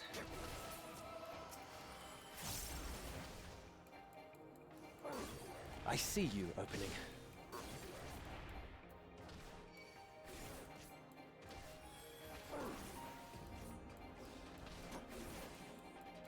Out of my way! I see you opening. I'm warning you. Stay away!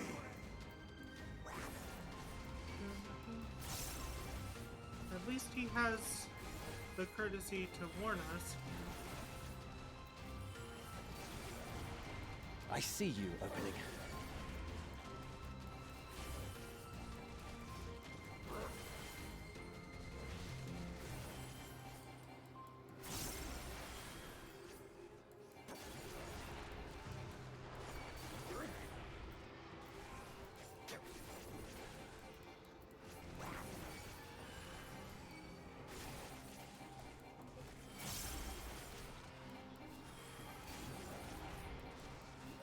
Prepare yourself!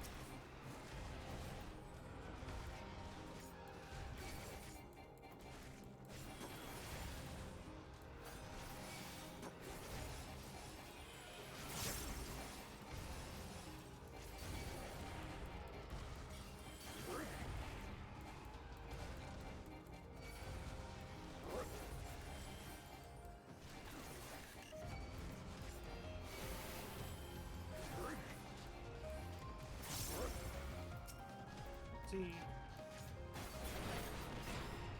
There we go.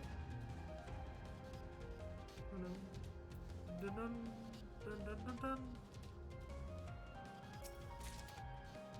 As aiming here, I can't use that.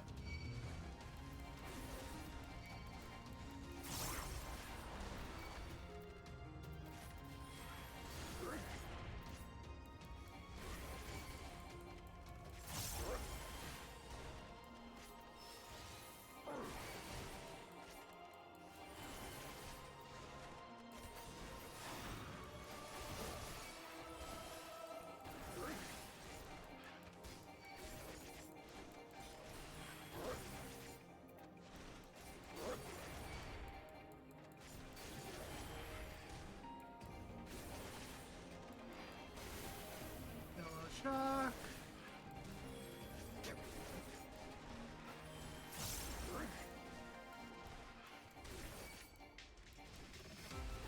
Have a taste!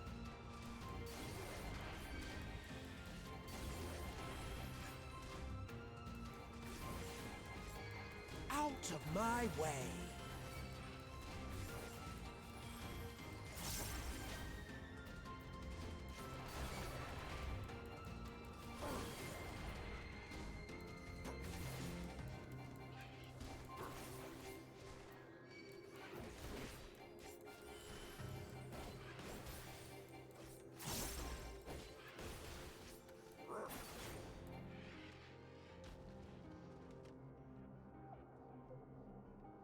Next pull.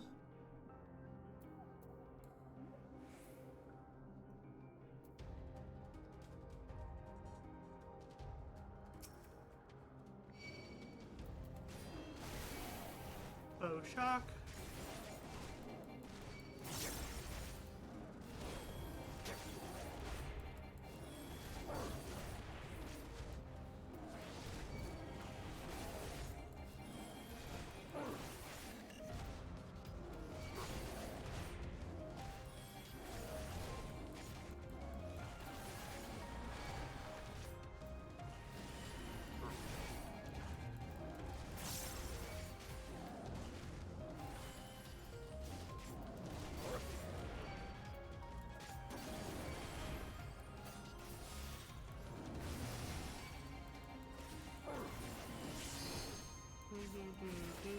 I see you Have a opening. taste.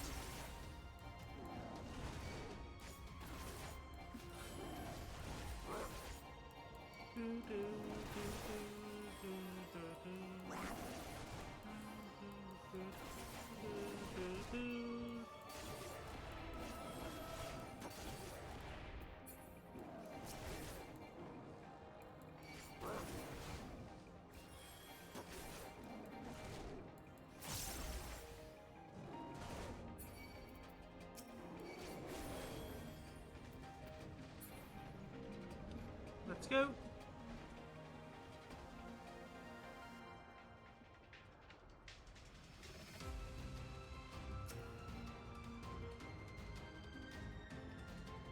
I said open the chest. Have I gotten anything yet? Okay.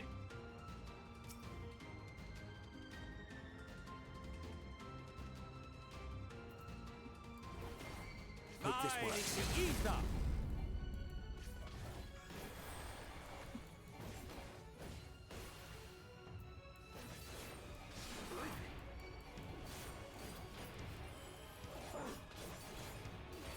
Have a taste.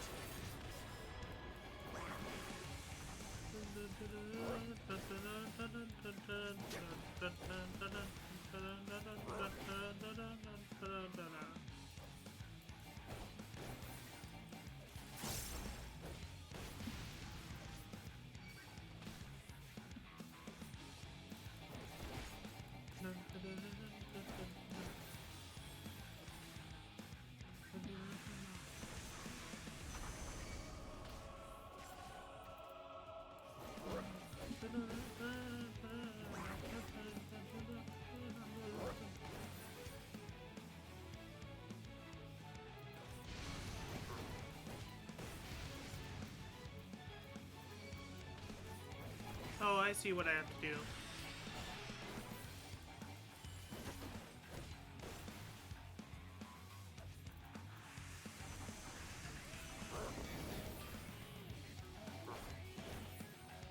Okay, it's gonna be those two mouths, meaning we need to be on this side.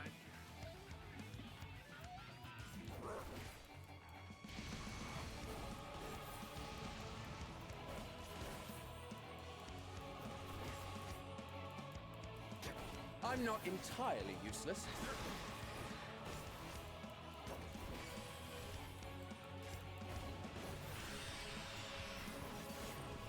Have a taste.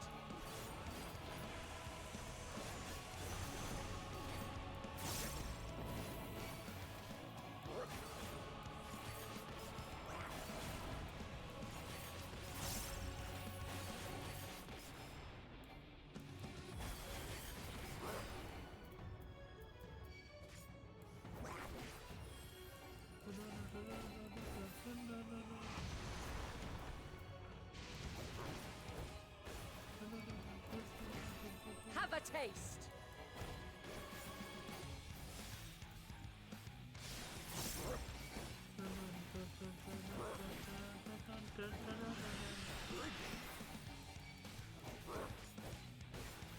That means I need to be here.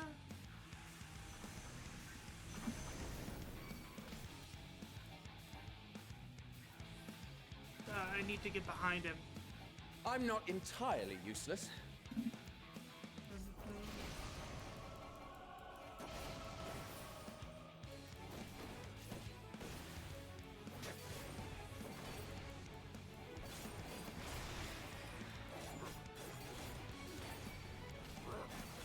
Be gone!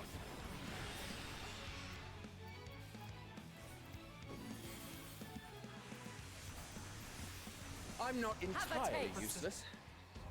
Okay. Striking, meaning samurai and monk.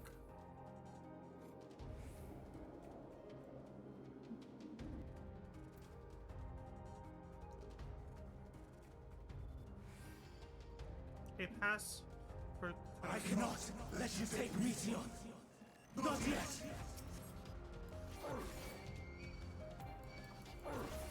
I see you opening. We're taking Meridian, whether you like it or not.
Out of my way!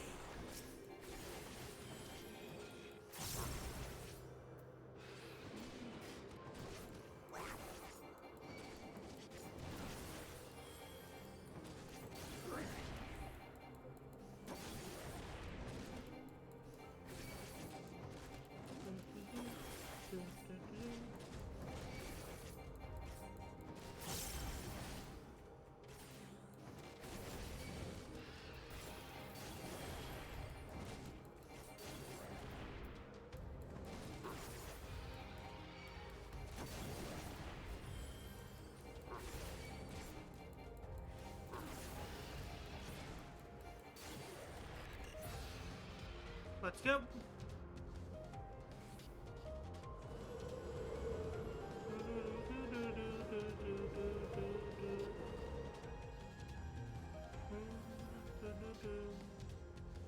I must hear their answers before they're expunged from existence.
Sorry, that was an alarm Have to a take my taste. meds, so right before the boss, I'll take my meds.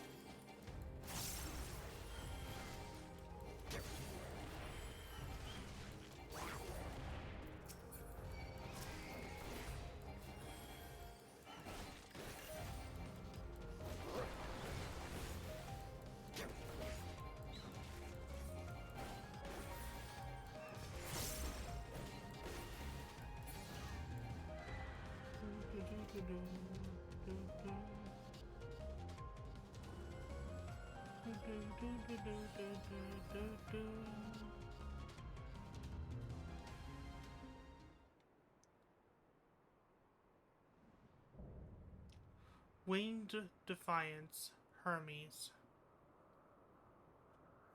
So, it comes to this.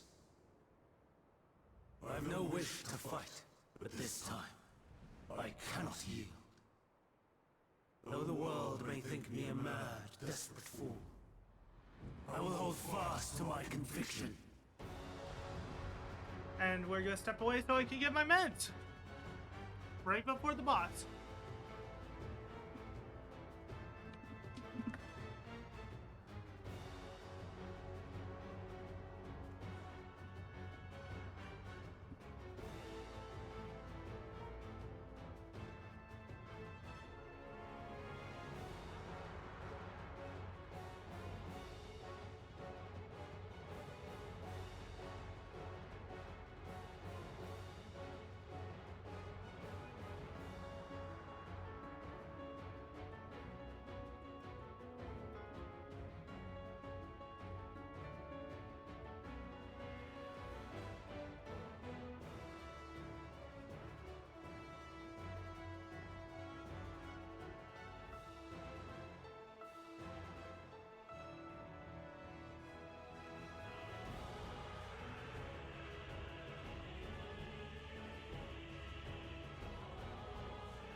back from taking my meds.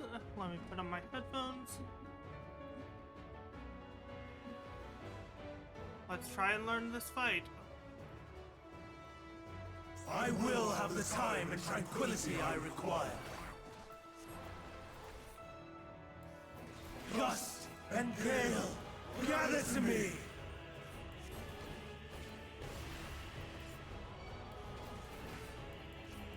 Begone! Ancient brand, unleash your power!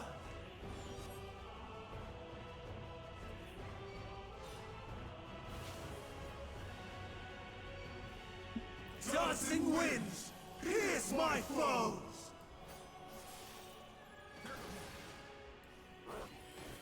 I misread that first one. Stars on high, fall as rain!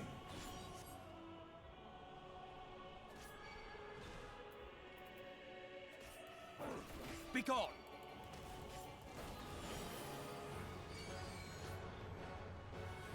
That one first. That one second.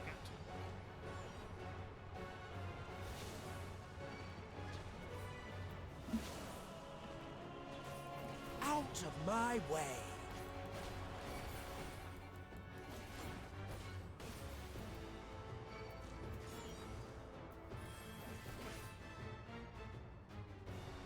I'm not entirely useless.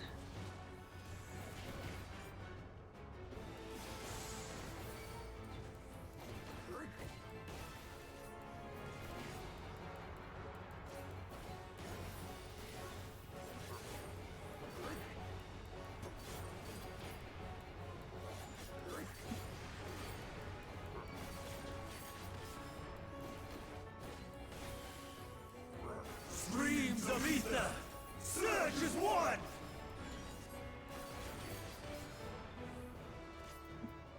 Those two. Those two. Those two.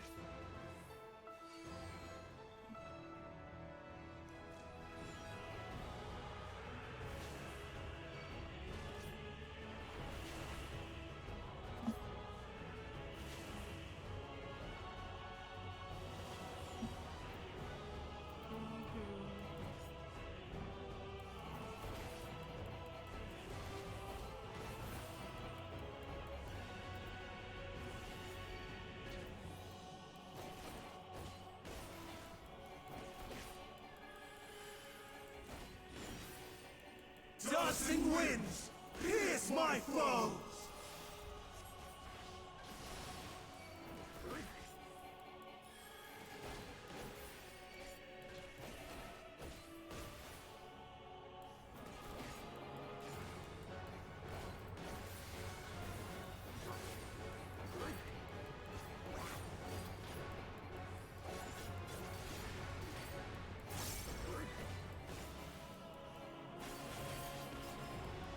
Out of my way!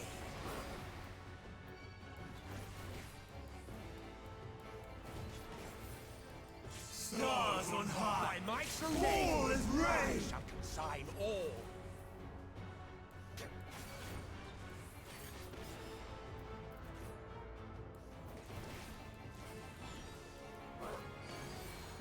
Okay, so that one first. That one second.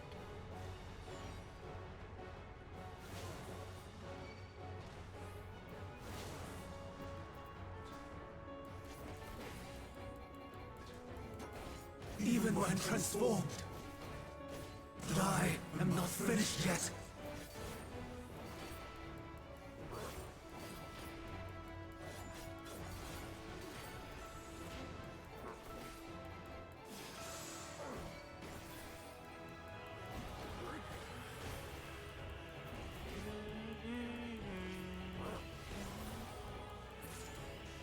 And I leveled up, and yeah, I got my third gauge. Nice. No! My power!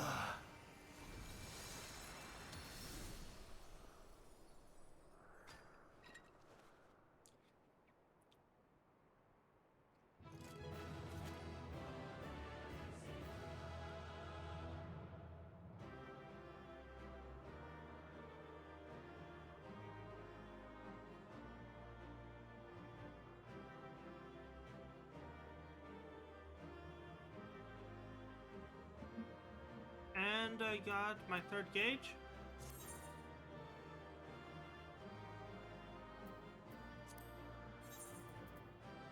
And I got... That's about it. 2 more levels and I get...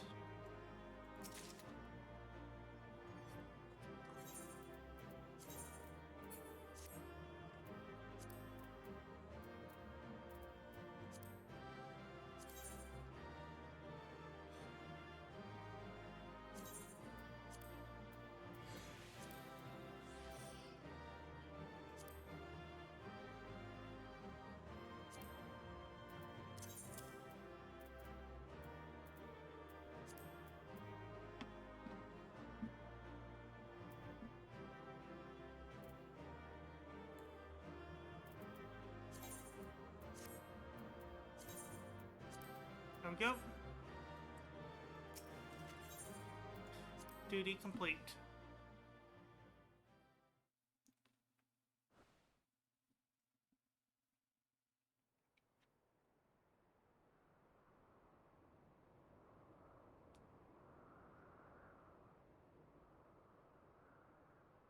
It's over, Hermes.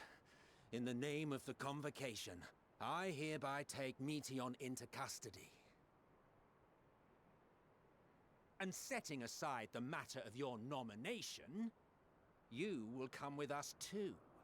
We require your knowledge to assess and resolve the situation.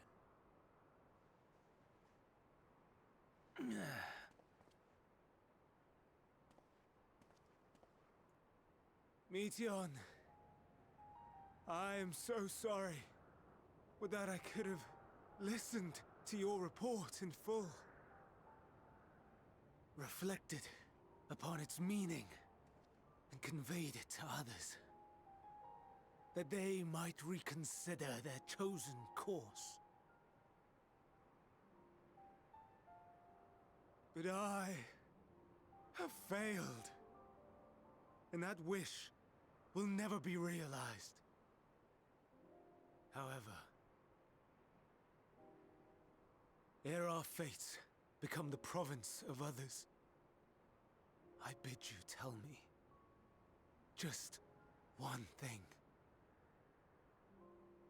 Was there happiness in those distant stars? Was there a reason for living?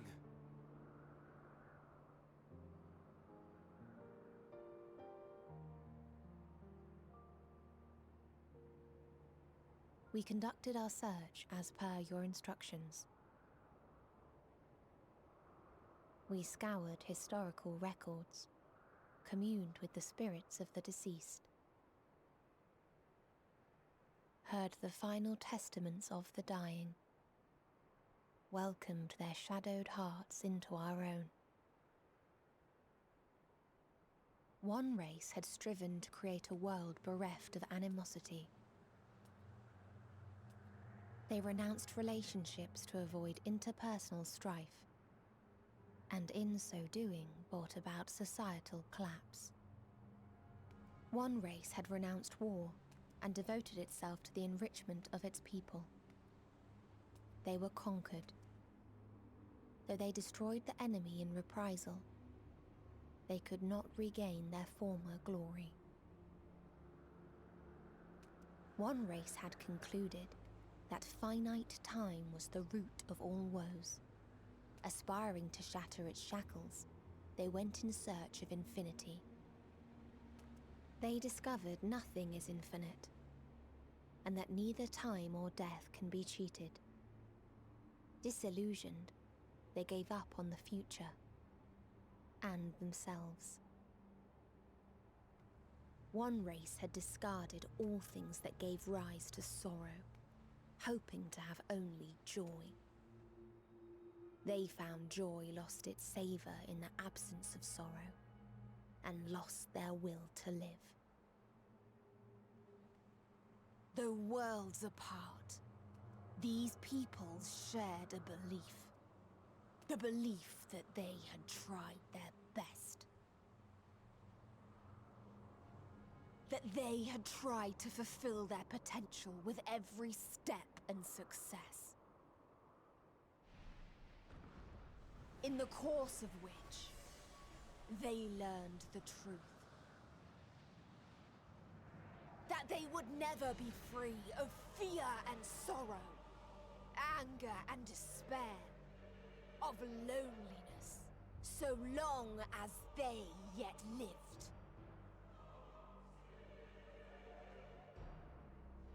Even now their souls cry out for oblivion.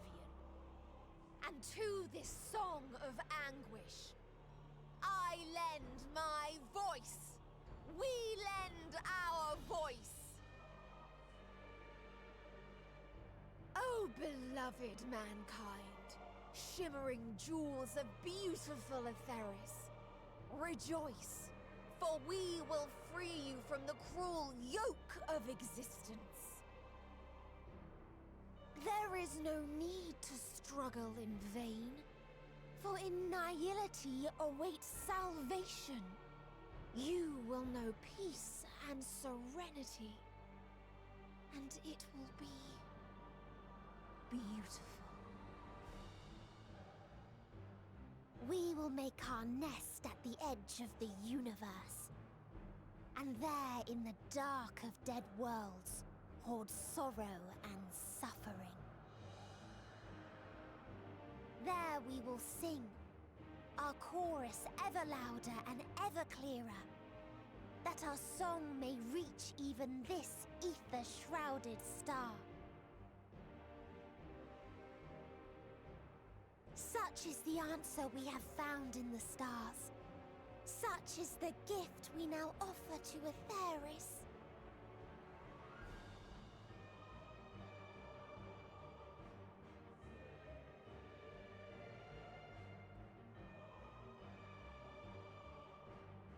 Who are you to decide our fate?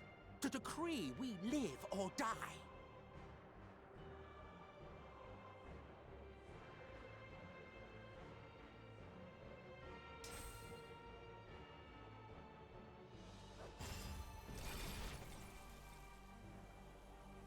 Have you lost your mind? You heard what she said. She means to destroy us all, yet you'd still take her side? In the name of the star, we have discarded those creations that we deemed flawed.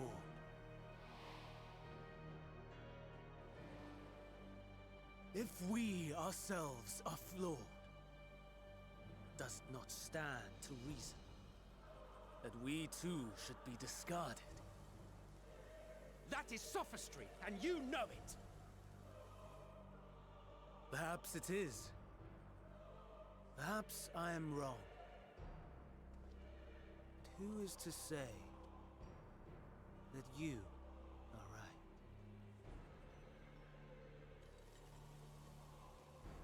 Let us settle this with a determination.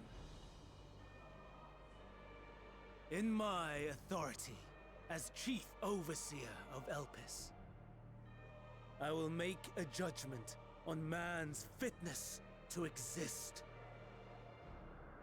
If he can learn to value all life and retain his will to live, even should his end be justified, he will surely find a way to avert his demise. If not, he will perish from the start. As with all determinations, provisions must be made to ensure fairness. Kairos! Awaken!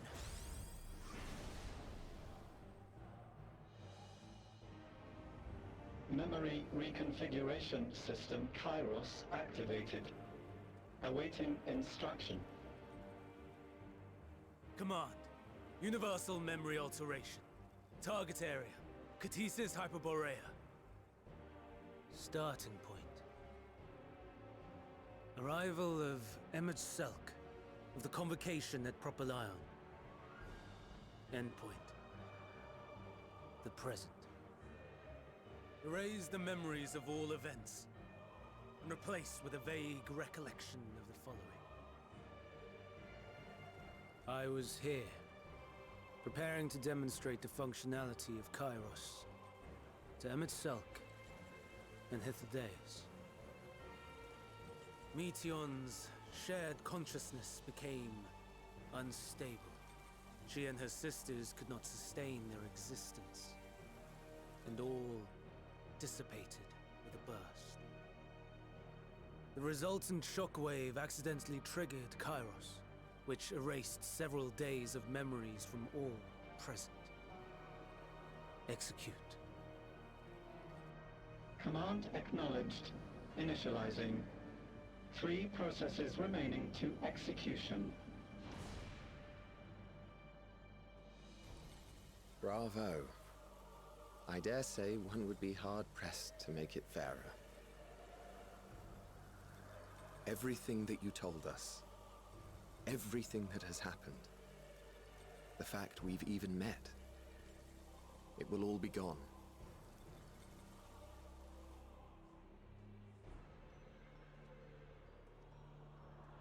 Go, Meteion. To the edge of the universe, where none can reach you. Hermes, won't you come with me? If you were to shed your flesh, I should be able to carry you.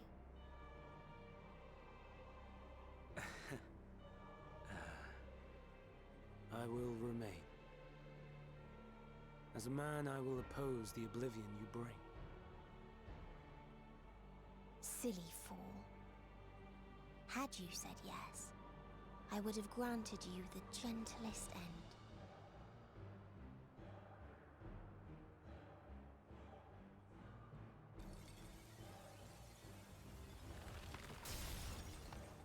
This ends here!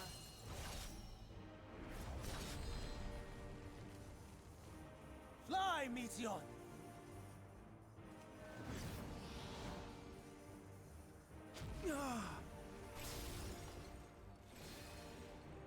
That is far enough, Hermes! Argos, to me!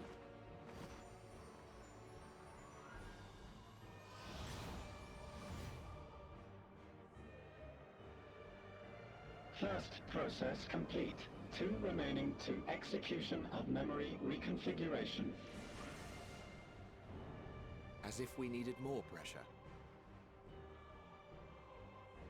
No matter what, you cannot forget what happened today. For it is the key to saving your future. Your world.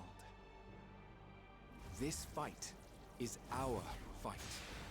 What comes after, our problem to contend with. Not yours. No. Your own struggle awaits. And no one else can take your place. You must flee this place with your memories intact. And I will see that you do. Now then, where is it? There you are, my little confluence.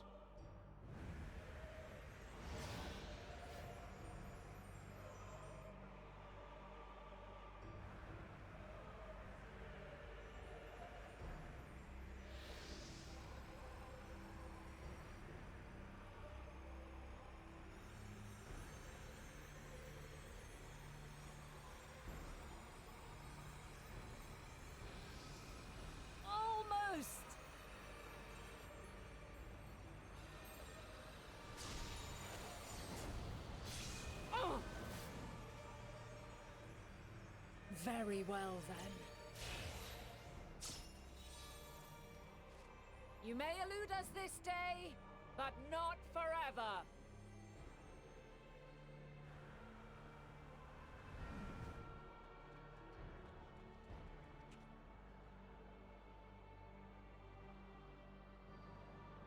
Meteion's gotten away. Second process complete. 1 remaining to execution. Ugh. No time for brooding. Listen well. Beyond lies a spatial confluence that connects the interior sections of this building. I will destroy the confluence and force open a way outside. When I do, you must jump through.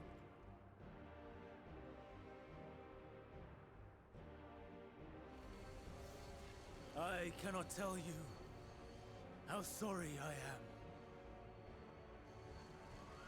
But neither can I let you escape!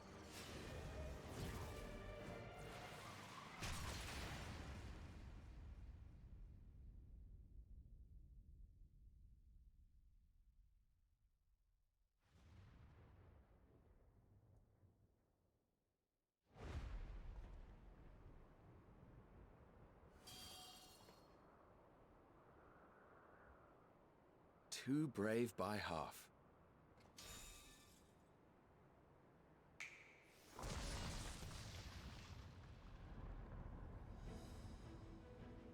Exemplary work, as always, Emmett Selk. What? But how? I thought the confluence was... over... Over there? Yes. We were rather hoping you would. It was never anywhere but where it is now. The instant those two began making their way towards nothing, 'twas clear the plan was a diversion. I'm quite incapable of destroying a confluence, I must confess. A gambit brazen beyond words. Though we've grown accustomed to reckless improvision due to the antics of an incorrigible associate. Though, in the case of certain present company, incorrigible is an understatement. Honestly, I'm beginning to suspect it's a requirement for every Azem.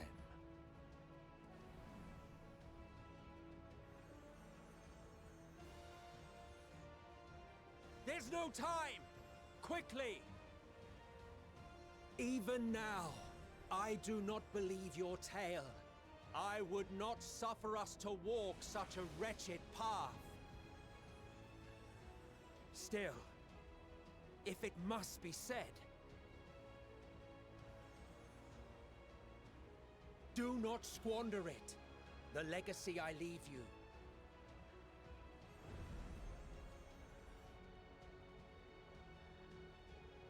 Final process complete. Executing universal memory alteration.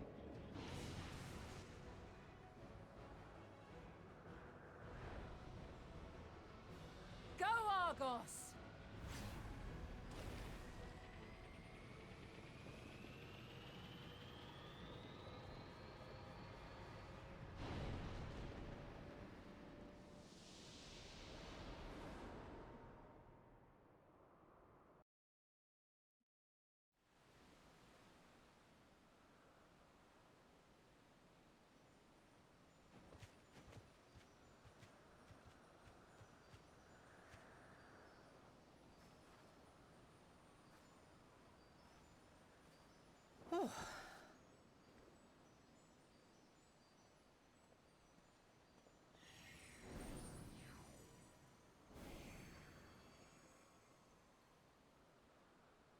I'm fine.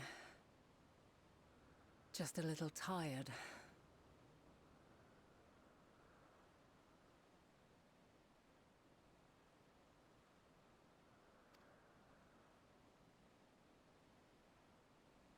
Can it be true?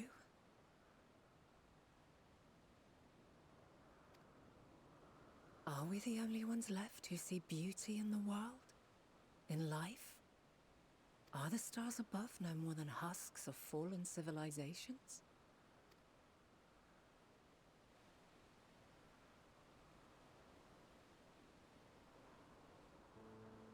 And yet, I feel her. Though she is unimaginably distant, I feel Meteion's presence, and the place where to we must go. Ere she made good her escape, I placed an enchantment upon her, one which allows us to follow her trail. She has already left the outermost bounds of Aetheris, and continues on her way. Given the vastness of the universe, it will still be no easy feat to track her down. But thanks to Emet-Selch and Hythlodaeus, all is not lost. We remember. So long as we remember, our fates remain ours to shape.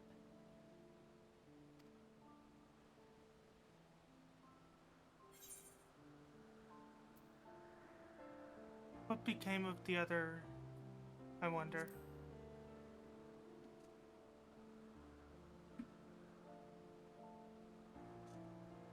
I'd like to know too. Let us ascertain the situation at Kutisis Hyperborea, where they should still be.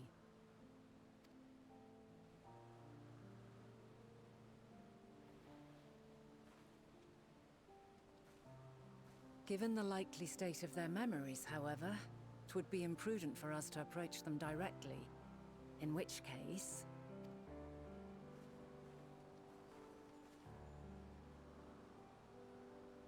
I am sorry, my friend.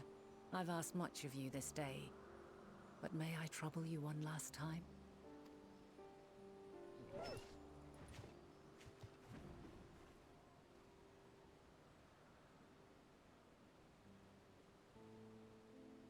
Argos will investigate in our stead. We will share in his consciousness and see and hear as if we were with him. Now, close your eyes and open your mind.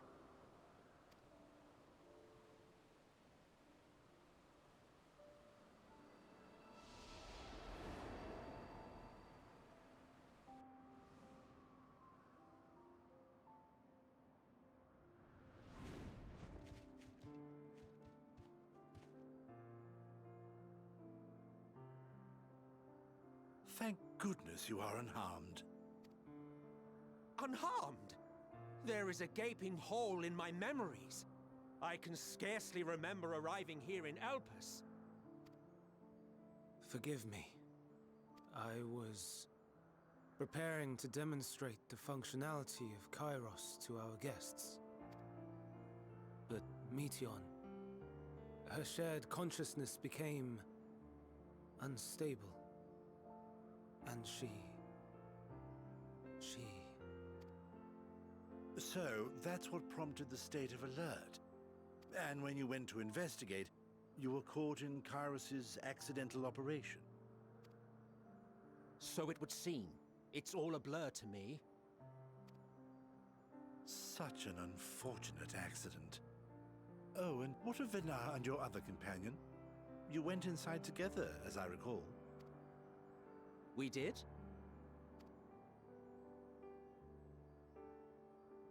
If Venar was with us, I have no recollection of it. But that there is her familiar, is it not? The fellow seems happy enough, so I think it's safe to assume his mistress is well.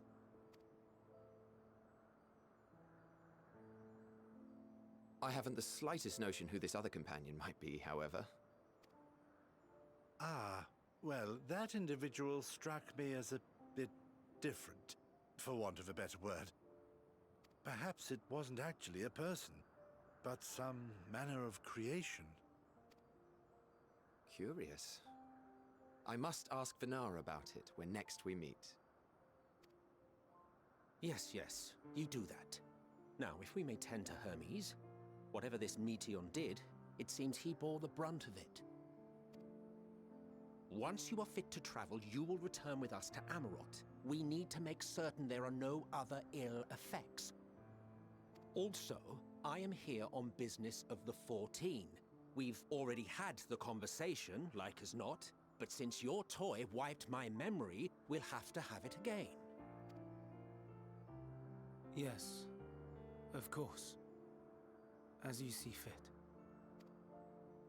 This Kairos, it manipulates memories through the emission of etheric waves, correct? There is a theory which holds that memories scoured by blasts of ether are restored when the soul is cleansed in the underworld. If true, then perhaps when our time comes to return to the star, we shall remember these few days we have lost. I doubt aught of interest occurred. Look forward to the revelation if you like, but I should prefer to reminisce on more meaningful moments.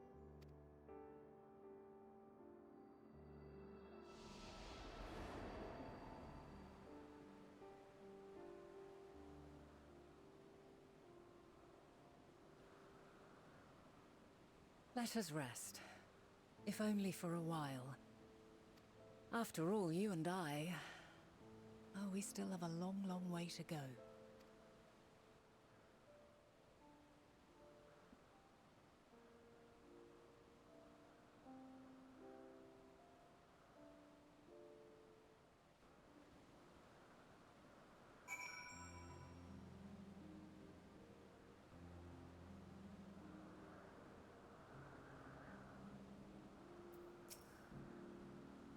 Are you feeling at all recovered?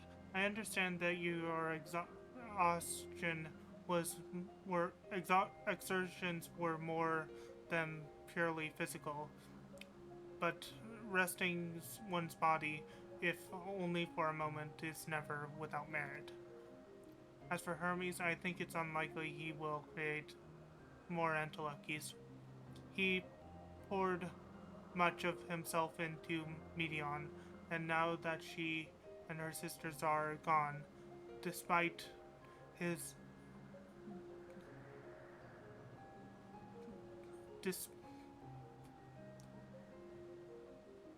despondent in his mind,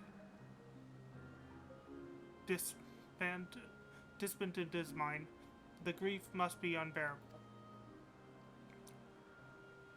He will blame himself, and he will believe that had he ever acknowledged his dissatisfaction with the world when the Matea would have never been born, then the Matea would have never been born to suffer and die. The offer to join the 14 will be a welcome distraction, and one day hence he will face the advent of the final days in the role of Van Daniel.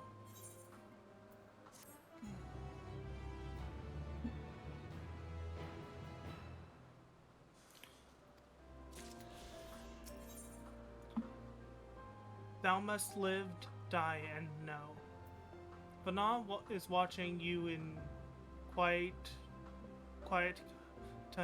contemplation. Wolfmage, listen to me.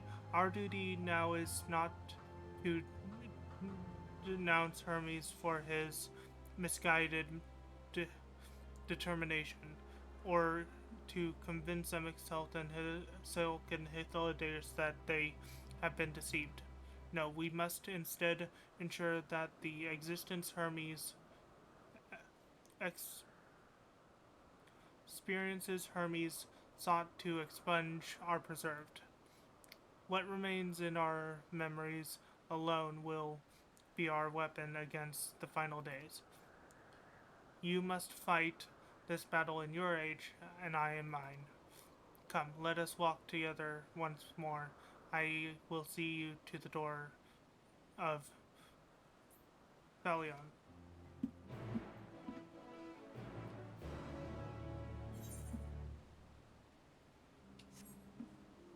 We're gonna mount up.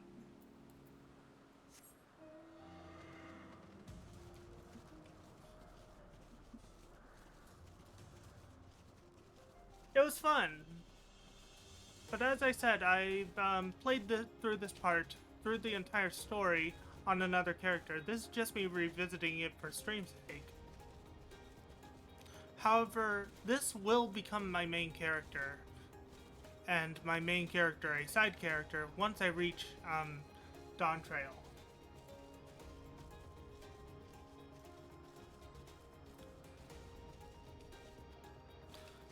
I said that at the very beginning of when I started streaming this, that would be the case.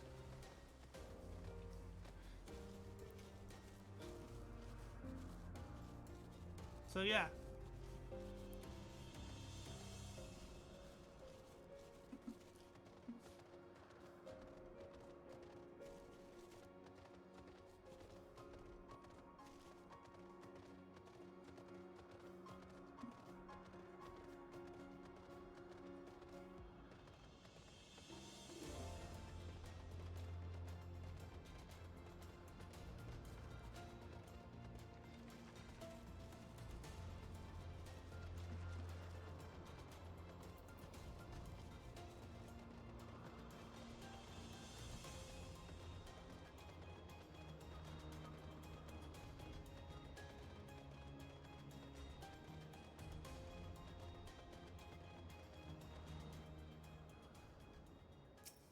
Huh, another one of my friends.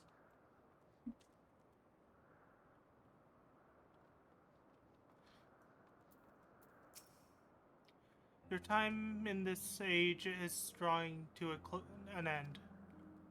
Upon speaking with Vanilla, several cutscenes will play in sequence. It is recommended that you set aside sufficient time to view these cutscenes and yet these scenes in their entirety.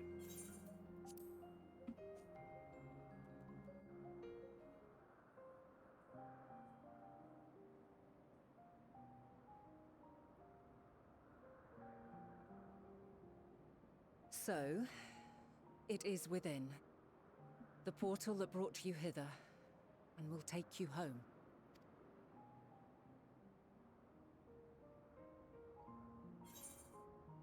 Yes, this is where we part ways.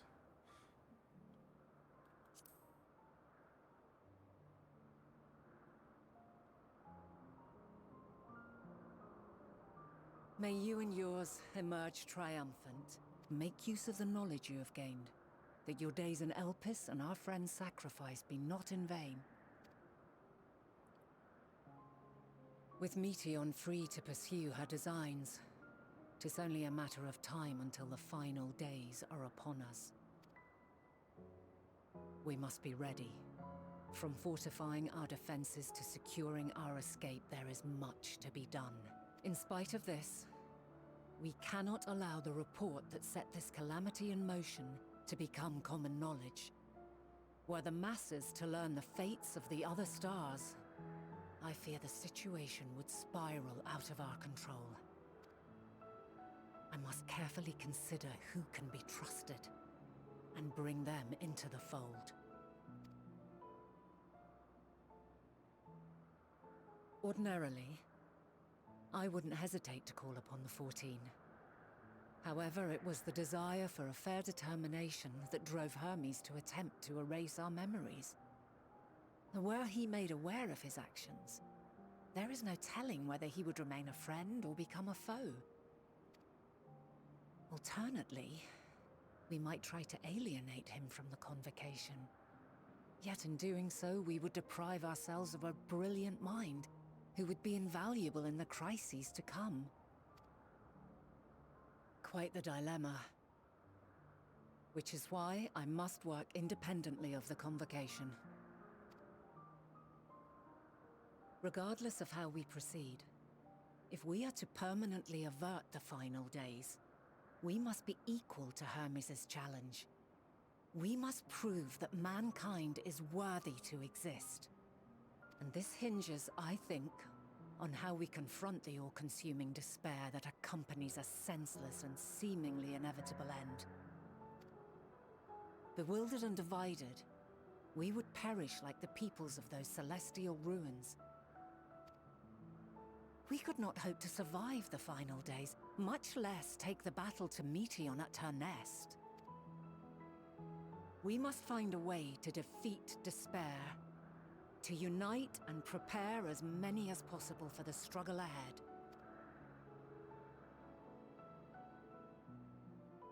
Heavy will weigh the burden of guiding this legion of souls. Yet I have faith in mankind's potential. As long as he believes in himself, there is naught he cannot achieve. So I will not give up on him. On us. You may find your world to be very different, Or perhaps the erasure of our friend's memories has sown the seeds of a conjunction between us. We cannot know until the moment is at hand.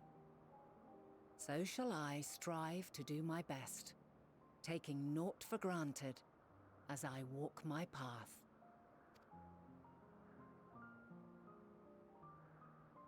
And I pray you walk with me to the end. As you move forward, so too will I, as will all, resolved to fight for the morrow. And when mankind has found the strength to stand against despair, we shall silence the song of oblivion.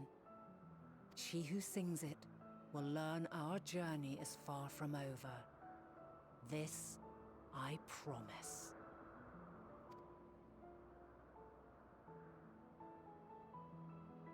Fare you well, my light of the future, till we meet again.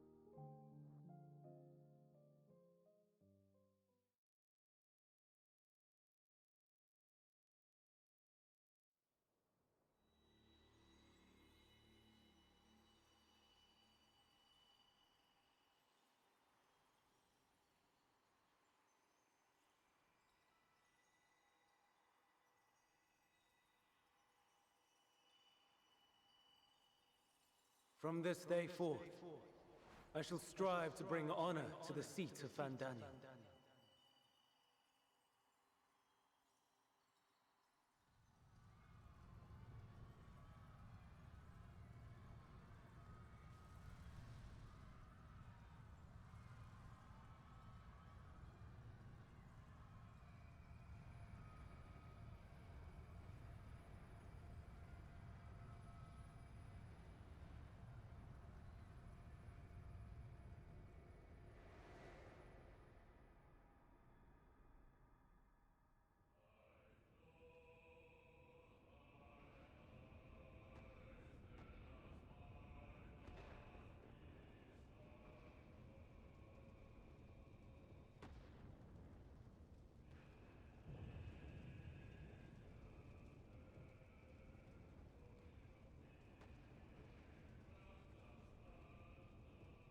Even now, I remember standing there, locked in a moment where the sky is aflame.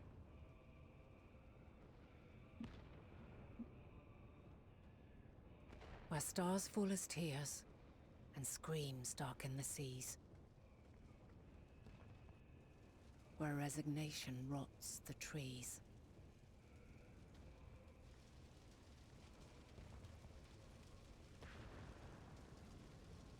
Where terror twists magics into abominations. Such is the lament of they who have gone before. The song of they who tried and failed to create a better world. The song of the end.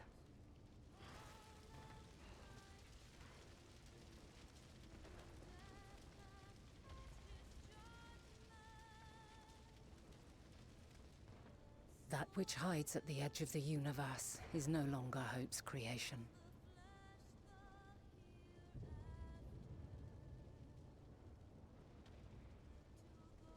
It is hopelessness incarnate.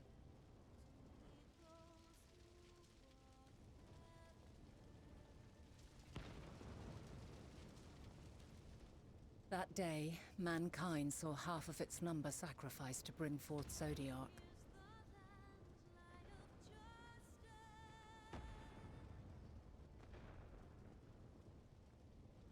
And covering the star in a shroud of ether, we forestalled the final days.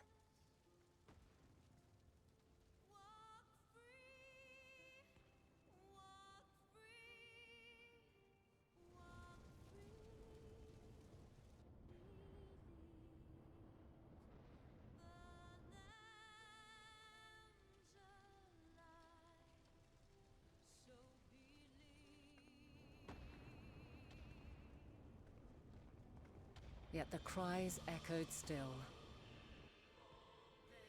We wept for innocence lost, wailed for death inevitable.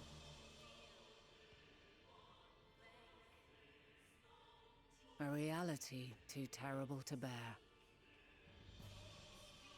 And for too many who sought comfort in gilded memories of joyful days and tranquil nights.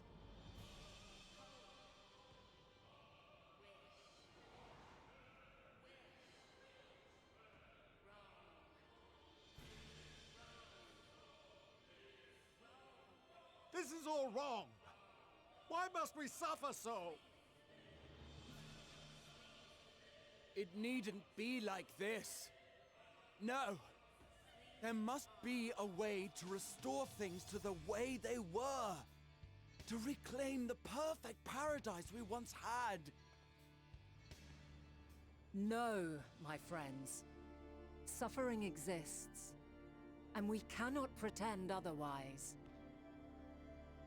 No civilization, however great, could eliminate it.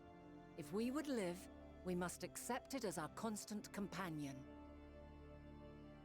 Let us not seek to forget this tragedy.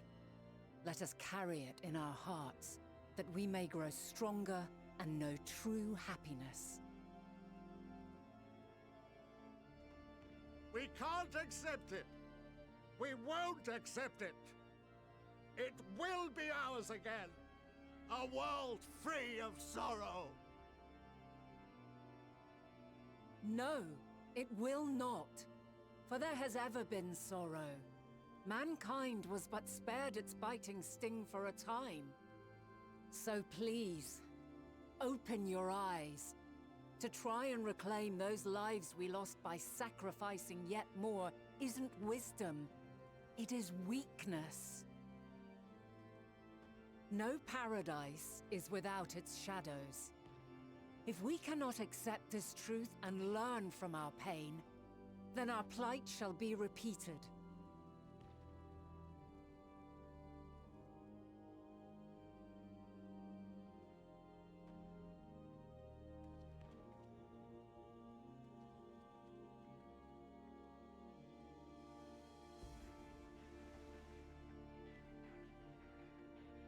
O mighty Zodiac! God, born of our boundless faith, we bid you, hear our prayer. Accept this offering of lives, and deliver unto us the lives we once had. Deliver unto us the days of old, the days when the star was a font of love, and we knew naught but bliss.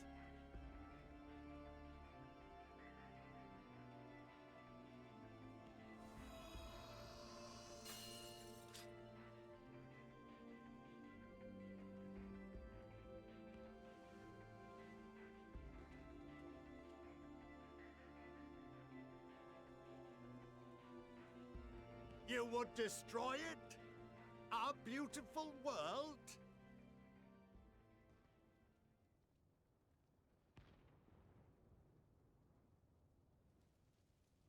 Lands that stretched on forever.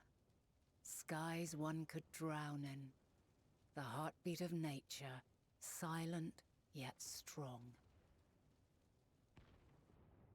And amidst it all, a people. Beacons of light and life. Laughter that warmed my heart like naught else before. They are my meaning and my purpose. My love. In spite of, or perhaps because of this, I choose to believe in mankind's potential. In his ability to find a way forward. So let there be no way back. From that temptation, I sunder us. No more shall man have wings to bear him to paradise. Henceforth, he shall walk.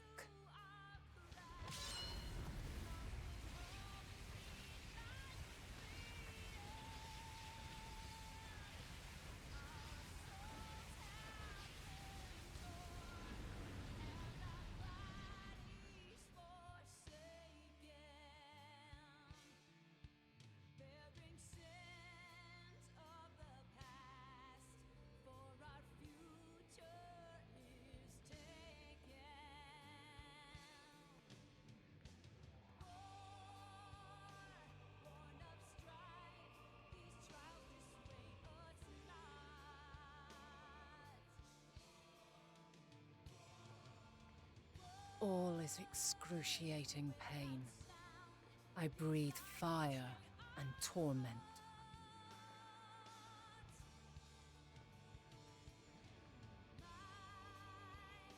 I birth a world of suffering to mire and plague.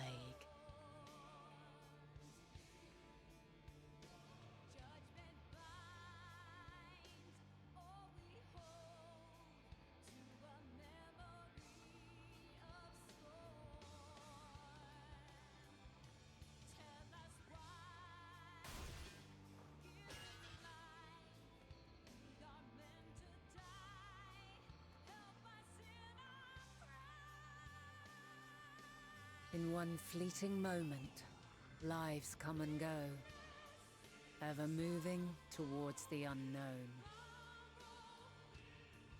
And in that fleeting moment, they cry for the answer to the question.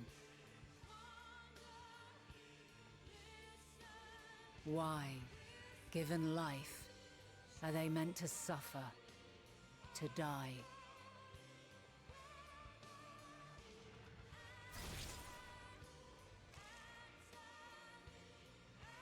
As fragmented, imperfect beings, yours is a never-ending quest.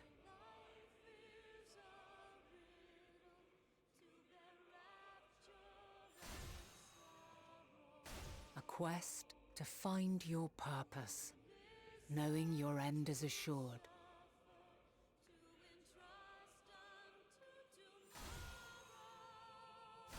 To find the strength to continue when all strength has left you. To find joy even as darkness descends. And amidst deepest despair, light everlasting.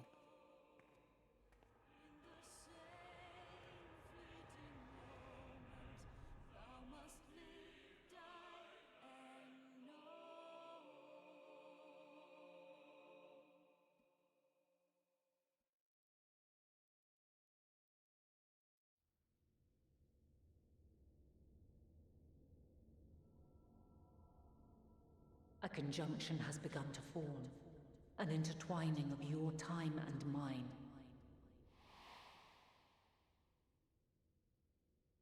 When you truly understand what is at stake, and your journey has prepared you to surmount the insurmountable, then shall I honor the promise made in another time, another age.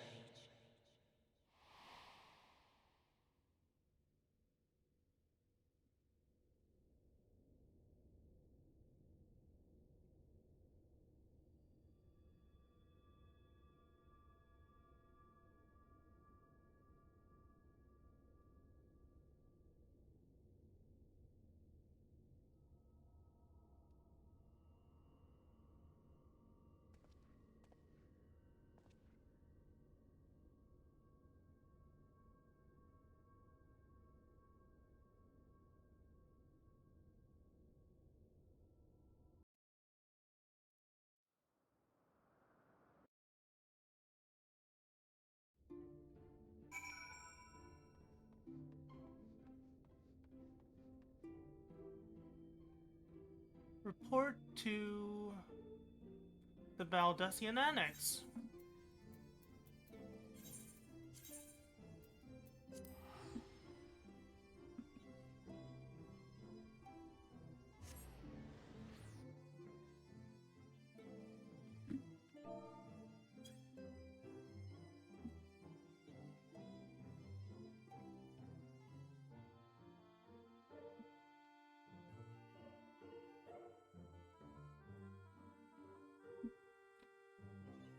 yeah, I think given that we completed the world Unsundered, and we are about to turn in this quest, I think that is a good place to stop the stream for today. I hope you guys enjoyed my stream. I hope you guys stop by again. So until next time, I've been Wolfmage 1011. I'll see you guys then. Bye!